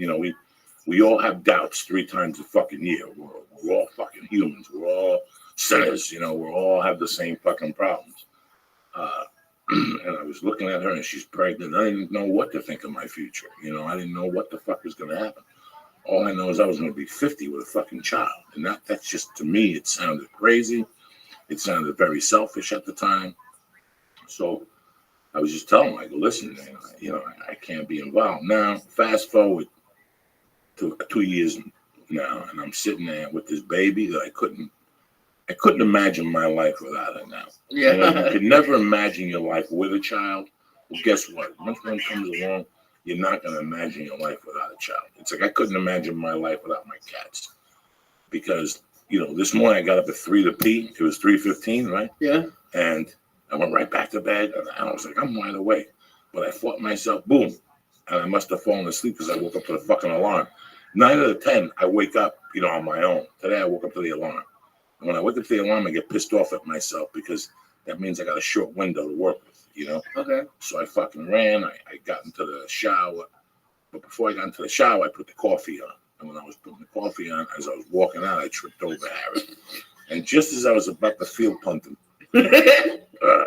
I looked at him and I go, fucking Harry. And I bent over, picked him up, gave him a kiss. And there was my day.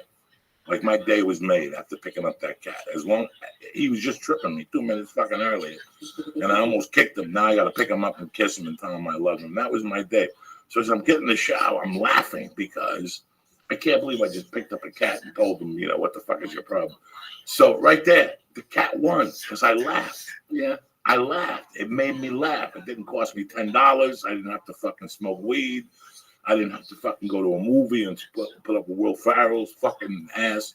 I just giggled, So Everything serves its purpose. So, bro, don't ever feel bad if you got to eat your fucking words from time to time. Because I do every day. I couldn't believe I'm trying to eat this. And I didn't say nothing to my wife.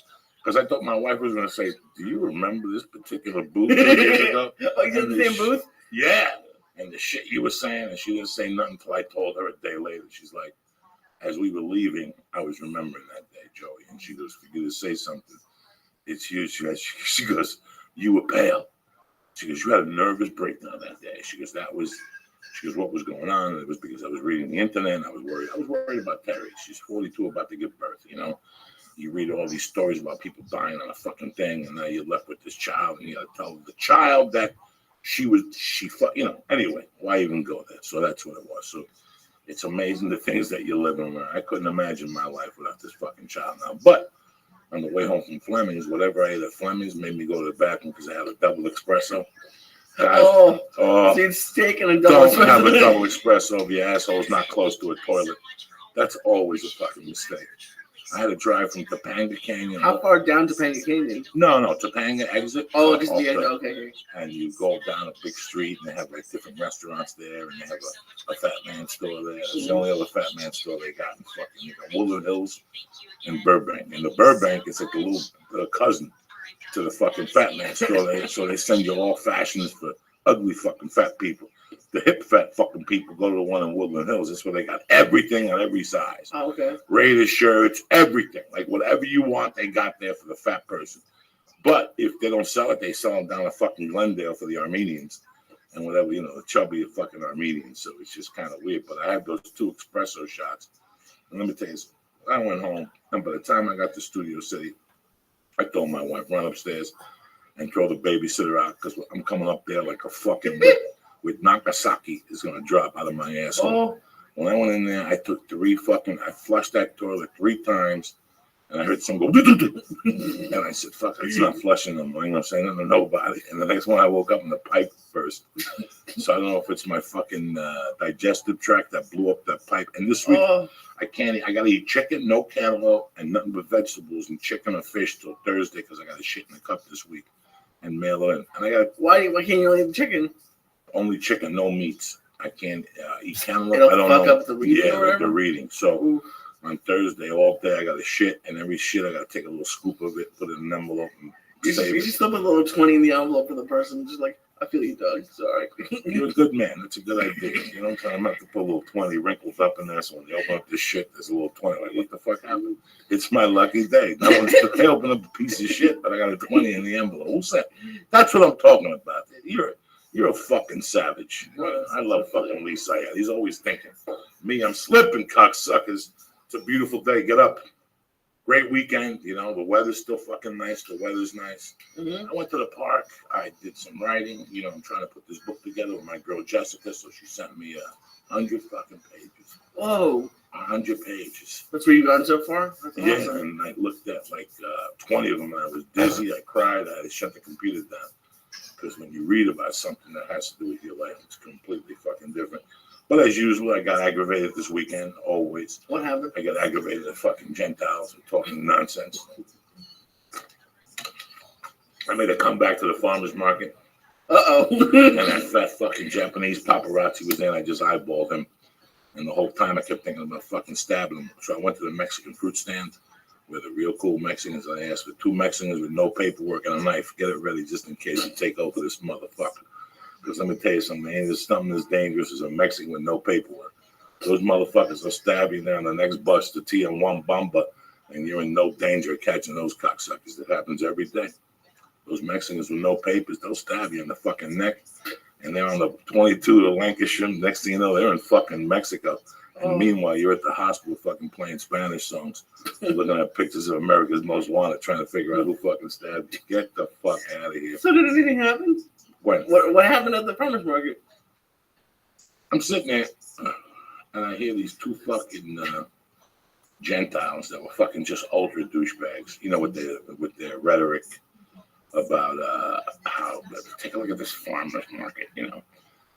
And like I said, I go there at 9 in the morning to get fish, and we get a couple of vegetables, and we got this one Spanish stand, and they always have like fruit for us. Like yesterday, they had these cherry peaches. like I guess some fucking moron combined a cherry and a peach or something like Oh, that. jeez. So it was great. I must ate 30 of them. I'm gonna shit peaches when I go home. I must ate 30 of those little pizzas last night. I'm not kidding you. They're delicious. We just go over there and talk to them, and I like the farmers market, except for the fucking people. Yeah. I like the farmers market. Have you been? Is that the one right by the post office? This is the one by Laurel Canyon. Okay. But then there's one by the post office on Saturdays. The only thing they got there is Filipino chicken sticks and some fucking fruit juice, but it's delicious. Okay. They could put chicken on a stick and glaze it. The Filipinos, nice people, really nice family. And they have juices like watermelon juice mixed with oranges, all natural juices. They're pretty fucking good. But after that, it's just a bunch of fucking people trying to sell massages and kids art, and, Okay. paint. Laurel Canyon's the one to go to. Laurel Canyon's a long one. They got snow cones. They got pizza. The pizza's delicious. You get a margarita. They trim it. They burn it nice. Don't get the cheese. Get the margarita. It's got a little less cheese, more sauce, a couple pieces of that green shit. Tremendous, though. It's a real nice fucking breakfast. They have paella. They've got hot dogs with the fucking bacon around it. They've got the juices, the Mexican juices. They got a place that has watermelon, avocado or cucumber juice with something else. They have a couple different ones, but their fucking specialty, and they only have it once a month, is the strawberry milk. Ooh. All watered down with ice cubes. Okay. Your fucking world blend. You understand? Jesus Like in your mind, your world blend. You smoke 2 joints and walk around that fucking thing. You walk around like a fucking savage. But it's so crazy that I sat and for some reason this always goes into my ears. And it doesn't piss me off because they're talking about Mexican people. It pisses me off because of the mindset. Again, when somebody says that our country's going to the wolves, because my son, he said something about my son just graduated college. It's a shame. He can't find a fucking job in his field because, so he went to college and now you're still blaming the fucking Mexicans. And I felt like I was so angered by hearing that statement. Because let me tell you what that means. That means you're already putting the kiss of death on your son. Listen, man, if your son can't get a job in fucking construction or in the bricklayers, which I agree with, this country has taken away that bottom. Like, if you want to learn to be a carpenter today, it's going to be very hard. Really? Sure, because when I want to learn to be a carpenter, when I was 20, let's say 20, 30 years ago, I could walk into a carpentry shop and say, hi, I'd like to be a laborer. And they'd say, okay, when can you start? Tomorrow? It's fucking dog work. You got to pick it. Let's say they're building this office buildings. Okay. You're picking up scraps. You're going to get coffee. You're stocking the different carpenters with wood, whether it be 2x6s, 2x12s, 2x4s, whatever the fuck they may need. And at the end of the day, it's clean up, putting away people's tools. But as time progresses, you start picking up a hammer and you make cuts for people. People say, Lee, give me a 14 3/4 by 6, and you start making it and you give it to them. Now you're more involved in the building process. But at the same time, you're learning a trade. Before you know it, you're involved in that trade. Yeah. The problem is now it's not really a problem. Is that the Americans have figured out that it's cheaper to hire a fucking Mexican, and you don't have to teach them shit. I don't have to spend my day with them. You teach them one time, and they'll do the same job for fucking 18 years and be happy at $10 an hour. Where, do you follow me? Yeah. So it's very tough. And I get it. But you have to fucking outwork the next guy.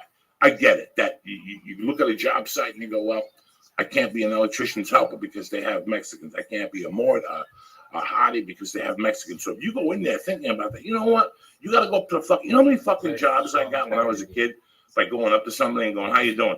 I remember living like in Aspen, in Colorado, and like places like that, and being a young man, and just walking on a construction site and going, hey, how about I work for fucking 3 days for free? If you don't like me, you send me home. If you like me, we work something out. Anybody will take free fucking labor. And I'd go there and I'd work the fucking guy. This is when I was 21 and 22, when I was a strong fucking kid. I can't do that now. I cannot work a 50 fucking year old. How am I gonna, you know what I'm saying? Right. But you go there and you prove yourself. We've taken that even belief in our fucking children. Kid, if I had a son today and he couldn't find a fucking job, I'd go, come here. I drove by that fucking thing they're building over there. I want you to go there every morning at 8 o'clock. Every fucking morning at 8 o'clock. And you ask for Joe and you go, are you looking for help? Eventually he's going to put you the fuck on. But that day he puts you on, you got 1 minute to fucking shine. Because it's like television now. If your idea ain't good, they'll cut you. It's not like Seinfeld wouldn't last today. Yeah. They don't give you 8 episodes no more and then sit around and go, oh my God. Well, no. The bottom line is the Guinness. How much advertising dollars are they fucking bringing in? The same thing when it comes to labor. How much are you saving me in fucking labor? Right. If I got to hire Lee and I got to hire 2 guys to help Lee, he's defeating the fucking purpose. Mm-hmm. Because not only do I have to pay the wage, like let's say I pay Lee Sayat $15 an hour to be my labor, I also have to pay the fucking state for that insurance thing, $15 an hour, whatever I pay. So your work to me is $30 an hour. If I pay you for an 8-hour day, it's $240 what you're really costing me after insurance, and I forget that fucking word, workman's comp. Okay. You pay workman's comp the same amount that you really? work the fuck. Yeah. That's why a lot of people get illegal help or non-union help, because I don't have to pay your workers' comp at $10. I got $10. That's why the union. That's why you can't work in a bricklayers union anymore or in a steel workers union, because they said fuck it. They hire. That's where the mafia comes in. They hire non-union work. So yeah, you still pay me $35 an hour for labor, but I pay fucking Mo over here $10, and I pocket $25, and $15 of it goes to the fucking mob. Okay. So that's what you feel me? Do you feel me? I feel, and it's probably interesting if you talk to him, like what kind of job his son was looking for. Because I have a lot of friends who are looking for jobs, but they're looking for only specific kinds, and they won't take anything else. Oh, then they're gonna be sucking dick by the time they're 31. And the thing that kills me is I have a friend who's moving out. He just graduated college, and he's gonna move out here to work in TV as a producer. And I told him, come out here in the summer because all the shows are starting. And he's like, and I heard from my mom the other day that he's gonna spend the summer in Philly and come out in September. Fuck him.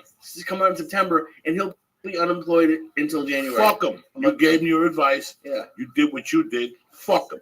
They know more than you do, but you're out here. You ever have those people? Yeah. They know more than you, but you're the one that's out here breaking your fucking ass. Yeah. You're the one that still looks at the fucking job things because you're not a lazy kid. You look at the fucking job board and you see what's out there. Fuck them.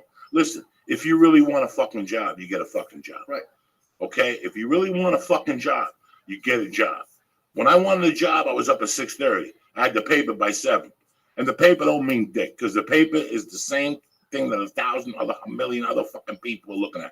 You're all chasing the same fucking nickel. Why the fuck are you chasing the same nickel? You got to chase a complete different fucking nickel. And that's where these people have forgotten. Walk into an office building. They got 50 fucking right. How you doing? My name is Joey. I want to know if anything you guys need help. We make luggage here, and we are looking. Who gives a fuck? You're looking for work, right? It's $10 an hour to start making luggage and working in a hot warehouse until you find another fucking job. And the biggest thing I learned, because someone got hired at one of my jobs by doing that. He came by with a resume. And the biggest thing I learned is it's not going to be the person who most deserves the job. People who are hiring are like everybody else. They're fucking lazy. So if you come in with a resume and you fit the basic qualifications, they're like, fuck, now I don't have to spend 4 days interviewing people. If I'm looking for a fucking job, I'm not going to look at the computer. I mean, I'll look at the feeling what's out there, whatever the fuck jobs in your thing. But when you really want a job, you really want a fucking job. Internet jobs are hard because there's thousands of people applying to them. They're all chasing the same nickel. So you have to fucking improvise. That means you got to go, today I'm going to park my car on fucking Ventura. And I'm going to walk from the 1200 block to the 1300 block. It's going to take me an hour. And that's it. But I'm going to walk into every fucking shoe store. Hey, how you doing? My name is Lee. I'm looking for a fucking job as a salesman. You never know. Listen, I'm a stand-up comic. But part-time, people call me in for auditions. And my job is to end her fucking job. You follow me? Yeah, exactly. Her job is to find me. When I got the longest yard, they didn't want to see me. I didn't give a fuck.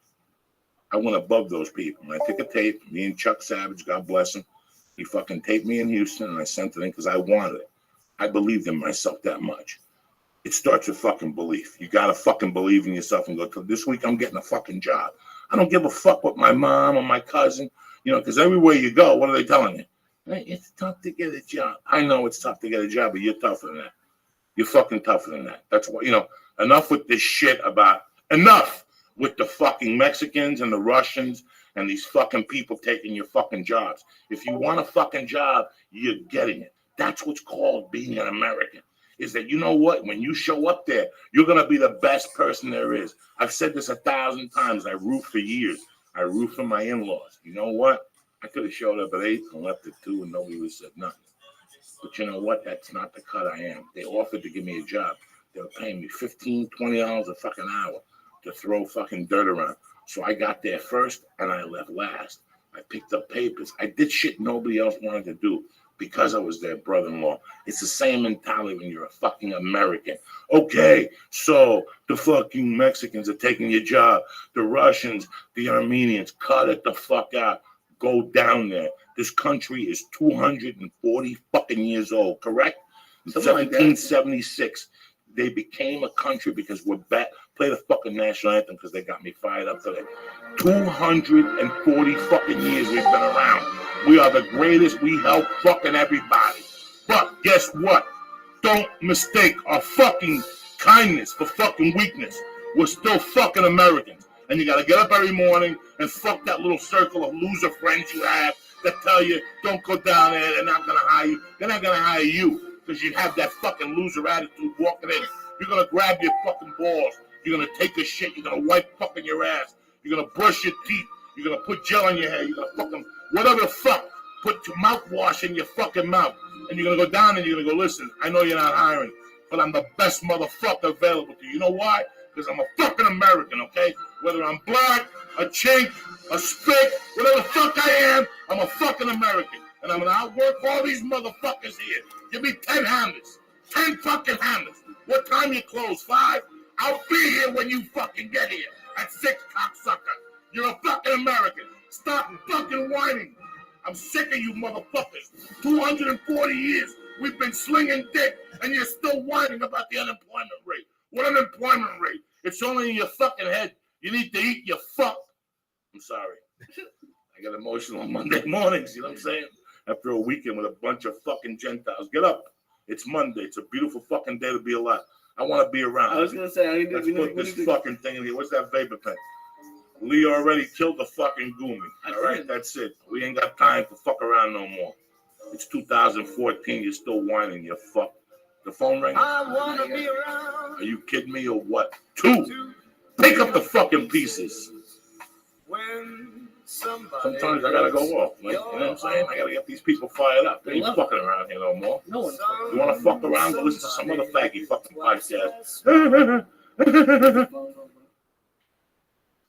What's up, my brother? Hey, what do you say? You know me, I got my blood pressure up to 180. I'm sick and tired of these fucking Gentiles at the farmer's market in Laurel Canyon talking about they can't find a job because fucking Mexicans. Fuck you. You're an American. We've been around 240 fucking years. You got to go down there and tell these people. Mexicans are nice people, but I was fucking born on my fucking back.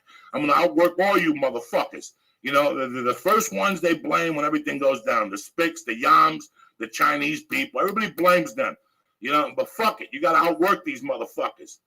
I'm sorry. I get emotional on Monday mornings. Mick Betancourt on the fucking phone here. What's happening, my brother? Whoever hustles most has the most. That's right. You got to hustle, cocksuckers. You got to get up. Everybody tells you how bad things are. Every time it's all Obama's fault. Get up. Get up. You can't blame it on the fucking Yam every time. You can't blame it on the fucking black guy every time. Get up. You're white. You're an American. I'm sorry. I get emotional. My blood pressure is probably 180 over fucking 190 right now. What's happening, If man? you're in fucking America, you got a shot. You can do anything you fucking want. That's the truth. Take that shit to the bank. The fuck? Literally. The fuck? We were mugging people 20 years ago. We were staying up late trying to fucking roll a bum walking down the street. And now I'm doing a podcast talking to these youngsters, trying to get them fired the fuck up. Get up. It is to fucking roll a bomb when you're drunk. You don't want to roll a bomb. You do it because you're a gentleman and you're focused. Well, you do it because there's idiots. There's one of them and you want to entertain them. Who the fuck are you kidding? One time I rolled the bum. I dragged this guy like 40 fucking feet. People are like, leave that guy. Fuck you. He's got new shoes on. You got the new James Worthy New Balance. Fuck you. Fuck you. You got to get up, bitch. I just saw a black guy, 7-Eleven. I had to go buy water. And I walked in and I saw how everybody was treating this guy. This guy had no shoes on. He probably smoked crack for 3 days. But I am not here to judge. And I didn't have no money on me. You know me. I got the ATM. We all live in this ATM card. I go out with the family. I spend every fucking dime in cash. So on the way, I bought a case of water. I gave him 2 fucking waters. The kid thought I was Jesus fucking Christ. It was amazing. I just gave him 2 waters. Like, thank you, sir. God bless you. Well, God bless me. This is my fucking thing for the day. You got to make somebody's day, you know? I don't give a fuck what color, what the fuck they are. I love when people are like, that person's just going to go buy drugs with it. I fucking hope so. He's living, he's got no shoes on, he's sleeping in an alley in his own shit. Can't he get a hit of crack? Don't you need a little escape from that? And eventually, after 10 or 15 hits, he'll realize you don't want to do the crack no more, and he'll become a fucking, whatever, member society, whatever the fuck you call him, a prolific member of society. Look, mental illness, all that other shit aside, that's a rough fucking way to live. I've had friends of mine, I've been sober now just over 12 years. I've had friends of mine come off Skid Row. It's fucking miraculous. One pal of mine came off the Skid Row, owns a construction company now. Lives in a house, 2 kids. It's fucking unbelievable. But that's what he had to go through. I mean, it's a horrible fucking way of life, man. Throw him $1. Who gives a fuck what he spends it on? You know, I remember fucking, I was homeless for about a month. Fucking, and I'm not going to tell you I was homeless with fucking grass in my hair walking around. You know, I was homeless, but I still had money to buy snort cocaine. That's always the best fucking story I got. I was homeless, but I was snorting blow every night under a fucking rocket ship at a park in North Bergen, New Jersey. You know those rocket ships that the kids play on? Oh, yeah. I lived in the basement apartment downstairs, and the fucking, I used to piss down there. It was fucking disgusting. I'd piss and lie 5 feet away from it because I was too paranoid to go away from the rocket ship. When you were in there, though, how was your head fucking with you? Isn't your head like, I'm on top of the fucking world? I mean, I got a couple bad beats here, but still, I got a little blow in my pocket. Things are all right. I got a rocket ship. A fucking rocket ship, McBennecourt. You working, my brother? Yeah, man. I just started consulting, producing on a show over on NBC called Chicago PD, which I'm super excited about. As you know, I'm from Chicago, so what a fucking dream come true, man, to be working on a show in the town I rolled around with as a kid, man. It's fucking unbelievable. Now, are they shooting that in Chicago? Yeah. They're shooting Chicago Fire there, Chicago Pete. There's a ton of shit there, man. They're I mean, shooting like 4 or 5 fucking TV shows there. Yeah. And they're shooting commercials there again. Chicago's becoming a major. This, you know, they said, fuck it. It's funny because I was in Chicago at Zany's, and the kid I was working with said he booked 2 guest stars and 2 national commercials in like a year because they're shooting a bunch of shit there. Young kids. So, yeah. And so, do you have to fly in to go work? Well, how it works is it writes out here and all the post-production stuff here, but the actual stages are out at CineSpace there. And so whatever episode you write, you would fly out there and you would actually produce it. You cast it, do the location scouting and everything, and then be on set while they're shooting it. So it's fucking great. Good for you, man. So you're going to inhale a couple fucking Chicago hot beefs. I bumped into a guy yesterday at the fucking park, big guy. He had a little girl with him. He had his dog with him, a golden retriever, and we're talking. And it just happened that he's from Chicago. And I looked at him, I go, you been to Point Park lately? And he just looked at me and he was like, yesterday. You know, they have what's the place they got down there? It's, Jesus. Oh, shit, now. Petrelli's. Oh, yeah, they just opened a Johnny's Beef down in Point Park now. No, but what's the other one? Or Al's Beef. And then you have, it's not Fluky's. Fluky's a hot dog place. No, Chuli's, whatever the fuck it is. So which one's better out of all the beefs? Which one are you a fan of? Because I'm a Mr. Beef type of guy. Yeah, the Mr. Beef's good. I actually like, I stayed in Berwyn for a little bit, and on 12th and I think Oak Park Avenue East is this thing called Bona Beef, which I think it's the best. They have the best jardiniere, which you can't get out here, which is that chopped up.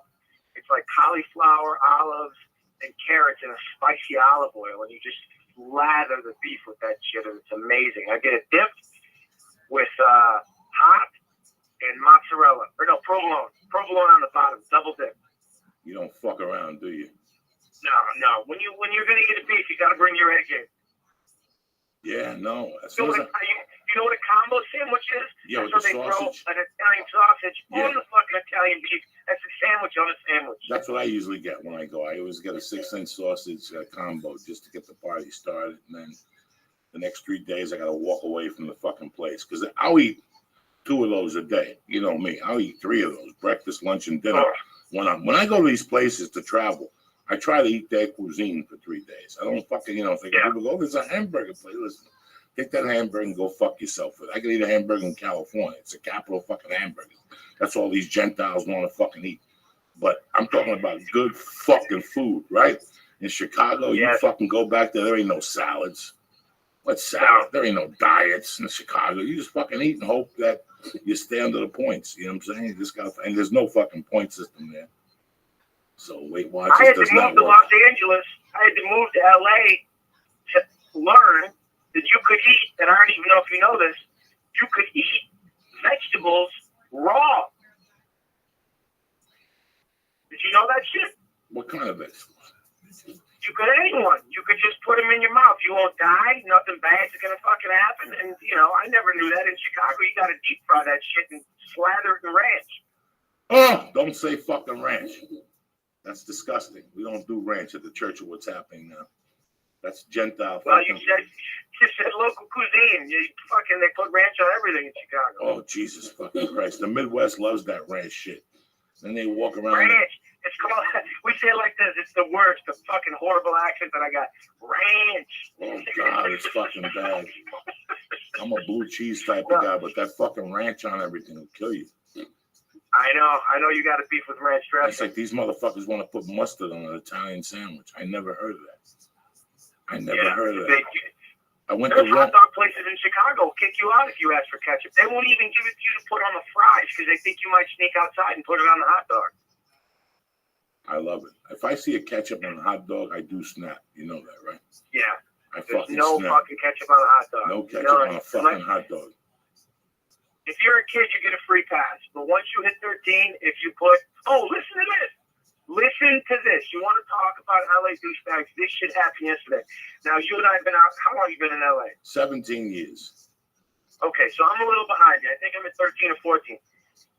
Listen to this shit, man. Yesterday, I'm at the pool with the whole family, right? We're watching this kid. I'm not fucking making this up. I have seen the epitome of LA entitlement, man. I thought I'd seen it before when I went to the bank and there was no spots and a lady parked on the sidewalk in front of the fucking doors. I thought she was robbing the place. She parked on the fucking, I thought that was it. Yesterday, hand to God, I'm watching this. Kid, he's maybe 5 or 6. Point is, he's not in diapers. Stands up, right, by the ladder. Shits in the pool. Shits in the pool. We're all watching this going, holy shit, that kid's shitting in the fucking pool. His mom's right next to him, sees he's shitting in the pool, takes him by his hand, gives him a drink from the table that they're sitting at. Kid walks over with the drink in his hand like a soda, pours the drink in the pool, then throws the cup in the pool, then goes and sits down with his mom, who gives him a fucking snack. And they start eating. The lifeguard goes, that kid just shit in the pool. Shuts the pool down for the 100 people that are there. For 3 hours, they got to blast that shit with fucking chemicals. No one says shit. No one says shit to the mom. They don't kick the fucking mom out, the kid out. They don't put the kid on some fucking trap shooting device where we can all fucking shoot him when he's in the air to let him know that's not how society fucking works. Then shoot his fucking mother. Nothing. Can you fucking believe that? I sit in amazement every day when it comes to Los Angeles. And the area that we live, fucking happen to his mother. Listen, the area that we live, right there, that's all fucking Whiteville. These are people that are supposed to be decent people. And they act like fucking savages. They have no class. They don't use blinkers. They don't do a fucking thing but exist. They could care. But these are the same people that you go to their Facebook page and they're saving a cat. And they're having parties and all their friends are hugging each other. And you look at them and deep down inside, I go to Marie E.T., our coffee shop there. And I look at people who leave their cups at the table when they leave. I look at all that shit. I'll judge you by that. That's the type. So your mom is not fucking here. She's going to leave that dish and those fucking cups there. But nobody else is going to come here and eat and sit beside you.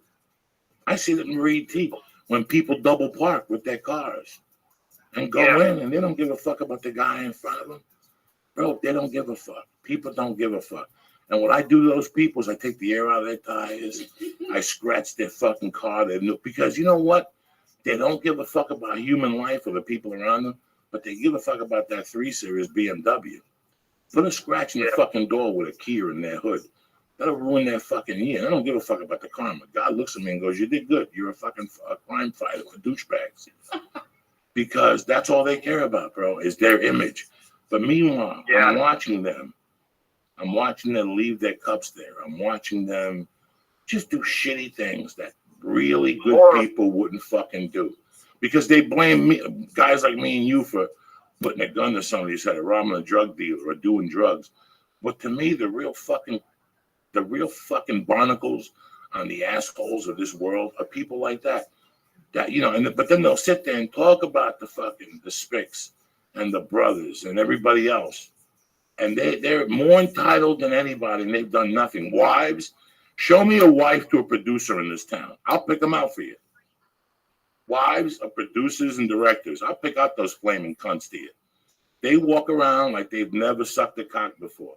And meanwhile, they blew 8 producers before they got to that one.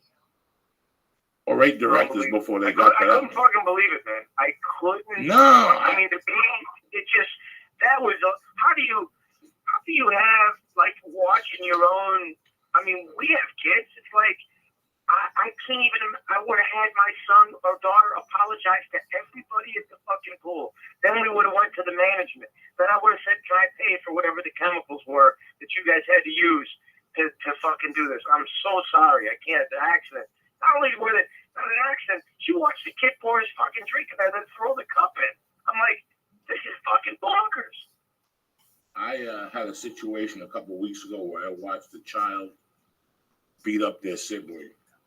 You know, and there's nothing like a parental denial. There's nothing in this world like parental denial. And I'll tell you, I know you were short on parents like I was. My mother was not. She wasn't living in denial. My mother knew what was going on. She just didn't want to talk about it with me. Like, my mother went to a friend of mine one day and asked him if he had a joint, and he came to me. He goes, "You know, your mom asked me if you had a joint." We had a joint. My mom knew I got high. Just didn't want to talk to me about it. Yeah. My mom knew the type of person I was. I could tell. Listen, my mom loved the restaurants. There's nothing my mom hated more was to make a scene in a restaurant. And when I was like 11, my mother poured a glass of milk over my fucking head with ice cream in it. At the fucking fancy restaurant with white people everywhere. It was like that scene in Scarface. Everybody had tuxedos on. It was me and her at this restaurant. And I wouldn't drink no milk, and she poured it over my fucking head. My mother didn't play, bro. And you have to pass that on to your children. You know, you have to. Hold on a second. Are you saying that your mom, knowing that you didn't like milk, did she hook you up and have them put a scoop of ice cream in it so that it helped you drink the milk? My mom did everything I could for me. I was a sickly kid, so she would constantly play with me. Oh, okay, you want strawberry fucking milk? Fine. She bought me the strawberry milk. Then she bought me the Hershey's. Remember Hershey's in those days made the strawberry and the chocolate? Well, we went to a restaurant. Right. We went to a restaurant. They didn't have the Hershey's quick. I threw a fucking fit. And I go, well, why don't you put the ice cream in? No, I said, give me a milkshake. The motherfucker put a scoop of ice cream in the milk. So the milk was just milk with ice cream in it. And I tasted it and I told my mom, I'm not drinking it. My mom looked at me, took the fucking glass and poured it over my head. The milk went past down my little black suit, and the ice cream was the last thing. It sat at the top of my head, and finally, with the heat from my body, it melted and it fell on my suit. I will never forget that. I will never forget my mother beating me at a fucking park one day for not getting off the mule. You know that mule that you get on, and they take a picture of you? And I wouldn't get off the mule, the beating that lady. I remember her hit me with the fucking purse. Like 80 fucking times, bro. So there's a sense of denial when you're a parent, but you're only creating a fucking monster. You know what that kid's like when he's 19? You know what that kid's gonna be like? And then I'm gonna tell you what's gonna happen. They're gonna give that little faggot a BMW. He's gonna cut somebody off on Victory somewhere. They're gonna get out of the car. He's gonna get out of the car like the world owes him something. And they're going to beat the living fuck out of him. He's going to end up in a hospital room. And that's how he's going to learn his lesson. So by his mom not grabbing him by the fucking hair yesterday and dragging him by the pool and making him suck the shit out of the pool, Because if that was my son, I would have made him go in there with his hand and take the shit out of the fucking pool in front of Oh everybody. yeah, that kid's gonna grow up, get in the run his mouth on victory, and around the corner is gonna come a guy on a fucking donkey with a milkshake on his head. Get off the donkey and punch that kid in the fucking And face. punch him in the face 50 times and kick him. And while that kid's in the hospital room for 6 months, wiring his jaw, drinking from a straw, that's when he's going to realize what life is about, because the mother wouldn't do her job. Her parents That's when I come wouldn't do in and her I see job. tag team me and I shit on his face. Oh, I'll punch that fucking kid. Listen, man, yesterday was probably this week I think I got aggravated at the park twice. Because I see it. It doesn't start with the kid. We complain about the kids, but it's not the kids, it's the parents, man. Yeah. It's the fucking parents. I go to this one park, there's a black lady. She sits on the phone the whole time. That poor little girl craves attention. She's like, Mommy, look at me. The woman looks and waves. Yesterday, I got there. The little black kid was there again. I looked at my wife. I go, look at that black girl by the bushes. Her mother wouldn't know if she was having sex right now. The girl yearns for attention. She comes over and plays with Mercy. She's 9 years old. Mercy's 17 months. Mercy's like, go away, you creepy bitch, because Mercy don't fucking know. She's a baby, you know? Yeah. But that's it. It starts with that. She just goes to the park, tells her to run around with no shoes on, and gets on the fucking cell phone. Sure, that girl's gonna Crazy, fucking man. do porno. Sure, she's gonna And you fucking don't do know porno. when, if you come up in those type of houses, you don't know when the other shoe's going to drop. Like for me, it came off a little bit when I was a teenager, and then it fucking stepped down a little bit. I could hold my shit together, and then the fucking wheels came off like around 24, 25 to 28. It was rough, man. I just had that chip on my shoulder. I'm like, I'm going to burn the fucking world down. It's payback time, motherfuckers. But what you didn't realize, and what I didn't realize that you realize someday, that's the biggest pain, is that the world don't owe you dick. Nothing. See that and kid? the word, when you're a young punk, you're like, I'm going to kick the world in the dick. Well, I got news for you, kid. World don't like it when you kick it in the dick. And he won't let you. He won't let you. He'll let you kick him in the fucking shin and laugh a little bit and get a little fucking confidence. But the world don't fucking owe you dick, bro. And it's such a cold realization when you find out. It's like this But vapor then pen the I'm flip smoking. side is, goddamn does the world reward hustle. It is the most forgiving place as long as you own your bullshit and stand up like a fucking man and put your work boots on, grab a fucking shovel, and go to it. Whatever it is, whatever the metaphorical shovel is, construction, creativity, fucking business, entrepreneurship, tech, whatever it is, out hustle every find the hardest working motherfucker you know and work twice as hard and see how the universe responds. It's a beautiful, and it won't, bro, it's like the Rolling Stones. You don't get what you want, but you get what you need. And after a couple needs, you're fucking, oh my God, this just happened.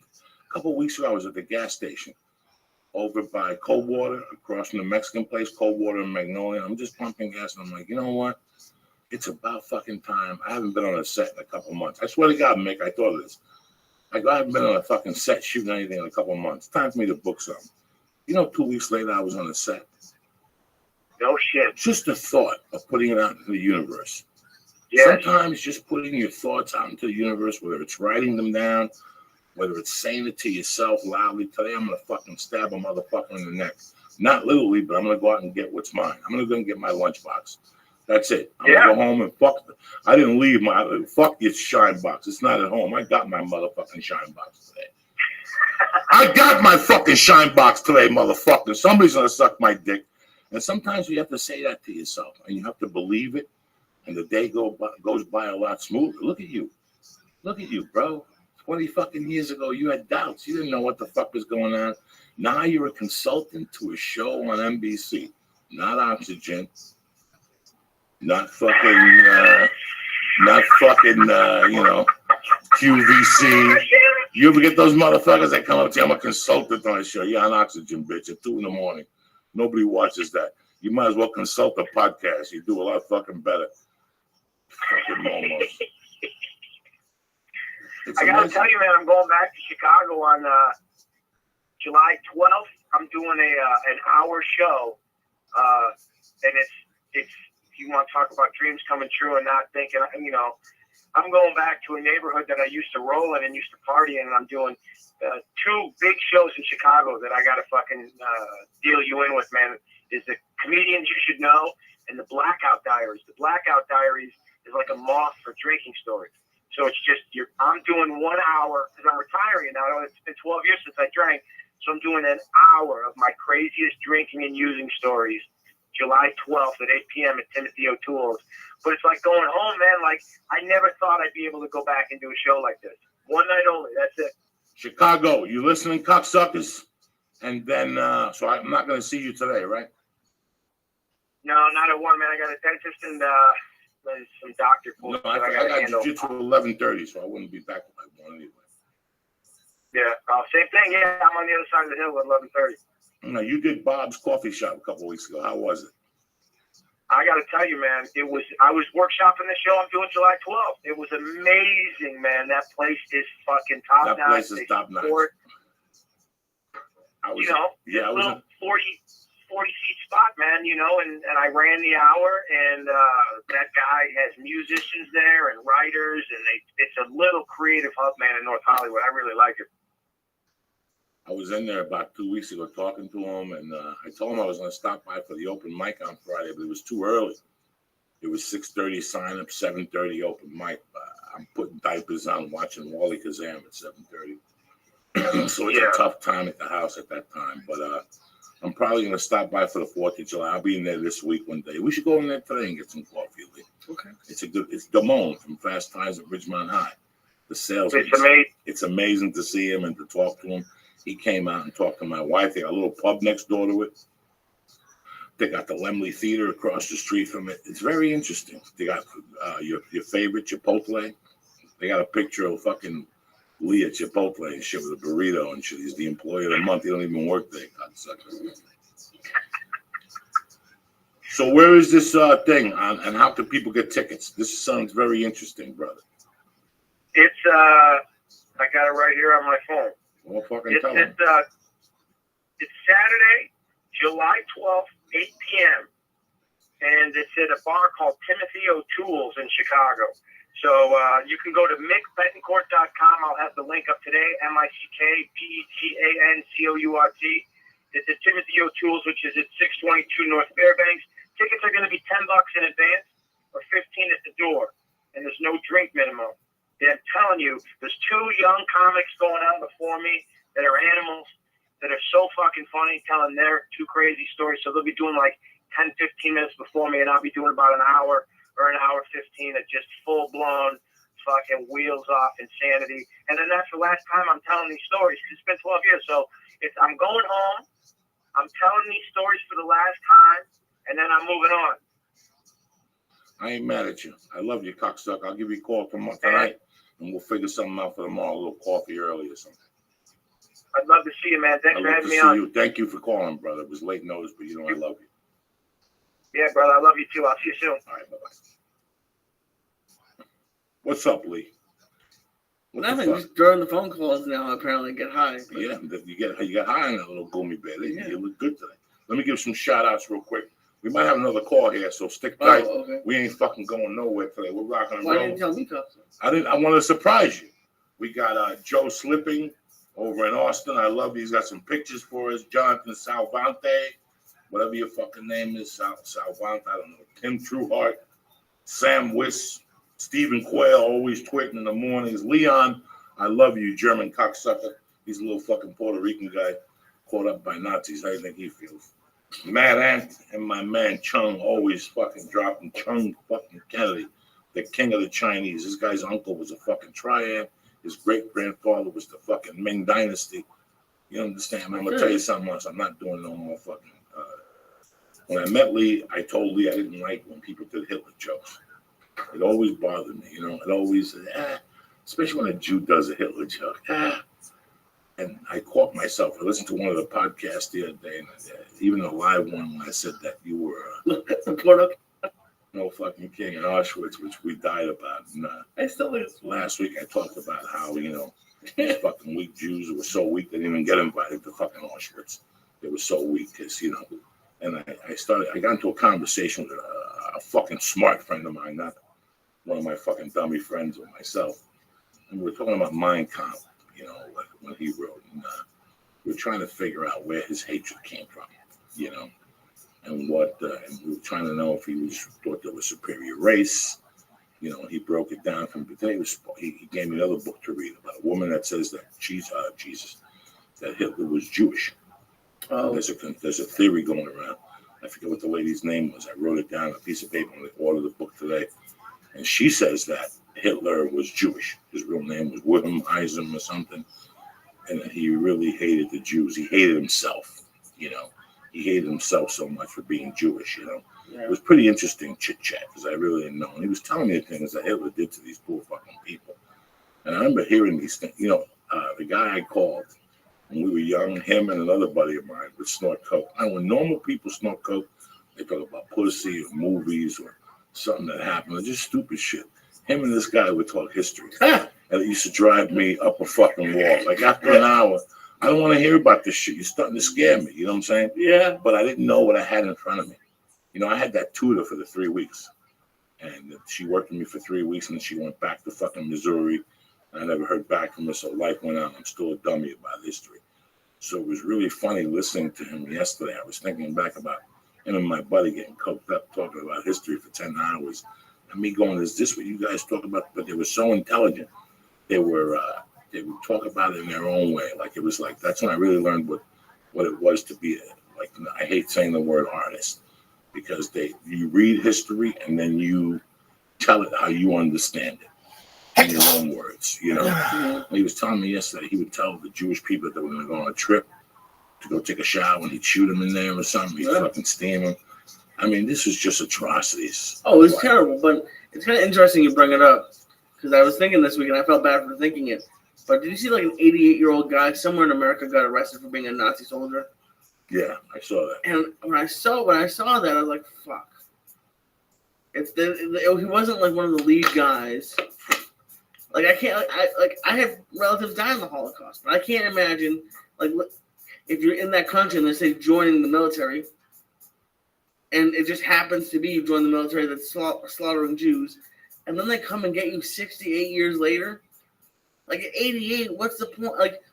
Trust me, there's no one who feels worse about the Holocaust, but at 88, why are they? In the Holocaust? It was great aunts and uncles. Two great uncles passed away. They were telling me that. I mean, it was just we spoke for like an hour. Yeah. It was the other night he called. I mean, he could go at night, you know. And he's married now. He's got kids. He doesn't do blow. We just got into a simple. And he was talking about. That they blame it on a religion, but it's really not religion. It's like what's going on right now with the Muslims or something. Something he compared it to, and he goes, "There's no difference, you know." They and I hate talking about shit that I don't know about. But I just wanted to apologize, bro, because I shouldn't say those things. And I always thought it was a horrible time. I've always felt that, you know, and I've always felt that a lot of nationalities suffer. You know, there's bad stuff going on before right now. There's stuff going on in India when they're fucking. And I hate getting involved in this shit in the podcast because I'm trying to make you people leave fucking going. This motherfucker gave me hope today, and now he's talking about the four and how they're just genociding fucking whole. Why do you just? Because I mean, it doesn't offend me at all. But why? Like, why do you care more about that than like? When you're like, I'm not racist, I just have racial tendencies. Like why? Like to me, like I don't have racial tendencies, but I'm racially insensitive. That's what, yeah. I was raised racially insensitive because to show me that we're all equal. Yeah. To me, you understand me? No, to me, I'm racially insensitive because at the end of the fucking day, we're all equal. Everybody thinks fuck that shit. You know, when you talk about Mexicans, you're talking about Cubans, you're talking about China. It's just a different national. This is 50 years ago. We were talking about the Irish, how they're fucking drunks and how they come over and take our work. 10 years before that, it was the fucking Italians. You know, people don't know that the Chinese people built the fucking railroads. To build a railroad, they would take a Chinese guy and strap dynamite on him and throw him over the cliff to do shit like that. The Chinese guy wouldn't come back. Everybody has suffered. Yeah. You know, but and I, you know. Well, I mean, whenever I heard it, I mean, I think most people now would. It didn't even occur to me that it was offensive. I mean, you know, it's 2014. Yeah. if you still get offended when you hear the word spick, you need to really have a Oh, talk no, I with meant the Hitler somebody. stuff. No. And the Hitler stuff, but the Hitler stuff I was saying to you was fucked up. Like Auschwitz, we should not be talking about Auschwitz. Oh, you're a Jew that can't do math. That's completely fucking different than, you follow what I'm saying? Yeah. This thing. So I'm very sorry to you and anybody else that's Jewish in the community, except Jenny Friedman. Fuck that Jewish cocksucker with that hot little Jewish monkey. I'm gonna show up at her house with holy water and fucking Jerry's Deli fucking coupon. Oh, I saw that. Yes, a coupon. And she was laughing. I love Jenny Friedman. And she's not even Jewish. That's what's on her Twitter fucking page. What? I'm Jenny Friedman, MMA enthusiast, and in parentheses, I'm not Jewish. Because everybody fucking torments and shit. Did I give the shout outs already? Yes. All right. I didn't know what the fuck. Not to our wonderful sponsors though. Well, we got time. Okay. We got nothing but fucking time. Time waits for no one. But since you mentioned it, you know what? The other day I was on the Rogan podcast and had a great fun. And afterward, we spoke about on it after we got off the podcast. We were talking about kettlebells during the podcast and before. And then we started talking about on it. And he really said some great points. He told me to read this and to read that and to really get to know what I was talking about when it came to on it, because it's not a supplement. It's optimization. It's to get the best out of you, They're going to do a special release pretty soon on Alpha Brain to show exactly what it does. They already had one report. He was telling me, you don't need a fucking report to get the effects of Alpha Brain, okay? You don't need it. 3 or 4, 5, 6 days of fucking Alpha Brain, you start feeling a fucking change. You start feeling a lot more alert and a lot more fucking, you start thinking clearer. It helps your creativity and it helps you stay on fucking focus. Don't believe me. I don't give a fuck. Do it. Try it yourself. It's a money back guarantee. First order, if it don't fucking work for you, we don't even want the product back. All right? Go to fucking joeydiaz.net. Go to onit.com. I mean, Alpha Brain is just one of the many products they have that will make your fucking brain be like a fucking flying dick. You understand me? Think of your brain like a flying dick, just dropping bombs of sperm on people and blowing up fucking villages. You understand me? That's what happens when you take Alpha Brain in your fucking head. Do I know what I'm talking about? I have no fucking clue. I know I've taken Alpha Brain. I know when I went to buy blow, there was always an idiot like Steve Buscemi. All right. Good morning, my brother. When the right mind does a fucking podcast, it's 7:15 in the morning. You fucking know I gotta get up early and chase the, me, dog. I'm a Cuban Jew. I got no time to fuck around, Goldberg. How are you, my brother? I'm good, brother. How you doing? I am very proud of you, man. I'm hearing great things about your podcast. I know you had Jericho on there last week or the week before.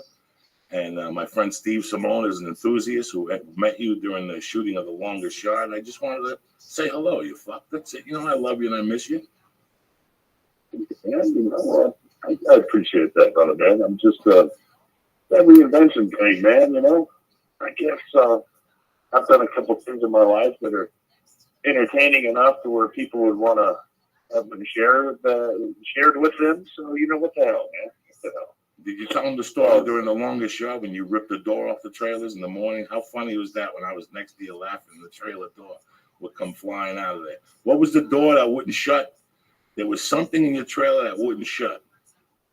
It was just, at that point, dude, you know me. I wasn't the most pleasant human being on the planet. And I think waiting in my trailer with people not telling me what the hell was going on was probably the worst thing to happen to me at that point. So God only knows who left me in the trailer and caused that door to fly off my trailer. How are the children? Gage is doing good, man. We only got one little boy. He's suited up, and we're gonna go take him to little summer camp this week. Man, he's doing great. Playing a little baseball. He's an 8-year-old. Eating me out of house and home. How old is he now? He's 8, man. Just turned 8 3 weeks ago. God bless you. He's 6'3", 225. Jesus Christ. I don't know if you know, I had a little baby girl, 17-month-old at the age of 49. I took your advice and started taking care of myself. I started taking care of myself, brother. I got off the drugs. You were very vocal when I was doing The Longest Yard. You wouldn't insult me, but you'd always tell me I needed to drop some weight, Joey. And I took your advice, and I went from 418 to 270. Now I'm back up to 309. I'm back in the struggle, but it was your words, brother, that always made sense because you always told me with kindness, you know. Well, I appreciate it, but hey, at the end of the day, man, you only got one body, and you gotta take care of it, man. And you know, we all have our vices. There's no doubt about it. But at the end of the day, man, if you've got good people around you who really care about you and who give a shit about you, and just don't want to laugh alongside you the whole freaking time, and you know, that's what you need, man. So I'm just happy to have been there for you, brother, man. And anything I can always do to help you, man, my pleasure and my honor. And it was that Longest Yard movie was a wonderful experience, not because of the movie itself, but because of the wonderful people that I met doing it, you know. And I definitely consider you at the top of that list, dude. You made an indelible impression upon all of the Goldbergs, man, with that the time that we spent together. How's the wife? She's doing great, kicking me in the ass every single day. There she is. Hi, Joey. So send them my love. You guys. It's all good, man. It's all good. Just hiding in the cave in Southern California, man, trying to make a living and reinvent myself every once in a while and have cool guests like you on my podcast. It's all good. Well, when I come down, I want to come down with Nick Turturro because Nick was the one that told me Goldberg's got a podcast. We gotta get on there and tell stories. We're going on the 10th anniversary. You know, he's still excited. He just finished shooting a movie in Vegas, and it was the same. You know, it was Dean Semler and all those guys. So he had a blast talking about the Longest Yard. So he would call me every couple of days.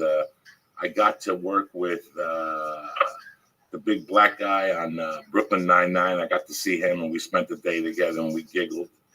I can't remember his name now. He's blowing up. Terry Crews. Terry Crews. You had him on the podcast. Yeah. So I see the guys from time to time, and you know, it was a special time in my life. I didn't know what the hell was going on either. I had no idea. And I just did a movie with the director that I had Peter Siegel on the podcast twice. He put me in Grudge Match with De Niro and Stallone. That was his movie. So yeah, The Longest Yard was something that was a little more than just a film, you know. It was a bunch of guys hanging out for 17 weeks, just fucking around, and I'll never forget it, man. No, it was the best, man. I mean, absolutely wonderful experience. I mean, I'm not Mr. Hollywood by any stretch of imagination.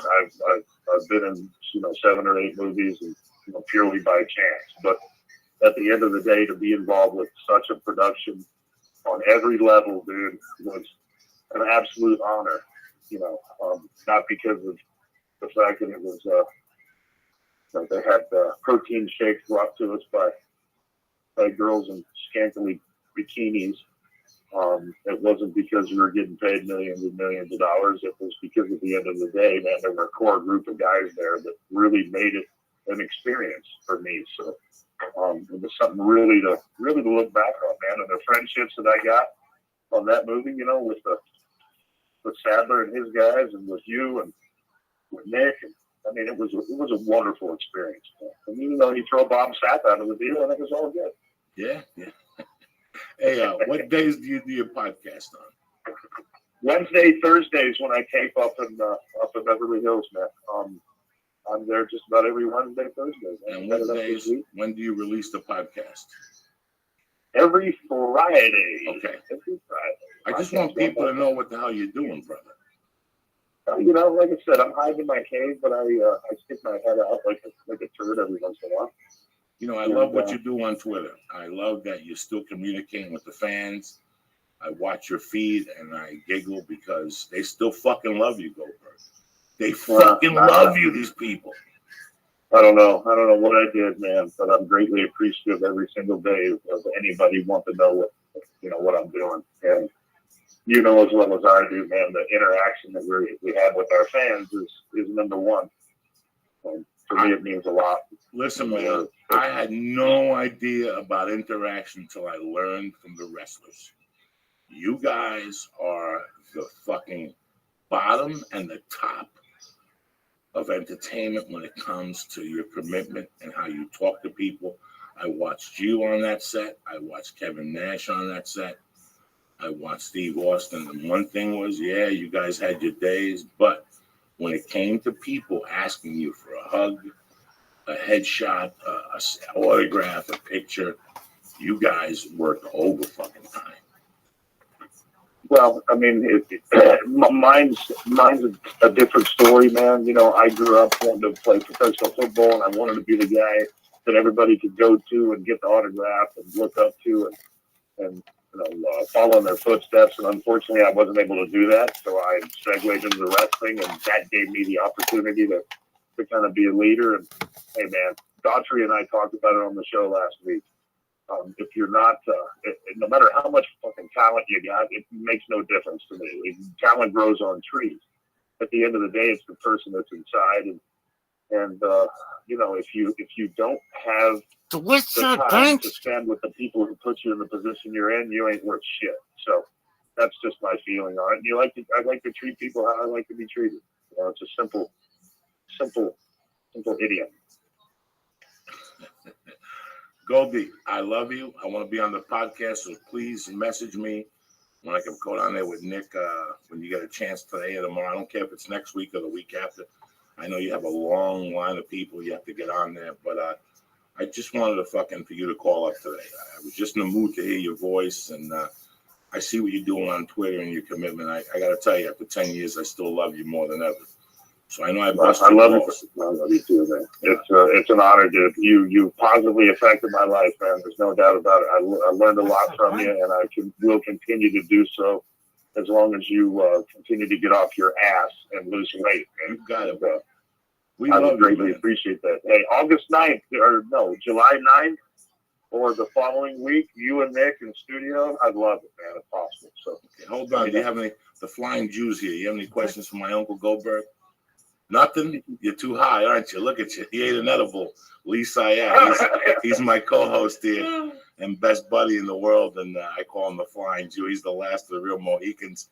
He's got the Israeli flag in front of him, and nothing. You don't want to ask him nothing about the synagogue? Nothing. About the synagogue? I don't fucking know anything. All right, that's it. He didn't want to ask you nothing. I love you, Goldie, and I'll email you, and we'll put this together. Love you, brother. Man. Thank you. Have a great day. Give the Weiss and Gabe a kiss, and I love you, buddy. Thank you for doing this. You got it, partner. Be good. Yeah.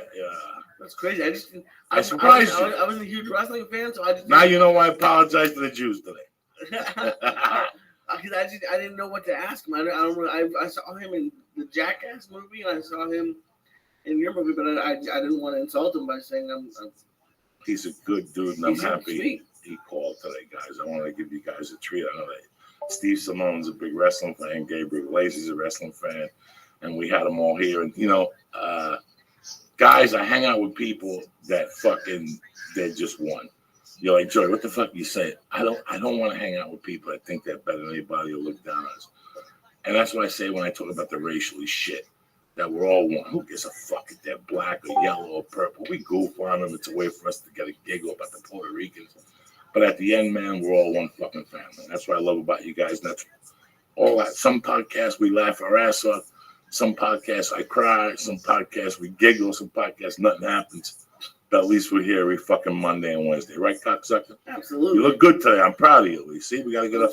See, Lee, what I do to you, Goldberg did to me 10 years ago. And he would never embarrass me, pull me aside and go, Joey, you're not going to live. Yeah, I'm telling you, I've seen it before. You're going to get sick, and you're going to be in the hospital. I got to come see you, and then I'm really going to knock the fuck out of you. Just take care of yourself. We all have to be better friends to ourselves, man.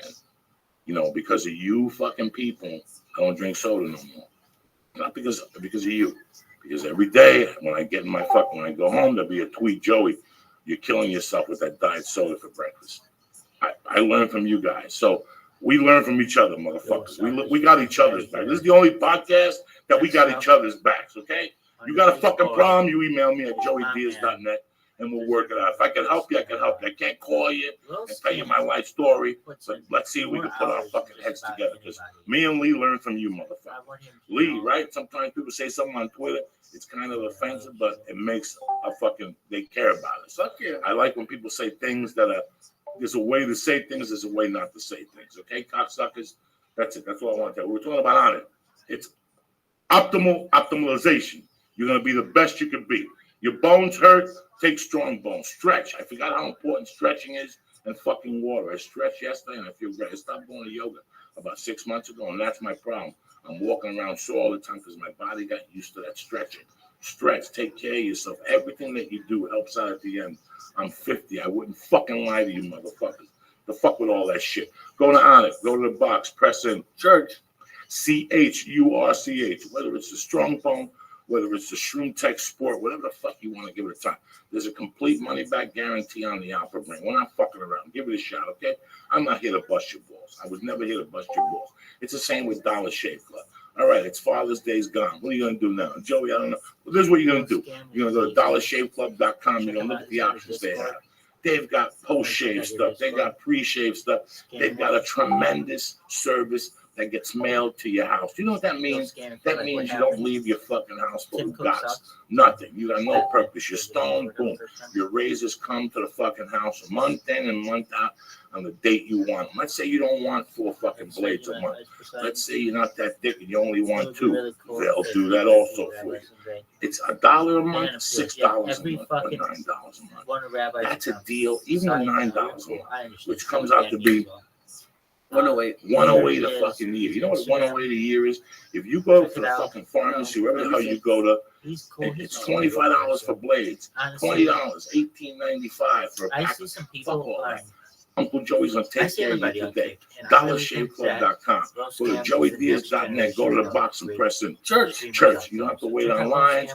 You don't have to fucking. What do you need? You need a razor with a swivel on it, new chucks, and water, and a finger to stick up your ass. All you need is 2 blades and some fucking shaving cream. And you can look like fucking Clark Gable before the operation. And now I do these videos for people, and maybe someday blades a month. Just single, at least you're shaving. And it's not a prison razor either. It's got a nice heavy handle, and the blades are real. They're sharp. You can cut nice. For $6, you get the double blades. Very nice with a little fucking thing on it. You shave. $6 a month. $6 a month. That's $72 a year. For $9, you get a double blade with the aloe strip to soothe as it fucking shaves. You're not gonna get that nowhere else. I'm not reading off. No, I'm telling you people from my fucking heart. How do I know? Because I use this fucking motherfucker. I'm telling you, I'm blown away. $9, $6, and $9. I ain't messing with you people no more. DollarShaveClub.com. What do they press? They press church, and you get mailed to your house. Just a drink. No more fucking around. All right, I'm not gonna get back at you with this shit. Hulu Plus again. I can't tell you how important Hulu Plus is. You know why? Because I've been sitting there and I'm thinking about what Ray Canella told me. And I'm thinking that fuck this fucking cable service. Why do I need cable service? I got Hulu Plus to help me. I can watch fucking popular shows. I can watch The Daily Show. I can watch, I was telling you the other day. Scandal. They got Scandal. Who watches fucking Scandal? Some people, the girls do. Sesame Street. Scandal. What fucking girl comes to my house and watch Scandal and fucking stab her? You got Family Guy. You got New Girl. You got all Jim Henson. You got all these fucking shows. Sometimes I sit here and I look at this list and my mind goes fucking bananas. You got The Blacklist. You got Law and Order Special Victims Unit. You got fucking Nashville. You got the Mindy Project. You got Community. I don't know why you'd watch that fucking show. You got fucking the Haunted Hathaways. You got The Dinosaur. You got Tough Buckets. You got fucking documentaries. Shark Tank, Jimmy Kimmel Live, Blacklist, Marvel Agents of S.H.I.E.L.D., The Tonight Show starring Jimmy Fallon. And you can watch it on any fucking device. You can watch it on your smart TV, your Roku, your Apple TV, your Xbox, your PlayStation, your wife's asshole. This motherfucker will come up everywhere. Cut the shit. You save fucking thousands a year. It's $7.99 a month. Not only that, that's if you're a regular mook off the street and you're watching it off TV. That's what they give you on the TV. When you listen to the fucking Church of What's Happening Now, you get what? You get 2 weeks for free. Say it again. 2 weeks. No, He's not Jewish. 1 week. He loves saying that. 2 weeks for free. 2 weeks for free. Go to HuluPlus.com. Press in. You pressing Joey. Joey into the box. Start your membership today. Get 2 weeks for free, gratis, on the fucking arm. And after that, it's $7.99 a month to watch all the shows you're gonna fucking watch anyway. Forget all that other shit. You're paying too much. Cut this shit, okay? And this is for my special motherfuckers. EscapePodTank.com. Everybody wants to be a hippie. Everybody wants to be creative. Everybody wants to get thoughts of fucking death and life. Well, here you go. I'm offering you this. Well, not me. EscapePodTank.com, the fucking leader in flotation tank devices across the fucking country. They deliver. They got financing available. They got a 1-800 number. You call Jeremy, you'll answer all your fucking questions, okay? They got you just the fucking tank model. You get $150 off just that, just the tank. They got commercial models, residential models, industrial models. They'll ship them to your house. They'll save you. Listen, I've heard from people already, testimonials. They save $2,300 on a fucking tub for their house. $2,300. $2,300. I'm always saving you money, guys. Okay, I'm trying to save you money from day one. That's the number one thing. Money in your pocket. Guinness. I got $2,000 liquid. If I save you $2,300, you take $300, you buy an ounce of weed. You take $2,000, you put it in the bank. At what percent a month? How much interest? 2%. It ain't a lot of money, but at least it's better than fucking spending it. Okay, call fucking EscapePodTank.com. Go to their website. EscapePodTank.com. Pick a fucking tank for your house. Shop it. I don't give a fuck. They're a leader, and they're gonna save you money. All right. You got a problem? Call my man Jeremy on the 800 number. There's no fucking problems here. Weird problems. I don't know. I thought you had a fucking problem. No, I didn't know you felt so strongly about the scandal, but that's a separate issue. I don't even know what scandal is. Me neither. I don't know about it. So we had Goldberg call in today. We had Mick coming today, and they give you the same fucking message. Who gives a fuck? Get up there. Listen, this podcast is about one thing. It's about letting you know that nobody's fucking better than you. We all got it on this fucking planet with the same shit. You got cock, a pussy, some tits, a smile in your fucking heart. Go out there. Ain't nobody better than you. Fuck these motherfuckers. If I could get on TV, you could do anything. Okay? You fucking dummies. You heard it right here. If I could get into a movie, that means you motherfuckers that are 3 times smarter than me can do whatever the fuck you want with your lives. Don't believe that. I ain't better than you. I got a fucking fungi toenail. I ain't better than you. You know what I'm saying? I got problems too. Get up, be a fucking American, and cut the shit. Stop with your fucking excuses. There's community colleges. There's colleges for dummies. There's IT. Everything. You don't have to be a fucking mutt the rest of your life. Pick up that paper. When you go to a coffee shop, take the cup with you and throw it in the fucking garbage. That makes you better than if you had $1 million in the bank. You understand me? That's all I got to fucking say today. That's it. What time is it? I got shit to do on people to see. What is it? It's game time. Game time. That's right. Get up, wash your pussy, shine your shows. You want to be, shine your shoes. You want to look good when you get out there. What are your plans for the rest of the day, Aristotle? Right now, sleep this off. Go to the gym later, hopefully. You're not sleeping this off. Dude, I'm dropping you off at 24. I'm going to follow you 24-hour fitness. I even told my wife, you got to get high. You got to work out one time in this condition. It's good for you. You got your earphones? Yeah. That's it. I'll wait for you. No, We're going to go to the gym, or we'll go to the park and walk. What, Lee? What? This is what you need to do. The morning time. This is good. It's sunny. I know. I like the morning time. Well, then right from here, you go to North Hollywood Park and you take a walk with the blind people. There's people there with sticks. You tell them good morning. You feel good about yourself. There's always people in the morning with sticks. They fucking walk around there. What are they doing with sticks? They're blind. What the fuck do you think I'm talking about here, Charlie? I don't know. I think they're just walking around the park with sticks. You say I gotta put up with people fucking giggling fucking Jew at 7:35. Hey, it's a beautiful day to be alive. I love you, cocksucker. Stay black. We'll be back tonight at 8 p.m. with a special edition Don Herrera, since we're gonna be at the Ice House Friday and Saturday. Then July 10th, I'm at fucking San Jose. Lee's coming. And then July 18th, I'm in Vegas. Lee's coming. And then July 25th and 26th, I'm in Reno, Nevada at the fucking Pioneer Center. Don't fuck around. I only got 3 shows up there. Don't fuck around. I'm going to have a good time in Reno. Lee's not coming to Reno.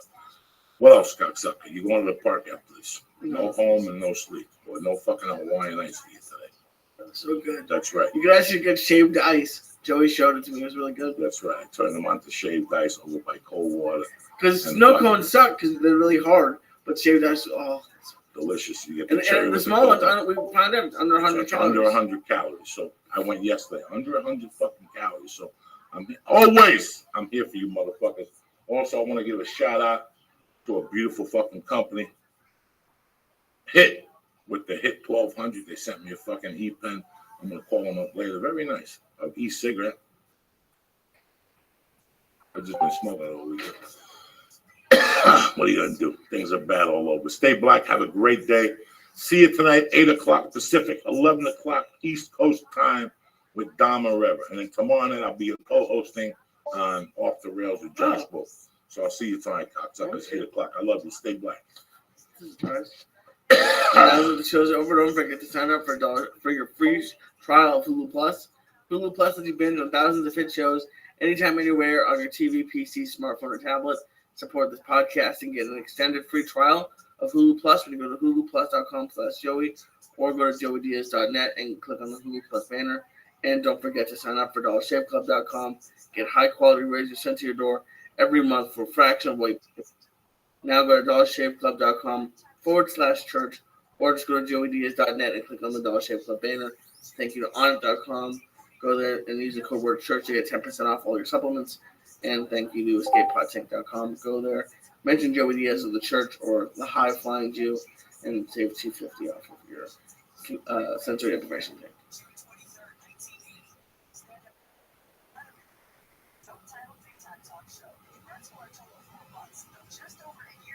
I'm searching. What happened to you last night? You said you're gonna call me back. You never called me back. I fell asleep. No, I didn't fall asleep till like midnight or something. I couldn't fall asleep. I was tired from the night before. But last time I called you, said you were going to sleep and you called me back and shit. You never called me back. I was with my business. What's the questions? What's happening, you beautiful motherfuckers? Monday, June 30th.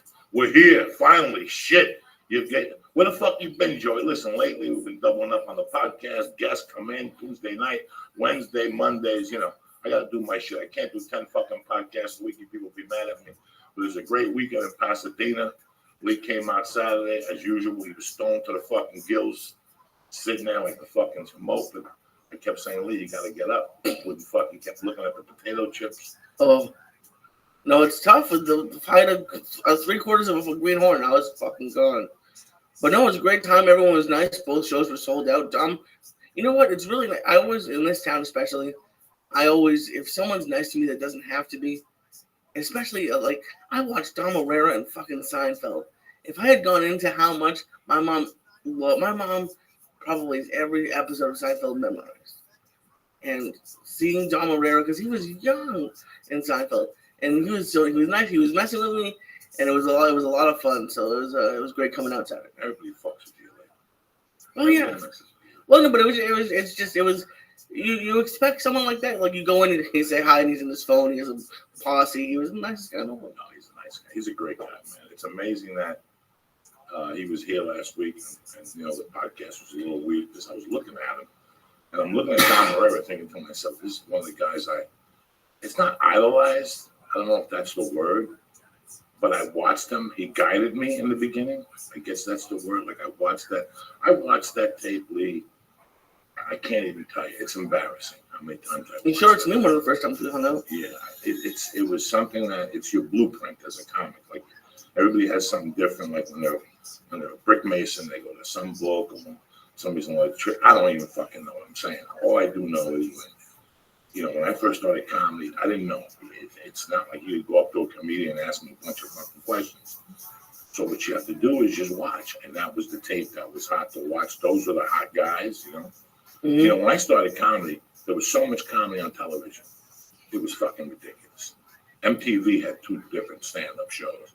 A&E used to have a stand-up show. Wow. Fox had a stand-up show in the mornings with Rosie O'Donnell hosting. There was so many different stand-up avenues to go to, you know. So I remember watching Felicia Michaels. In 1992, I remember sitting there in my room and watching Felicia Michaels on Comedy Kamikaze. You know, and you thought that they were big then, that there was more exposure for a comedian back then. So why'd it go away?